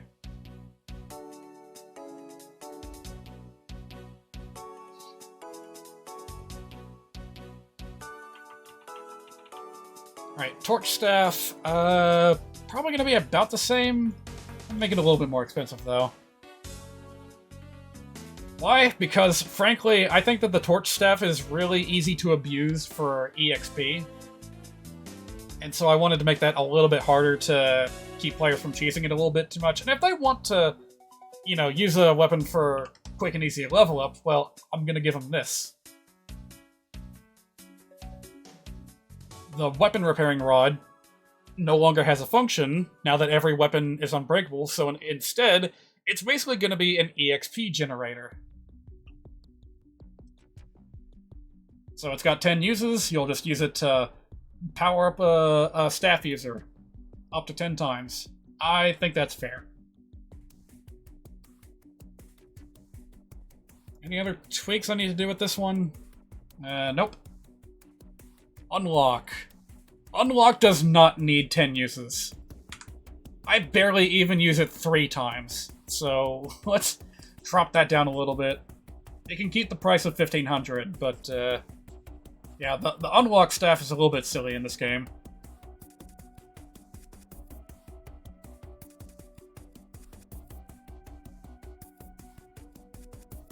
I wonder... Hang on a minute, this only works on doors, right?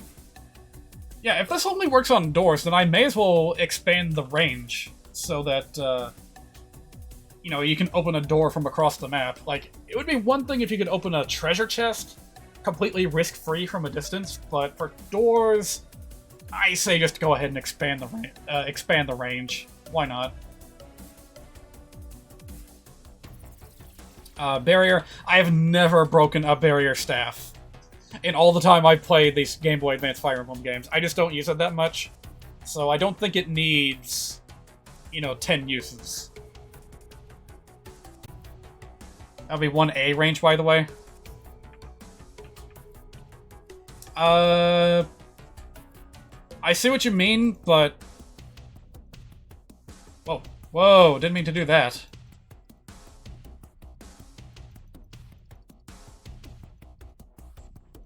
Actually, 1A doesn't work in this context.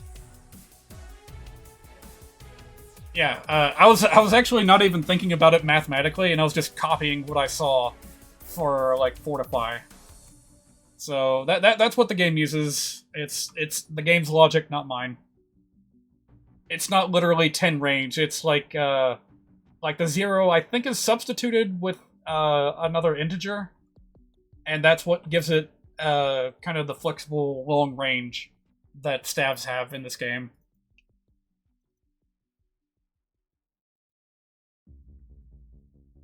So, right, here's another weapon that I went ahead and modified.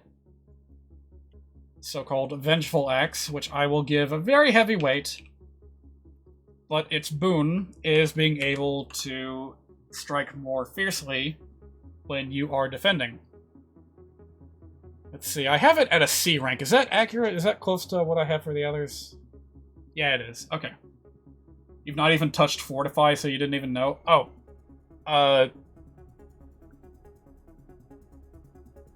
There's two ways to interpret that. Either you never found a Fortify staff, or you did find one, and you considered it to be so valuable that you never used it. Which absolutely is the case with me. I think I've gone entire playthroughs of the Sacred Stones without ever once touching, like, the Warp Staff, because I was just... I didn't want to run out of uses for it. It was the only one in the game. Yeah, that's just silly.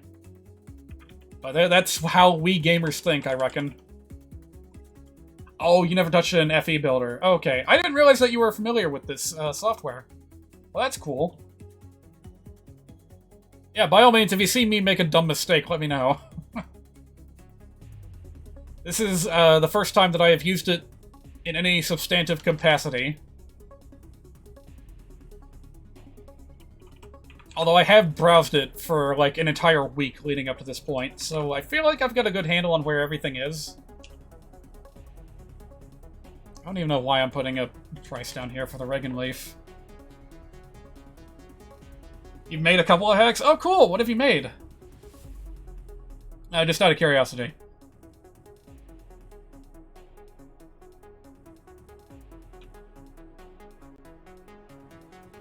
Because I was just saying earlier that I really ought to get around to actually playing, you know, a couple of Fire Emblem ROMhacks. I actually have not. I've never played a single Fire Emblem ROMhack in my life.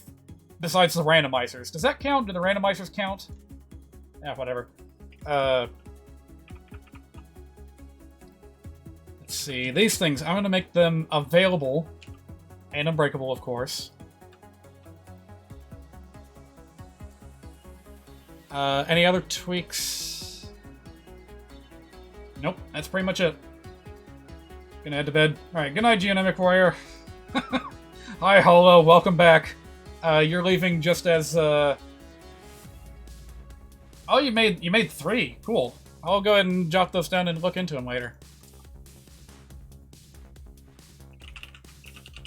Iron Emblem, Journeys Garden. Are they uploaded on romhacking.net or another website? Like, if there's a repository for these hacks, go ahead and tell me what that is so that I can browse it at my leisure.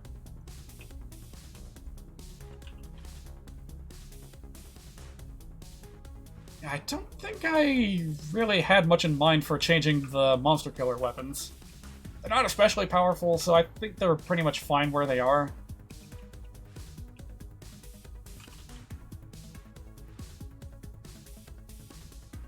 Now, I'm not even going to touch the weapon rank. They're on FE Universe? Gotcha. That sounds familiar. I think I might have consulted that website once before for information on ROM hacks, back before I discovered this software. There's a bunch. Oh, cool. I'll just pin that website for later. Fire Emblem hacks with downloadable patches. Ooh! Wow, there's a whole bunch for Fire Emblem 8. Wait, there's...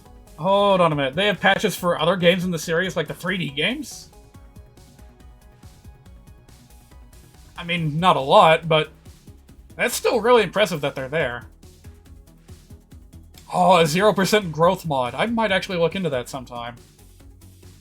That's basically like a 0 EXP hack that you would do for a challenge. And I think that's pretty cool. I mean, I don't do it all that often, but when I do, you know, I commit to it.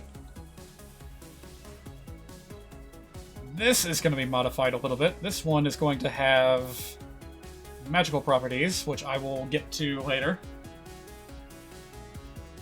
Sacred Stones is the one with the most robust hacking tools. Gotcha. I mean, certainly it's the one that looks the nicest, if you were to ask me. I do not like the washed-out palette that the first two games had. That being said, I'm sure that there's plenty of patches out there that fix that. That give those games a darker palette.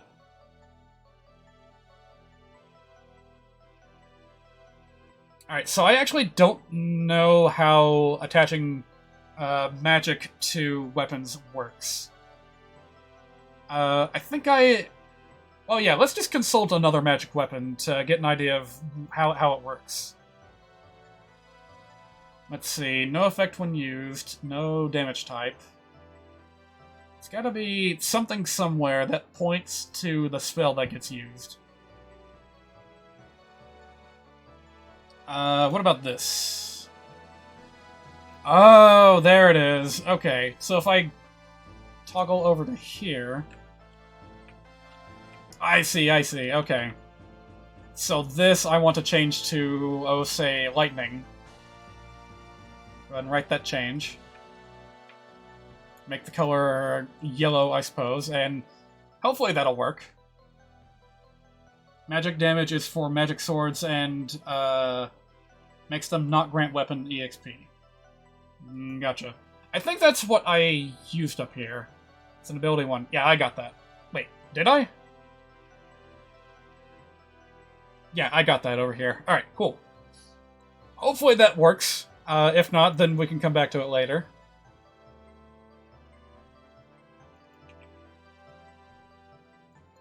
Let's see, the twin weapons. What was I going to do with them? First of all, give them a power reduction to compensate for the fact that they give you 5 points of strength for free. And that's pretty much it, I suppose. Because, like, yeah, with that sky-high power level, they annihilate monsters with complete ease. I think that's literally the only change that I want to make. Well, almost. One more thing. Twitch is... Excuse me, what? Twitch is removing friends later this month? What do you mean? Wait, hold on a minute. Friends. So, like... Let's see here. So... You gotta be kidding me! Why?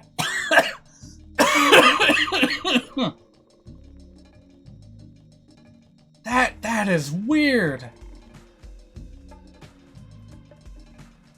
Today we see the best viewer-to-viewer connections on Twitch happen when we experience live moments together on a creator's channel, with very few people using friends to actively connect with each other. You're kidding. I mean, I guess... Like, hang on a minute. What even were you able to do with friends before? Like, if I click on... Yeah, if I click on the name of a friend, then I can send a DM. So, wait, no, don't tell me. Are they taking away private messages? Because if so, that's mental. That's kind of a critical feature. Why would they take that away? Absolutely insane. I don't understand how tech companies work anymore. Oh, right, I need to change this real quick.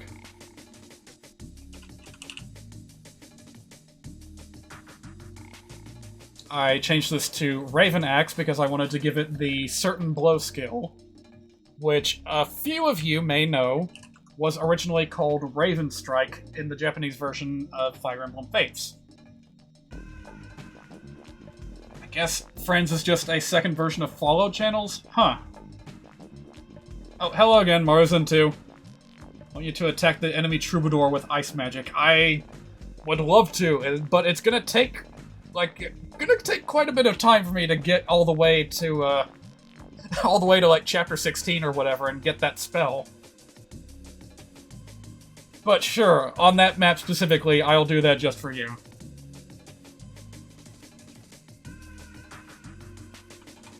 So, okay, if direct messages are still a thing, then that's not so bad, I suppose. But even so, it strikes me as a really strange decision.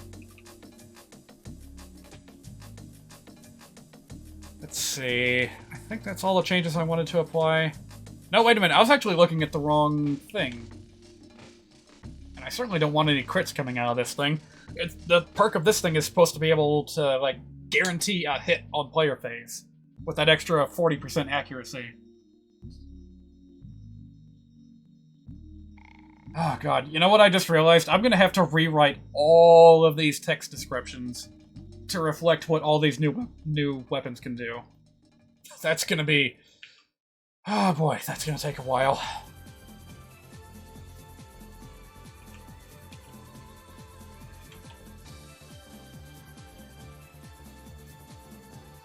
Evaldi, not much different, but I am going to give it, of all things, Armored Blow. Again, might be a really controversial choice to make, but I feel like that's an ability that will be much appreciated by bishops in this game, being able to, you know, attack something with a bow or something with relatively little fear. And I mean, the defense +5 is already there. I feel like this is playing into the weapon's strengths by making you more tanky on player phase. Let's see, what next? Master Seal, no changes there. Wait a minute. Oh, right, I changed the name so that I could call it from elsewhere. We don't really need that anymore. Oops. Now, let's just change that to the dummy text. That way we know not to mix it up with anything else. Alright, cool. Latona. The ultimate staff. I'm gonna drop it down to 2 uses instead of 3. Just to emphasize how game-changing it can be to have such a universal heal option. Alright, going back around to new weapons. This will be another gem weapon.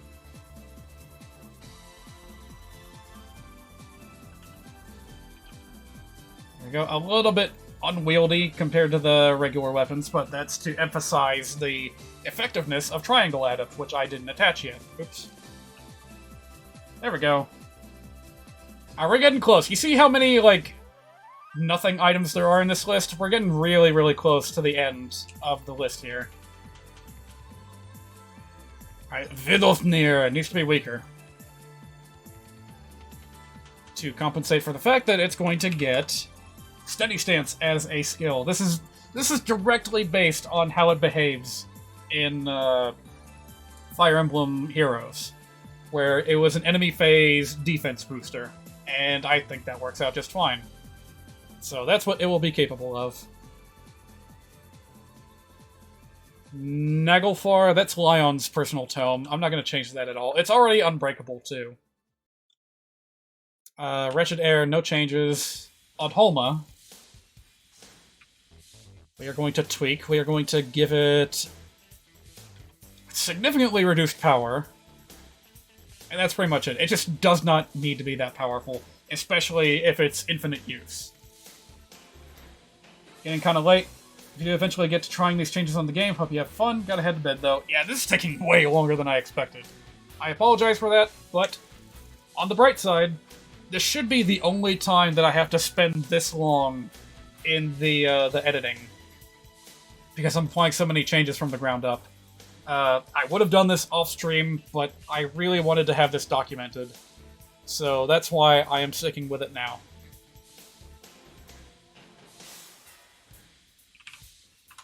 I'm gonna go ahead and throw Astra onto this sword, simply because I couldn't find any other place for it. I didn't feel like giving it to the Swordmaster as a class. So it'll just be attached to the Swordmaster's ultimate weapon, and that'll be that.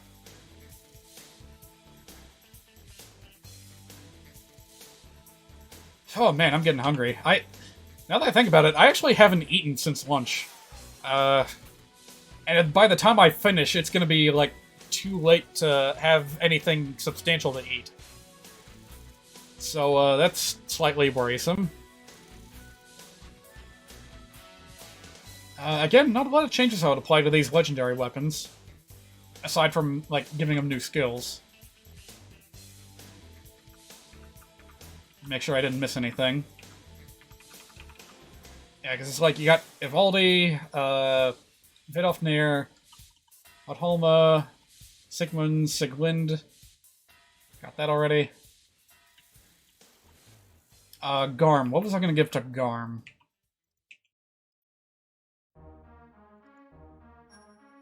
Oh, more Fire Emblem music. Good. Again, major power nerf. It has no business being that strong.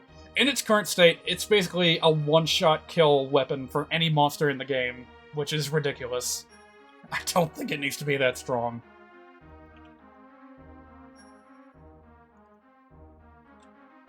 But I will give it a unique niche with Life Taker. I was thinking of attaching, like, a lifesteal skill to it, like Soul. But then I decided, you know what, let's just make it to where if you kill something with it, you get some of your HP back. I feel like that plays into the style of the Berserkers that will probably be using it. So we got that done. Nidhogg. Again, mostly the same, just a severe power drop. I'm gonna increase the weight by quite a bit, too. And what skill did I attach to this? I used Warding Blow. Again, inspired by Fire Emblem Heroes, because that was, like, Inz's special ability. Being able to attack mages without fear. Actually, I think he can outright cancel the counterattacks of mages, but that's a bit too much for a weapon like this, so Warding Blow it is. Just make him really tanky against magic when he uses it. Let's see, this I was going to turn into the Guard Lance from Fates. So later I will give it a... no, wait, actually I don't need to give it any stat buffs, because I can just give it Bracing Stance. There we go. Extra defense when you're defending with it, but not when you're attacking with it. I feel like that will balance itself out perfectly. Oh, and take away the armor effectiveness. Thank you.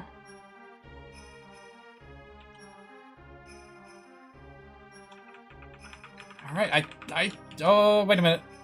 Nope, I didn't miss anything. I'm good. I'm doing real good here. Alright.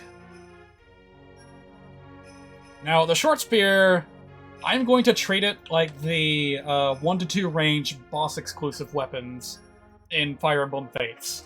So they will be as powerful as the full-on spear.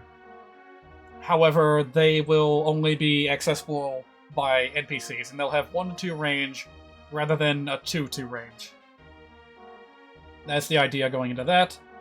I don't think I need to... Yeah, I'm not going to put anything on that. May as well make it unsellable too, I guess.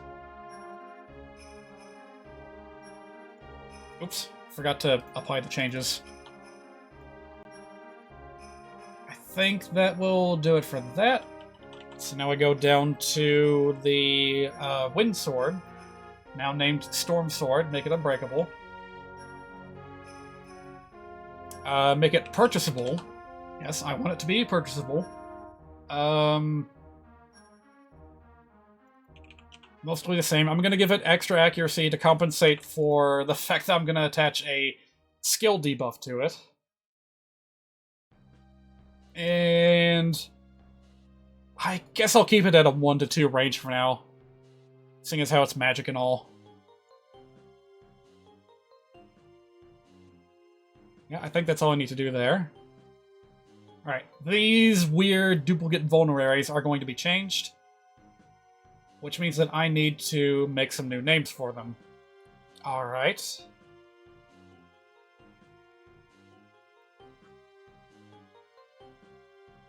And that's exactly what I will do. Let's see, the strings that I was using were right around here. Alright, so this one will become... I got 2 new ideas for bows. Actually 3 if you count the bronze bow. So we'll have that one. I'm not sure if that string is going to fit on screen. But again, if not, then we'll just go back and change it. This is going to become a runestone. Yes, that's another thing that I really, really wanted to do with this ROMhack, was give extra options for Dragonstones. I want the Dragonstones to be unbreakable, and I want there to be a tactical choice that you can make with which one you use. So, I got 3 in mind. They're very similar to the stone weapons in Awakening.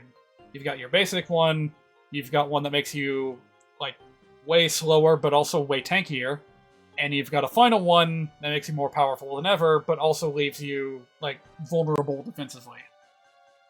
So, that is what I'm going to work with. And I think that is all the strings I have in mind for now. We'll come back to this. Alright, for F90. I'll change the icon later. We're not going to worry about it for now.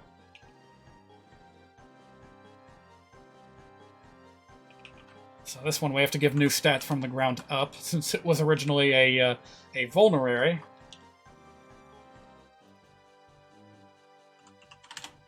Yes, I wanted a barrier bow with the ability to trigger the warding stance skill. There we go.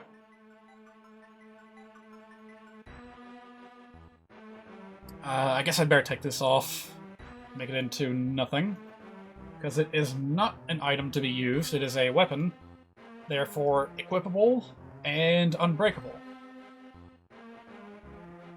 And it needs the pointer to be effective against flyers. So, where's another bow? A regular bow, not like a monster killer bow. Here we go. So we'll copy that, bring it down here, and attach it to what is going to become the barrier bow. There we go.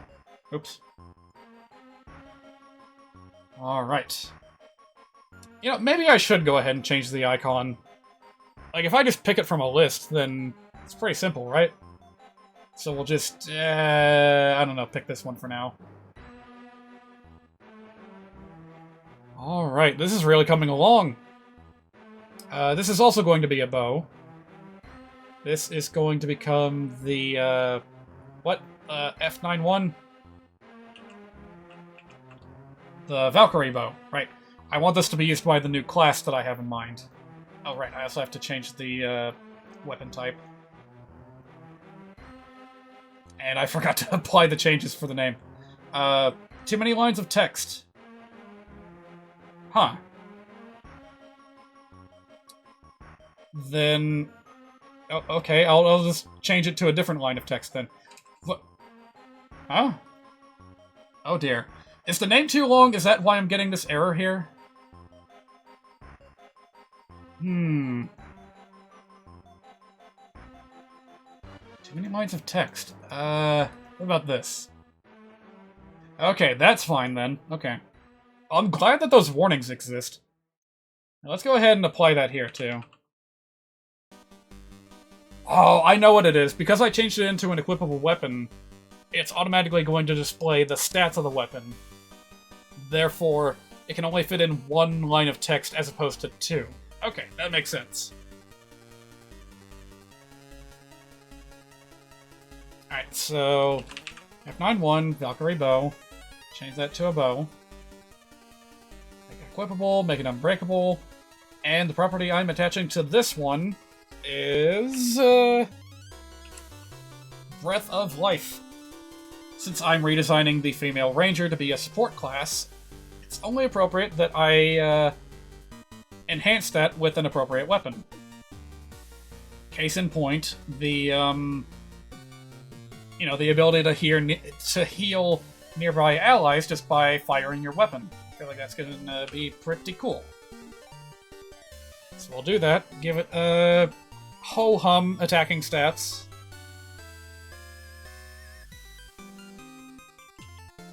And the price I will set at 3,300. No use when used. Okay. I think that covers everything. No, it doesn't. I still need the effectiveness. There we go. That should do it. Alright, and then this is going to be the runestone. Yep. Shall be a Dragonstone type item, and it will have a some kind of icon. We'll come back and pick the right one later. Yeah, I'll just give it this one. Lovely. Absolutely lovely. So, 1 point of usage. I'm kind of giving all the Dragonstones the same basic stats. 10 power, so and so much accuracy. Does the regular Dragonstone have any weight by default?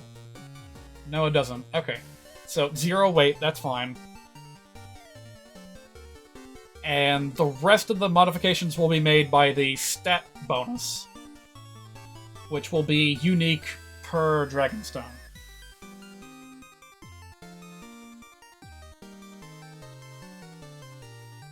Don't need to bother with that. This is going to change a little bit. I want this to have the Dragonstone icon too.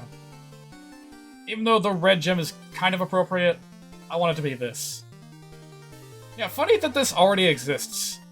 Just a normal Dragonstone. I guess I want these to be unsellable too. Because you're only going to get one of them per game. You know what? I'll go ahead and change the description too. Well, dummy. That works. No price. This is going to be a worthless item. I will increase the accuracy just a little bit. I think that's all I have to do.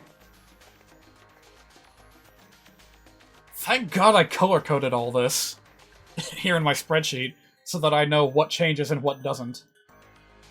Alright, and then this has already had its name changed to read as Divine Stone.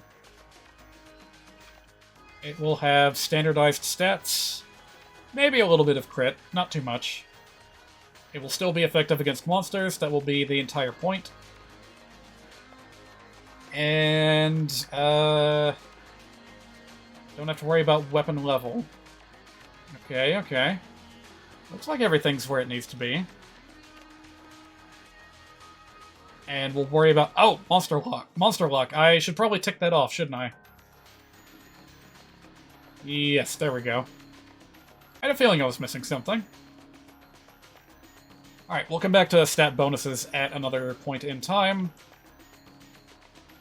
How many more do I have left? Not that many.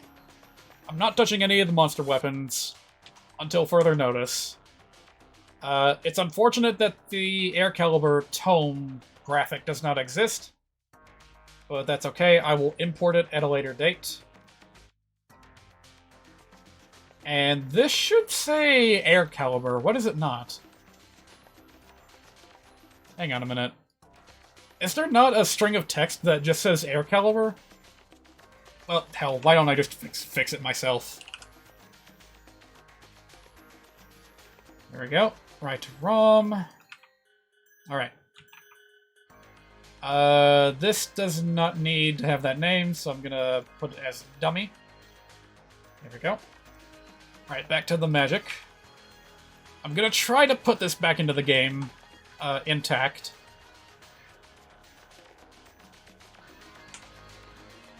Probably looks like a high value for a weapon of this sort, but I will compensate for that at a later point in time. How many times have I said that? There's a lot that I'm going to come back to later. Anything else? I think that's it. So now we're going to go to the tail end of the list and add 6 completely new items. So let's see here. Do I have any of these defined already with names? I do not. I see. Well, it's time to write some names then. Down with the final 6 of them. And I'm gonna have to expand my data reach a little bit, I think. Alright, so this is gonna become Bronze Bow. And this... Shadow Grip. And this... Short Axe. This becomes Cursed Lance. I don't... A reserved area. Do not use. Okay, gotcha. Do not use.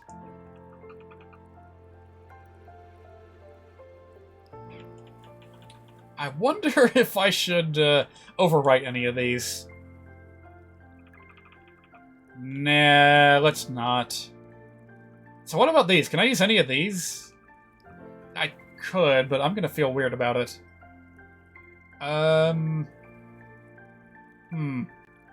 Yeah, maybe I can find another unused string somewhere.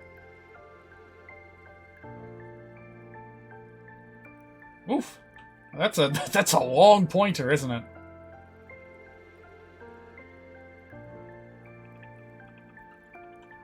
Huh.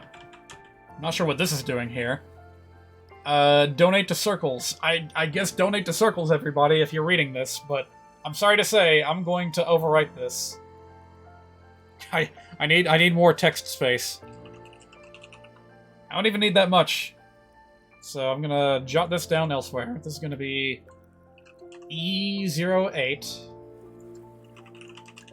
And I need just one more. Hey, we're not using the rally skill. Maybe I should... put something over that?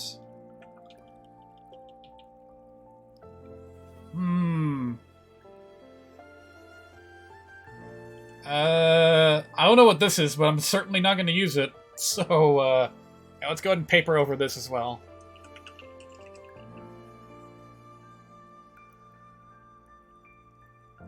Wait a minute. No, that wasn't...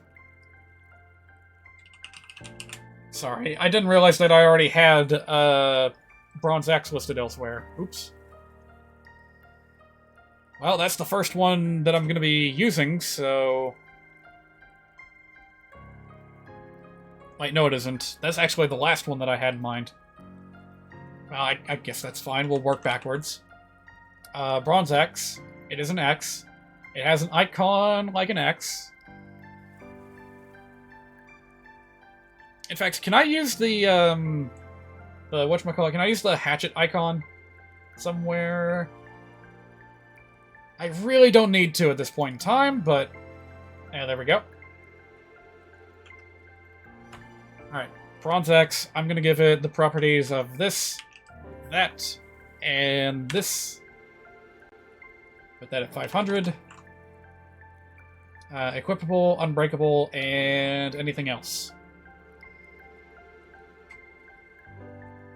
Oh yeah, I need to set the weapon rank. And that should do it. Okay, great. Now we can jump back up here. Get a pointer to the bow. Not quite. There we go. It's gonna be a bow. I'm gonna give it a icon that looks like a bow.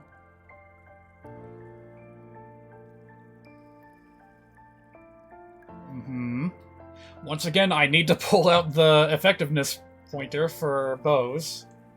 So we'll copy that. Get back down here.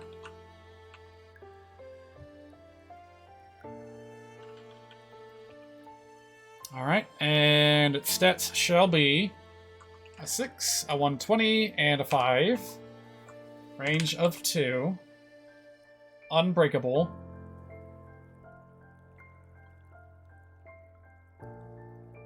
All the text fields say dummy. This is fine by me.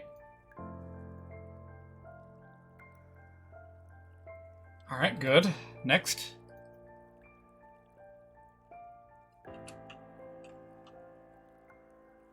Next one is the Shadow Grip, which is going to be a dark weapon. Entirely new. I will give it the icon of this for now. Weapon level, D for now. Power 9, hit rate of 60, weight of 10. Price I'm going to set at 2300. And special feature of this is going to be the Hex ability. So that if you have it equipped, adjacent enemies become easier to hit. Did I miss anything? And of course, I'm the only one that can answer that, because these are entirely new weapons that I'm adding to the game.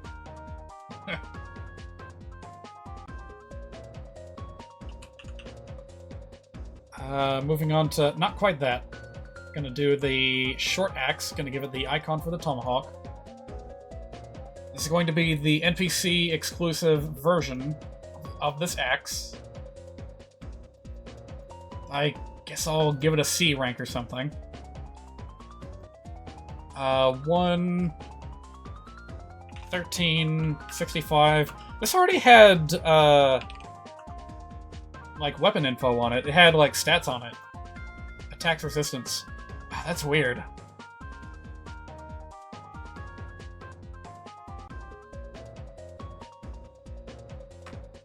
Yeah, I forgot to designate this as a magic spell. Oops.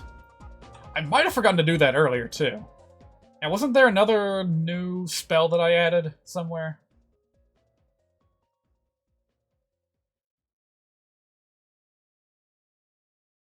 Maybe not. I mean, I got all these, but these were replacing existing spells, so I don't really need to worry about that. Alright.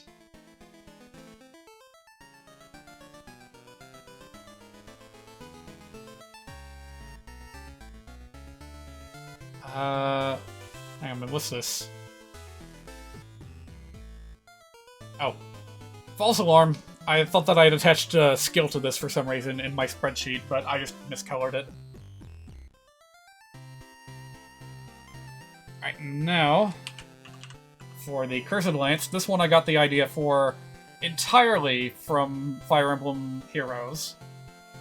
I thought it was a pretty clever idea that Volter had an exclusive weapon that damaged him, so we're going to be putting that in the game. Maybe even giving it to Volter himself. Who knows? Alright. Stats. I wasn't very inspired when I came up with these stats. It's just gonna be heavy. It's gonna be, one range weapon, unbreakable, and of course it will have the skill attached, Fury, to boost all stats when you use it at the cost of self-damage. Weapon rank. I guess I'll set that at B. Okay. I think that's good. Next up is flame lights. Hang on a minute. I put this in the wrong spot. Shoot. I guess I can just paste it in here.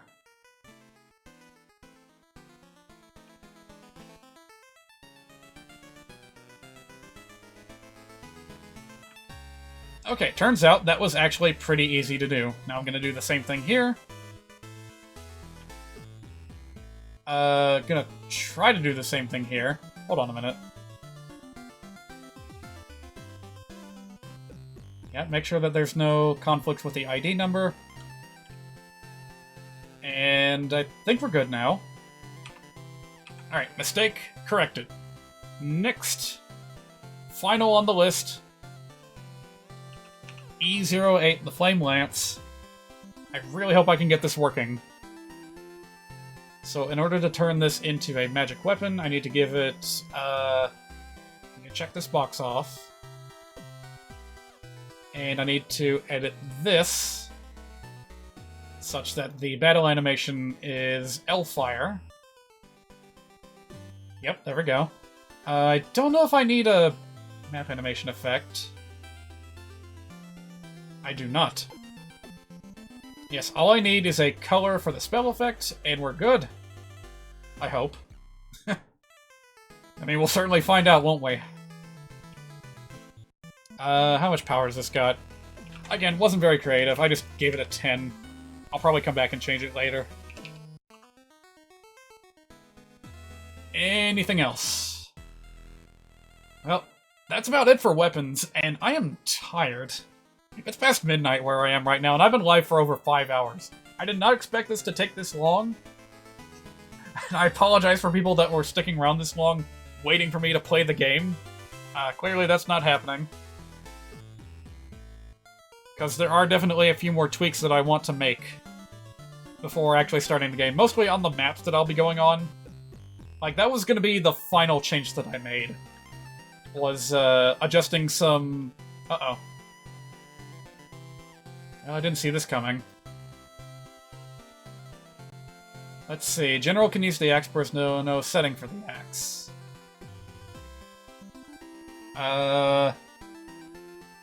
There's no setting for the axe. You need to set the motion that throws for each item in handheld weapons. Oh! Although it is a weapon, there's no magic animations, indirect effects item. Possibility of freezing in the map when the animation is off. Okay, that's not so great.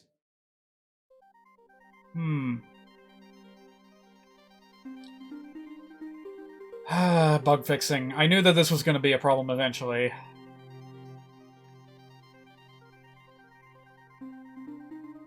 So... Huh. Yeah, this actually shouldn't have any animations attached to it.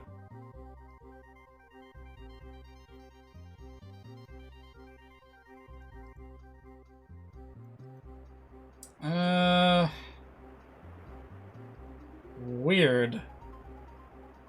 Yeah, did I mess something up? Let me see here. This shouldn't be attached to any spell animations. Even though I guess originally it was considered, like, a dark weapon?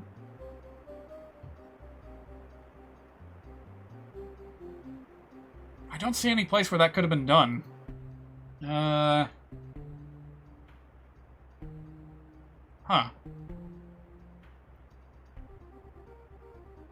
Maybe I want this?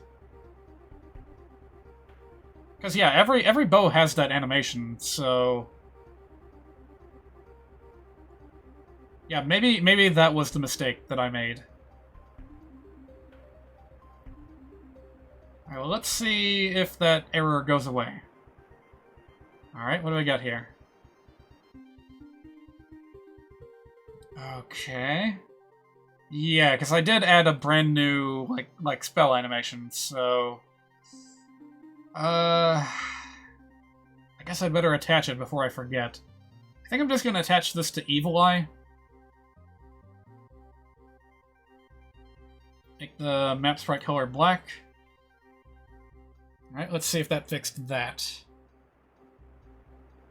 Alright, yes it did. No more magic animation errors. So with this is telling me that there is no set animation for using the new throwing axe weapon. So that's something that I need to do. Okay, I will make note of it, but I'm not going to do it just yet.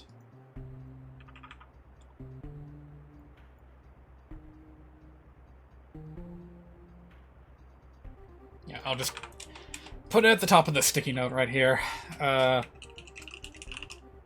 Oh, geez, that's, is that an entire new animation that I'm gonna have to add? Surely not. Surely I can just, like, copy and paste an entirely new one, right? I guess we can try. So we want to change this from 7 to 8. So now we have something here. It's going to be an item designation, and it's going to be weapon B. Let's see, which animation does this use? There we go. Okay, that should be identical. Yes, okay. False alarm. Turns out this is going to be stupidly easy to do. I can just go ahead and knock it out right now. Although I don't know why this says 47 on it. Oh, because it's using animation 47. Gotcha. Unfortunately, that's not going to be the case with the female general. They technically point to two completely different animations. So... Alright, same deal here. Gonna paper over this and make it 8 points of data. Make this an item specification. And make it the short axe BE. And the animation will be this one. Okay, we're doing it! We're doing it! The hero. I guess for the sake of getting rid of that error, I should go ahead and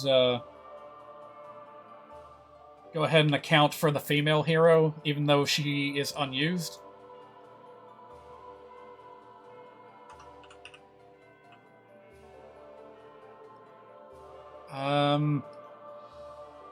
Is this right?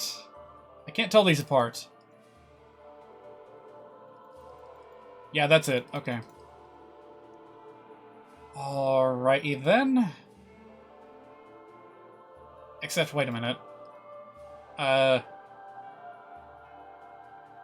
Wait, no, that's not right at all. That should have been... that? Wait. Why is it not showing up? Oh, shoot. Hold on a minute.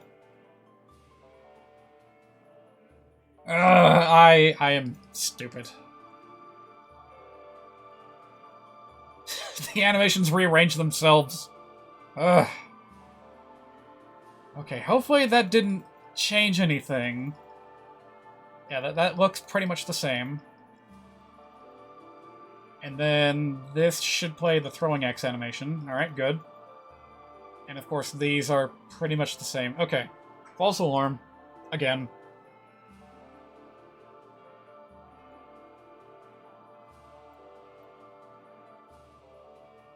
Okay.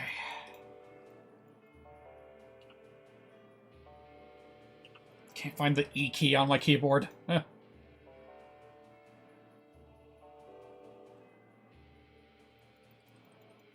again, just double checking, make sure. I think we're good.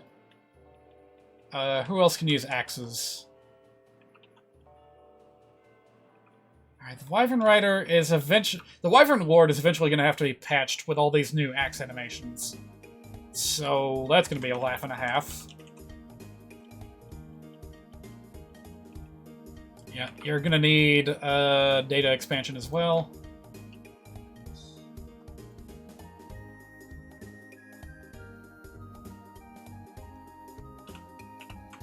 Boy, no wonder these animations never worked when I tried them in my previous ROM hacking attempts.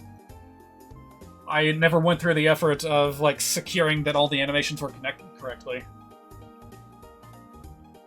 Alright, looks good.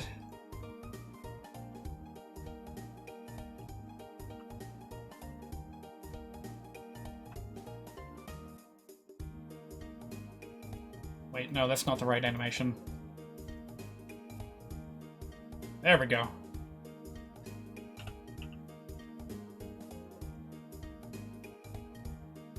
Alright, all set there. Journeyman is also going to need his data expanded. I guess it's just as well that we're getting this out of the way now.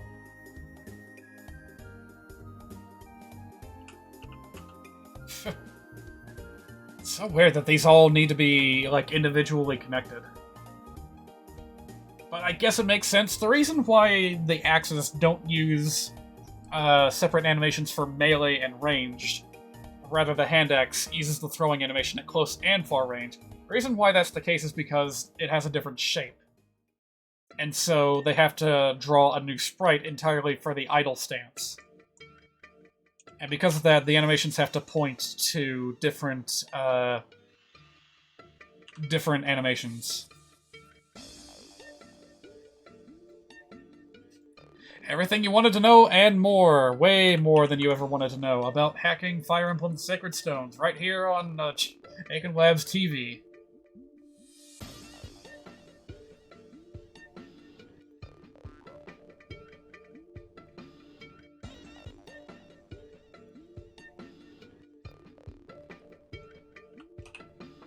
Oh, good thing I didn't include a whole bunch of these.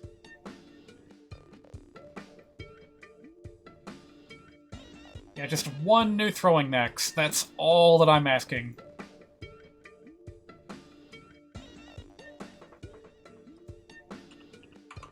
I'm gonna have to do this with the magic swords too, aren't I? The new ones. I don't know.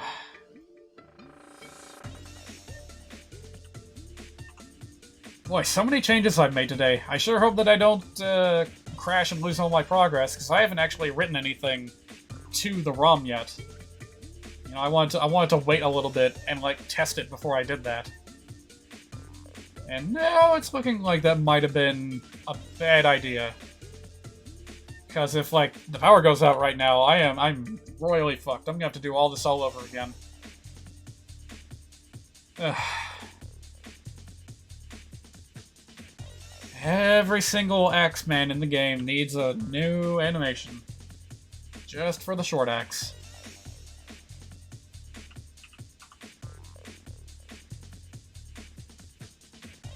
Alright, who else? God, I'm gonna have to come back and do this for the War Monk, too. The Phantom doesn't have any animations, don't gotta worry about him, but I do need to worry about the Cyclops. Yeah, the Cyclops has a throwing animation, so we need to account for that. Look at him with that tiny little axe. Alright, yeah, everything looks good. I'm gonna go ahead and add one for the Centaur as well.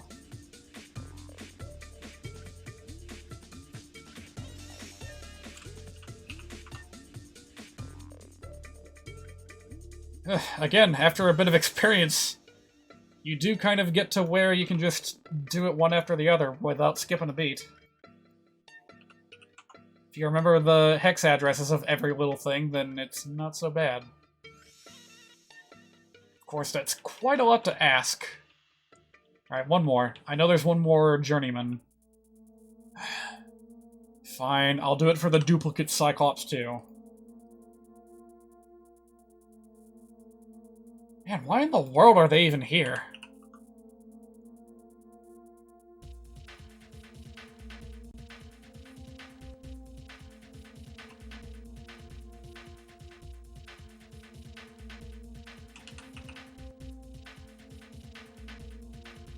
Okay.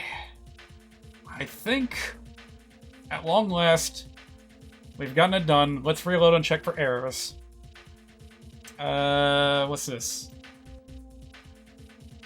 No animation. Oh, of course, I need to attach a magic animation to this. So that one, that's going to be Dark Reaver. I was going to attach that to the Crimson Eye animation. for now at least. So we'll do that, give it a red effect. And Dragon Blight, we're gonna attach Demon Surge, I guess? Again, just for the sake of having something. And then there was a couple more somewhere. Vivaldi, no.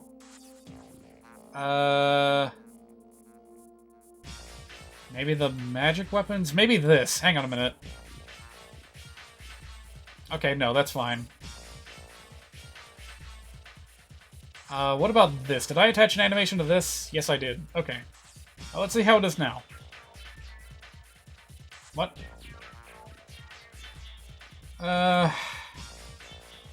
Oh, maybe I have to... Wait, no. I'm stupid. I forgot to write to the ROM. Ugh! God damn! Yeah, I went through all these steps, but I didn't actually save my progress.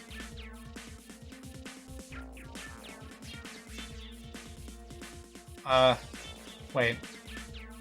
Hey, what the hell am I doing? Oh my god. No, no, no, no. Don't pick it from there. Pick it from here. Oh my... Stupid, stupid, stupid. Wait, no, no, no, no, no, no. Oh, shit. No, no, no, no, no, no, no, no. Don't pick that. Okay, what is going on here?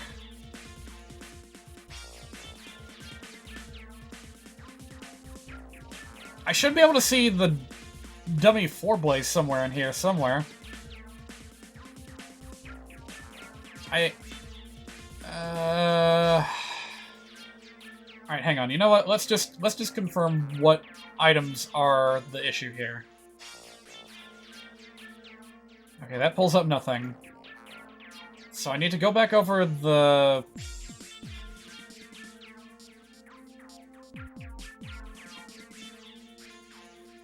I need to go back over the dummy Aureola, the dummy 4-blaze, Hang on a minute, this doesn't even have a... This is not even a spell. Hold on a minute. Hold on a minute. Wait. Oh, right. I need to attach the... Okay, hold on a minute. Let me write this down.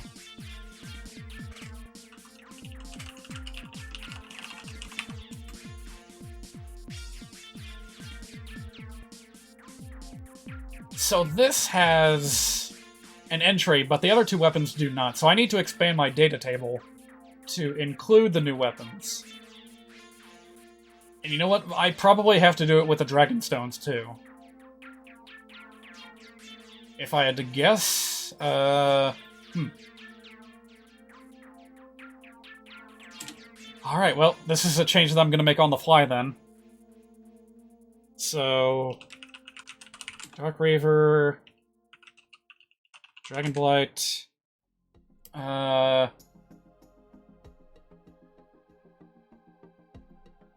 Not the Barrier Bow, the Valkyrie Bow. And what's the fourth thing? Of course, the Dragon Stones. Okay. That's about what I thought. So what do I need to do for the Dragon Stones? Not a lot. I just need to expand the data table for magic animations. Okay. So I need to tack on 5 new animation pointers. So that's 166 bits of data. Now we're going to include the items in question. Which I don't remember where they are. Shoot. One of them's a fire tome. Or an anima tome, rather. Yeah, that one. I don't know what that pointer is for. Map and fighting animation. Battle animation. That's going to have to be... That's where I'm going to set Evil Eye. And change the color when hit.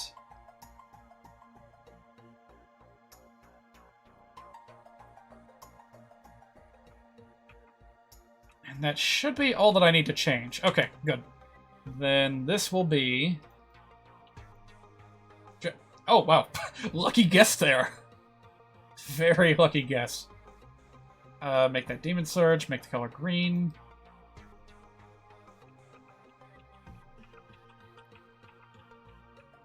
Everything looks good so far. And then the Valkyrie bow is where? A3. And that needs to be the arrow animation. Guess I'll leave the color as white. White for now. Yeah, that's what it is for the other bows, so we got that. That's gonna be the runestone. So A4. Wait, no. A4, runestone. That's gonna be flame tongue, wherever that is. Yep, there we go. Is the color red, or is it... Yeah, doesn't matter. Yeah, I guess I'll leave it as white. Why not?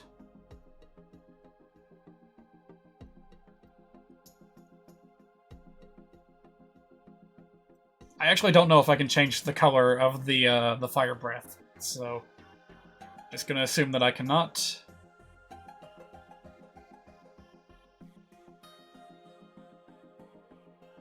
Okay, and finally, the regular Dragonstone, which is a 7. You also get Flame Tongue. And I think that's all that I have to do. Alright, please tell me that fixed the errors. Yes! Bugs fixed! Oh my god. Whew. That's an accomplishment. Well, I guess if I'm gonna do anything else for the night, I should adjust the locations of items. So give me a minute while I load that up.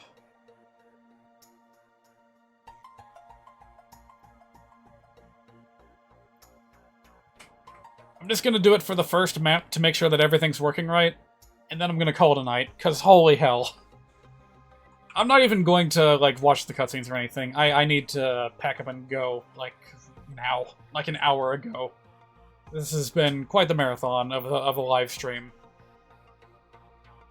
Alright, so in the prologue, you are supposed to get a silver lance and a steel sword from Seth. However, I don't want that to be the case. I want this to be a steel lance instead. I feel like it's a bit much to give the player a silver weapon so soon. So we're gonna write that. And hopefully that is all that I need to worry about. Yeah, because I'm checking these other appearances of Seth in the opening chapter. And he doesn't have any weapons until he is summoned as a player character.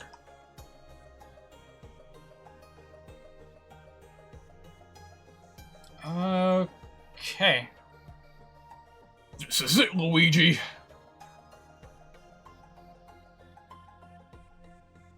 Yeah, I'm even gonna turn the sound back on because I need to know if any problems come up with the sound too.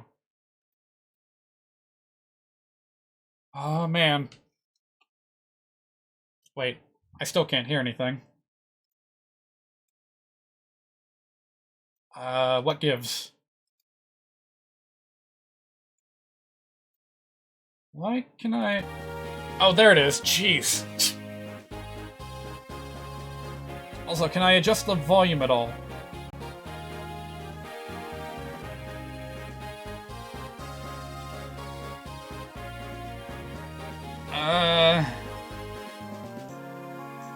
Not that I can tell. Well, you know what? That's just gonna have to be how it is. Alright, let's get rid of that and start a completely new file. So make absolutely sure that everything is correct. If I had reloaded that old save, then Sith, I guarantee you, would have still had the Silver Lance.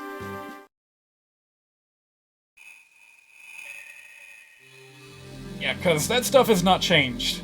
The only thing I changed was what was given to him when he first appears as a unit. Dear God, I'm gonna be lucky to get 5 minutes of gameplay out of this live stream compared to the 5 fucking hours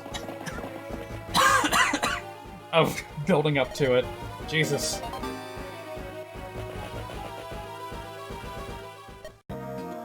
Alright. Let's see if anything looks weird. Alright, you have the updated skill. You have Unbreakable Steel Lance and Steel Sword. Your weapon levels have been tweaked. Yeah, everything looks pretty much good to go.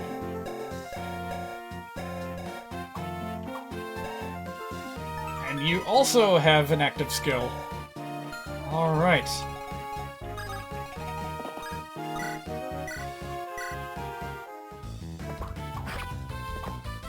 New damage numbers. New Kanto ability. That's what I was most excited for at first, was the Unbreakable weapons and the ability to treat mounted units in this game like mounted units in, like, Path of Radiance. I kinda wish I had the, like, ×2 indicator for when a unit can double attack.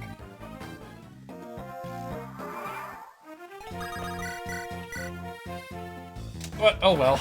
No use crying over unspilt milk.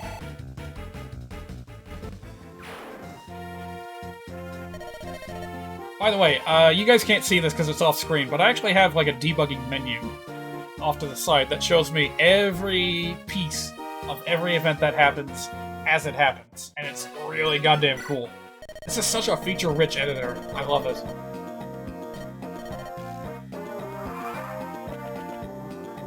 Alright, so since I gave him the Intimidate ability, if I attack him in the forest, he should be really hard to hit. Not really. Oh no, wait, that decreases avoid, not accuracy. Never mind. So in this situation, like, no matter what I do, he's gonna have a bit of an advantage in hitting Irika. But so be it. Should she get hit, that's what the vulnerary is for.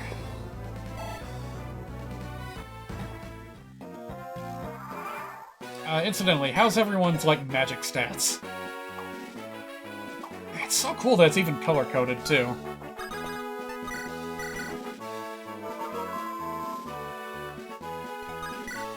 I'm gonna keep going for just a little bit, and hopefully we'll see a new weapon before too long.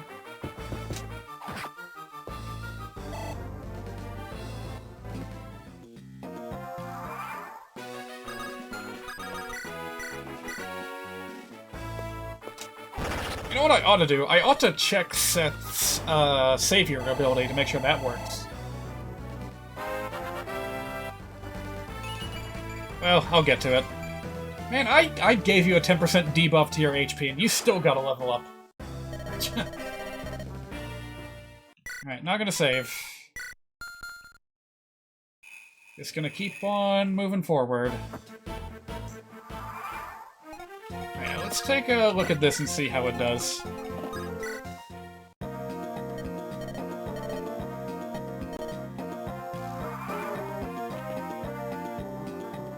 It looks pretty good to me.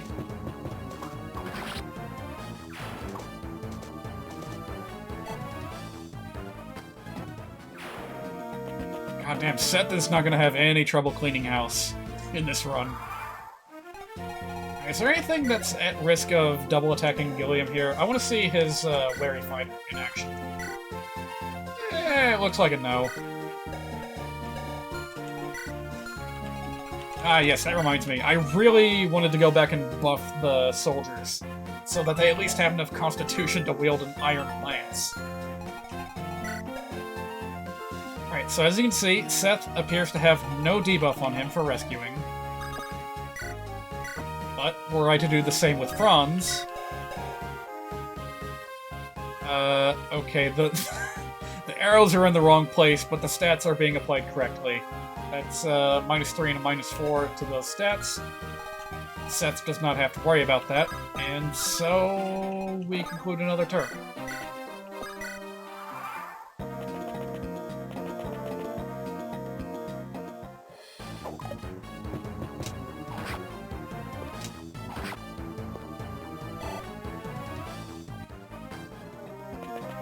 This is gonna feel like a completely new game with these changes that I've applied. I do kind of wish that the map movement wasn't this fast. I kind of want to see the unit walk over to where they need to go.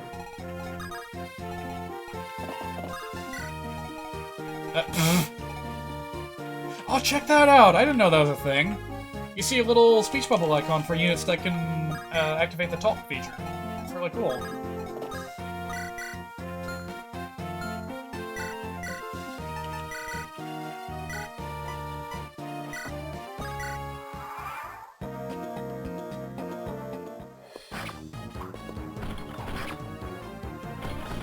An absolute tank of a man.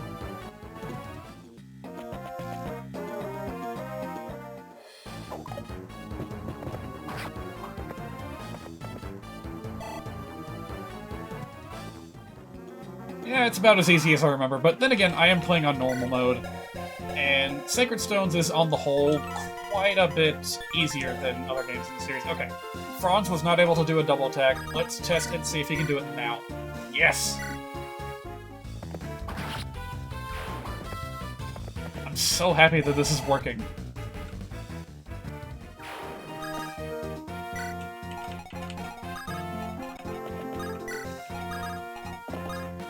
So freaking cool.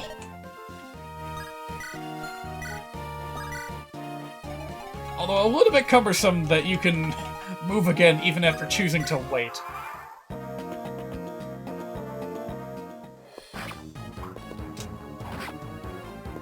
Enjoy this while you can, Mr. Soldier. This is like the one time that you're gonna be even remotely threatening to me.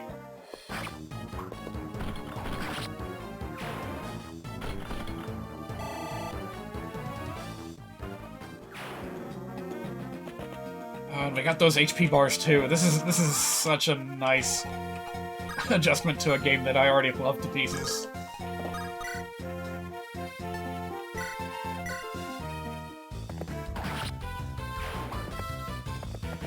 God damn, Franz is gonna be like invincible. I might need to actually tone down the player characters' base stats, because right now everyone seems just really, really powerful. Again, this is easy mode, so this could be a very temporary feeling.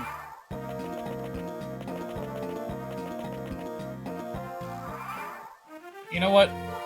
I can see one advantage to being able to wait twice in one turn. You could use this to like scout ahead in fog and then retreat further back out.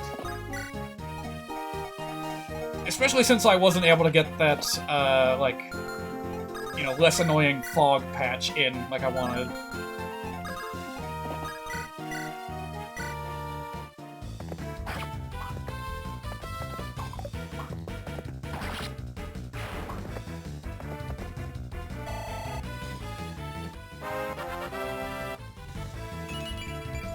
I'm glad that the window is capturing it at a smooth 60 FPS. I didn't even think to check on that earlier.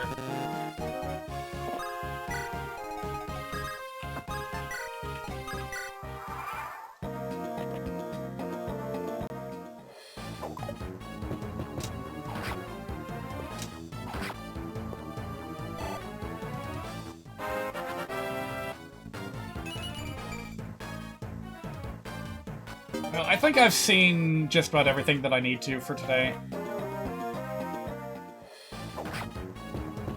Wow! Even with a weapon triangle disadvantage, Gilliam has that much accuracy? How? Maybe I need to debuff, oh, you know what it is? You know what I didn't account for? Leadership stars. And charisma. So when I go to lead the charge on the boss, and like I don't have Irika anywhere nearby, Gilliam's gonna have a hell of a time trying to land a hit.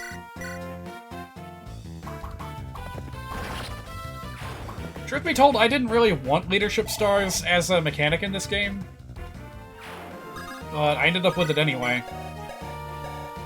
So what's the range on leadership stars? All ally units? You're fucking kidding me. That just applies to everyone on the whole map? That's insane! And again, I suppose it applies to the enemy too. So, all's fair in love and war, I guess.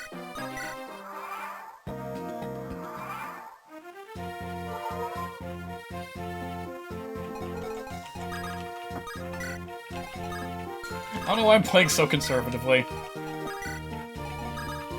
It's not like I'm gonna be, like, saving this run or anything. I'm deliberately not saving. Oops.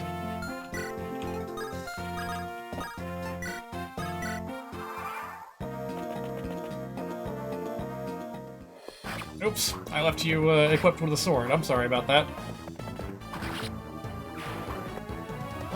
No worries.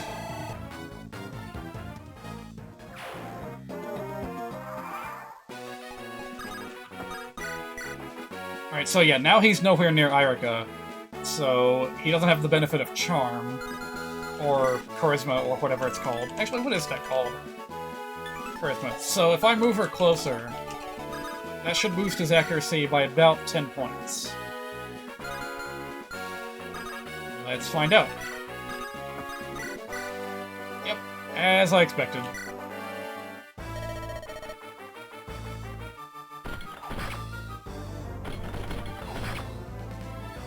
Oh boy, this is not how you go about defeating this boss. You're gonna need Irika's Rapier, or you're gonna need Seth to do some heavy damage. Oh well, it's a start.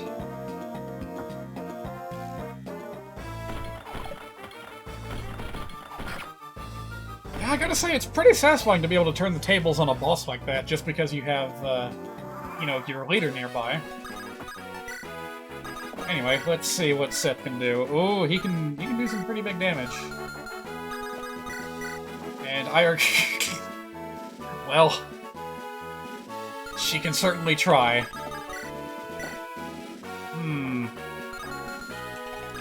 Sure would be nice if I could get Seth to attack and then miss, but I got a feeling that's not gonna happen.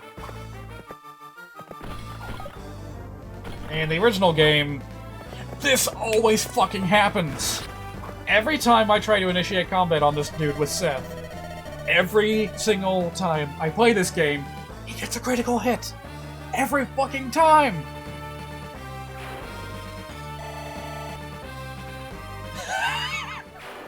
How does that happen? I don't understand. Ugh. Well, I tell you one thing that we can check for real quick before we end for today, is how susceptible is Ross to dying? Probably very vulnerable, because I haven't changed his items yet. As of right now, he is still holding what was formerly a hatchet, and is now a bolt axe. So he's probably going to die pretty quick.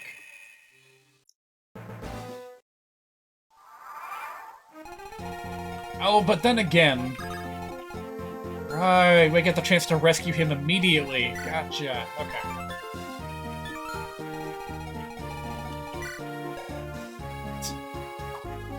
Absolutely no bandit has a single leadership point. Alright, well, if Ross is safe, then let's see if Garcia fares about as well.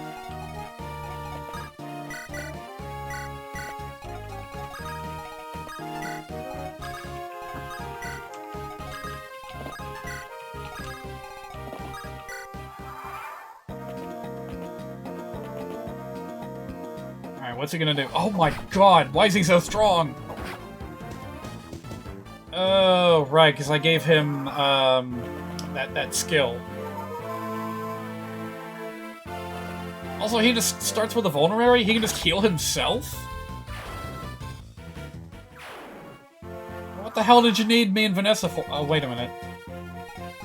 Oh, right, I was the one that took him off immediately. Gotcha, okay. So yeah, this is kind of a busted-ass skill. I might need to tweak his base stats to account for that. My god, he even still has points of speed left over after switching to the hand axe.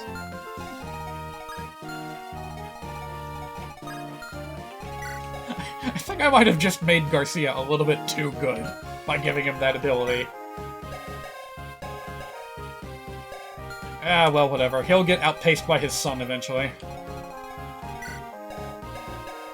Meanwhile, you guys have anything new? Vanessa... Still got camaraderie. And that's pretty much all the new skills that we have to see. Alright. I think my curiosity is satisfied. I do need to go in and, like, change everyone's held items from chapter to chapter.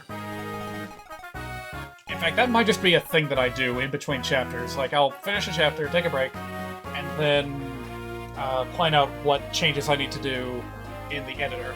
So I'm satisfied with how things have gone today.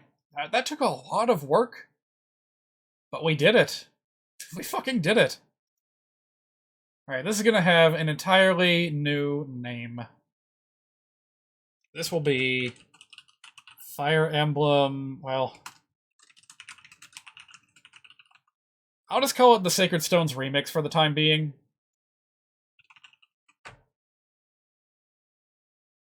And all these folders here are specifically for graphics that I will eventually have to either extract or, like, create. So... yeah, that's gonna be it for tonight, I reckon. Wow. So much progress we made. And I'm gonna have a record of it to share with the world. But also, it's...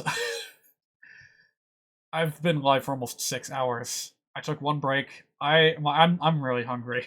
I need to go. So, thank you for the people that joined me. Who was it that... yeah, Mournful Relic. I especially appreciate you coming in as a veteran of the hacking software. I may message you later if I get stuck with something and I'm like, hey, this is busted. Any idea of what's wrong? Anyway. I'll probably check out some of his ROMhacks at a future date. I might just try them off stream, see how they feel, and maybe I'll do like a little special one-off showcasing his ROMhacks later. After I'm done with my own, of course. So, next week, I'll actually make progress in the game's story. Because, like, literally all I have to do now, well, sort of. Most of what I have to do right now is, make tweaks from chapter to chapter, which won't take very long. They'll take like a couple of minutes each. And then I'm gonna go and, like 2 weeks from now, I'll start working on new graphics to add to the game, new animations. And once I get that done, like, that's pretty much it. That's pretty much it. It'll just be a matter of rebalancing things as problems arise. Like, I can already tell that this is looking to be a pretty easy game with the changes that I've made. But so be it. If I need to do things to make it harder later, then I will. For now, I'm going to go ahead and say goodnight.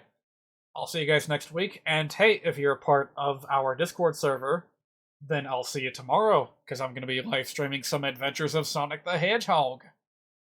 Should be fun. I like that cartoon. I like that version of Robotnik. And I'm going to go. I need to get me something to eat, and I need to make some tea before I go to bed. So I'll see you guys next time. Have a good night. I just realized that I might not have enough space on my hard drive for this archive. I'd better stop now then. Good night, everybody!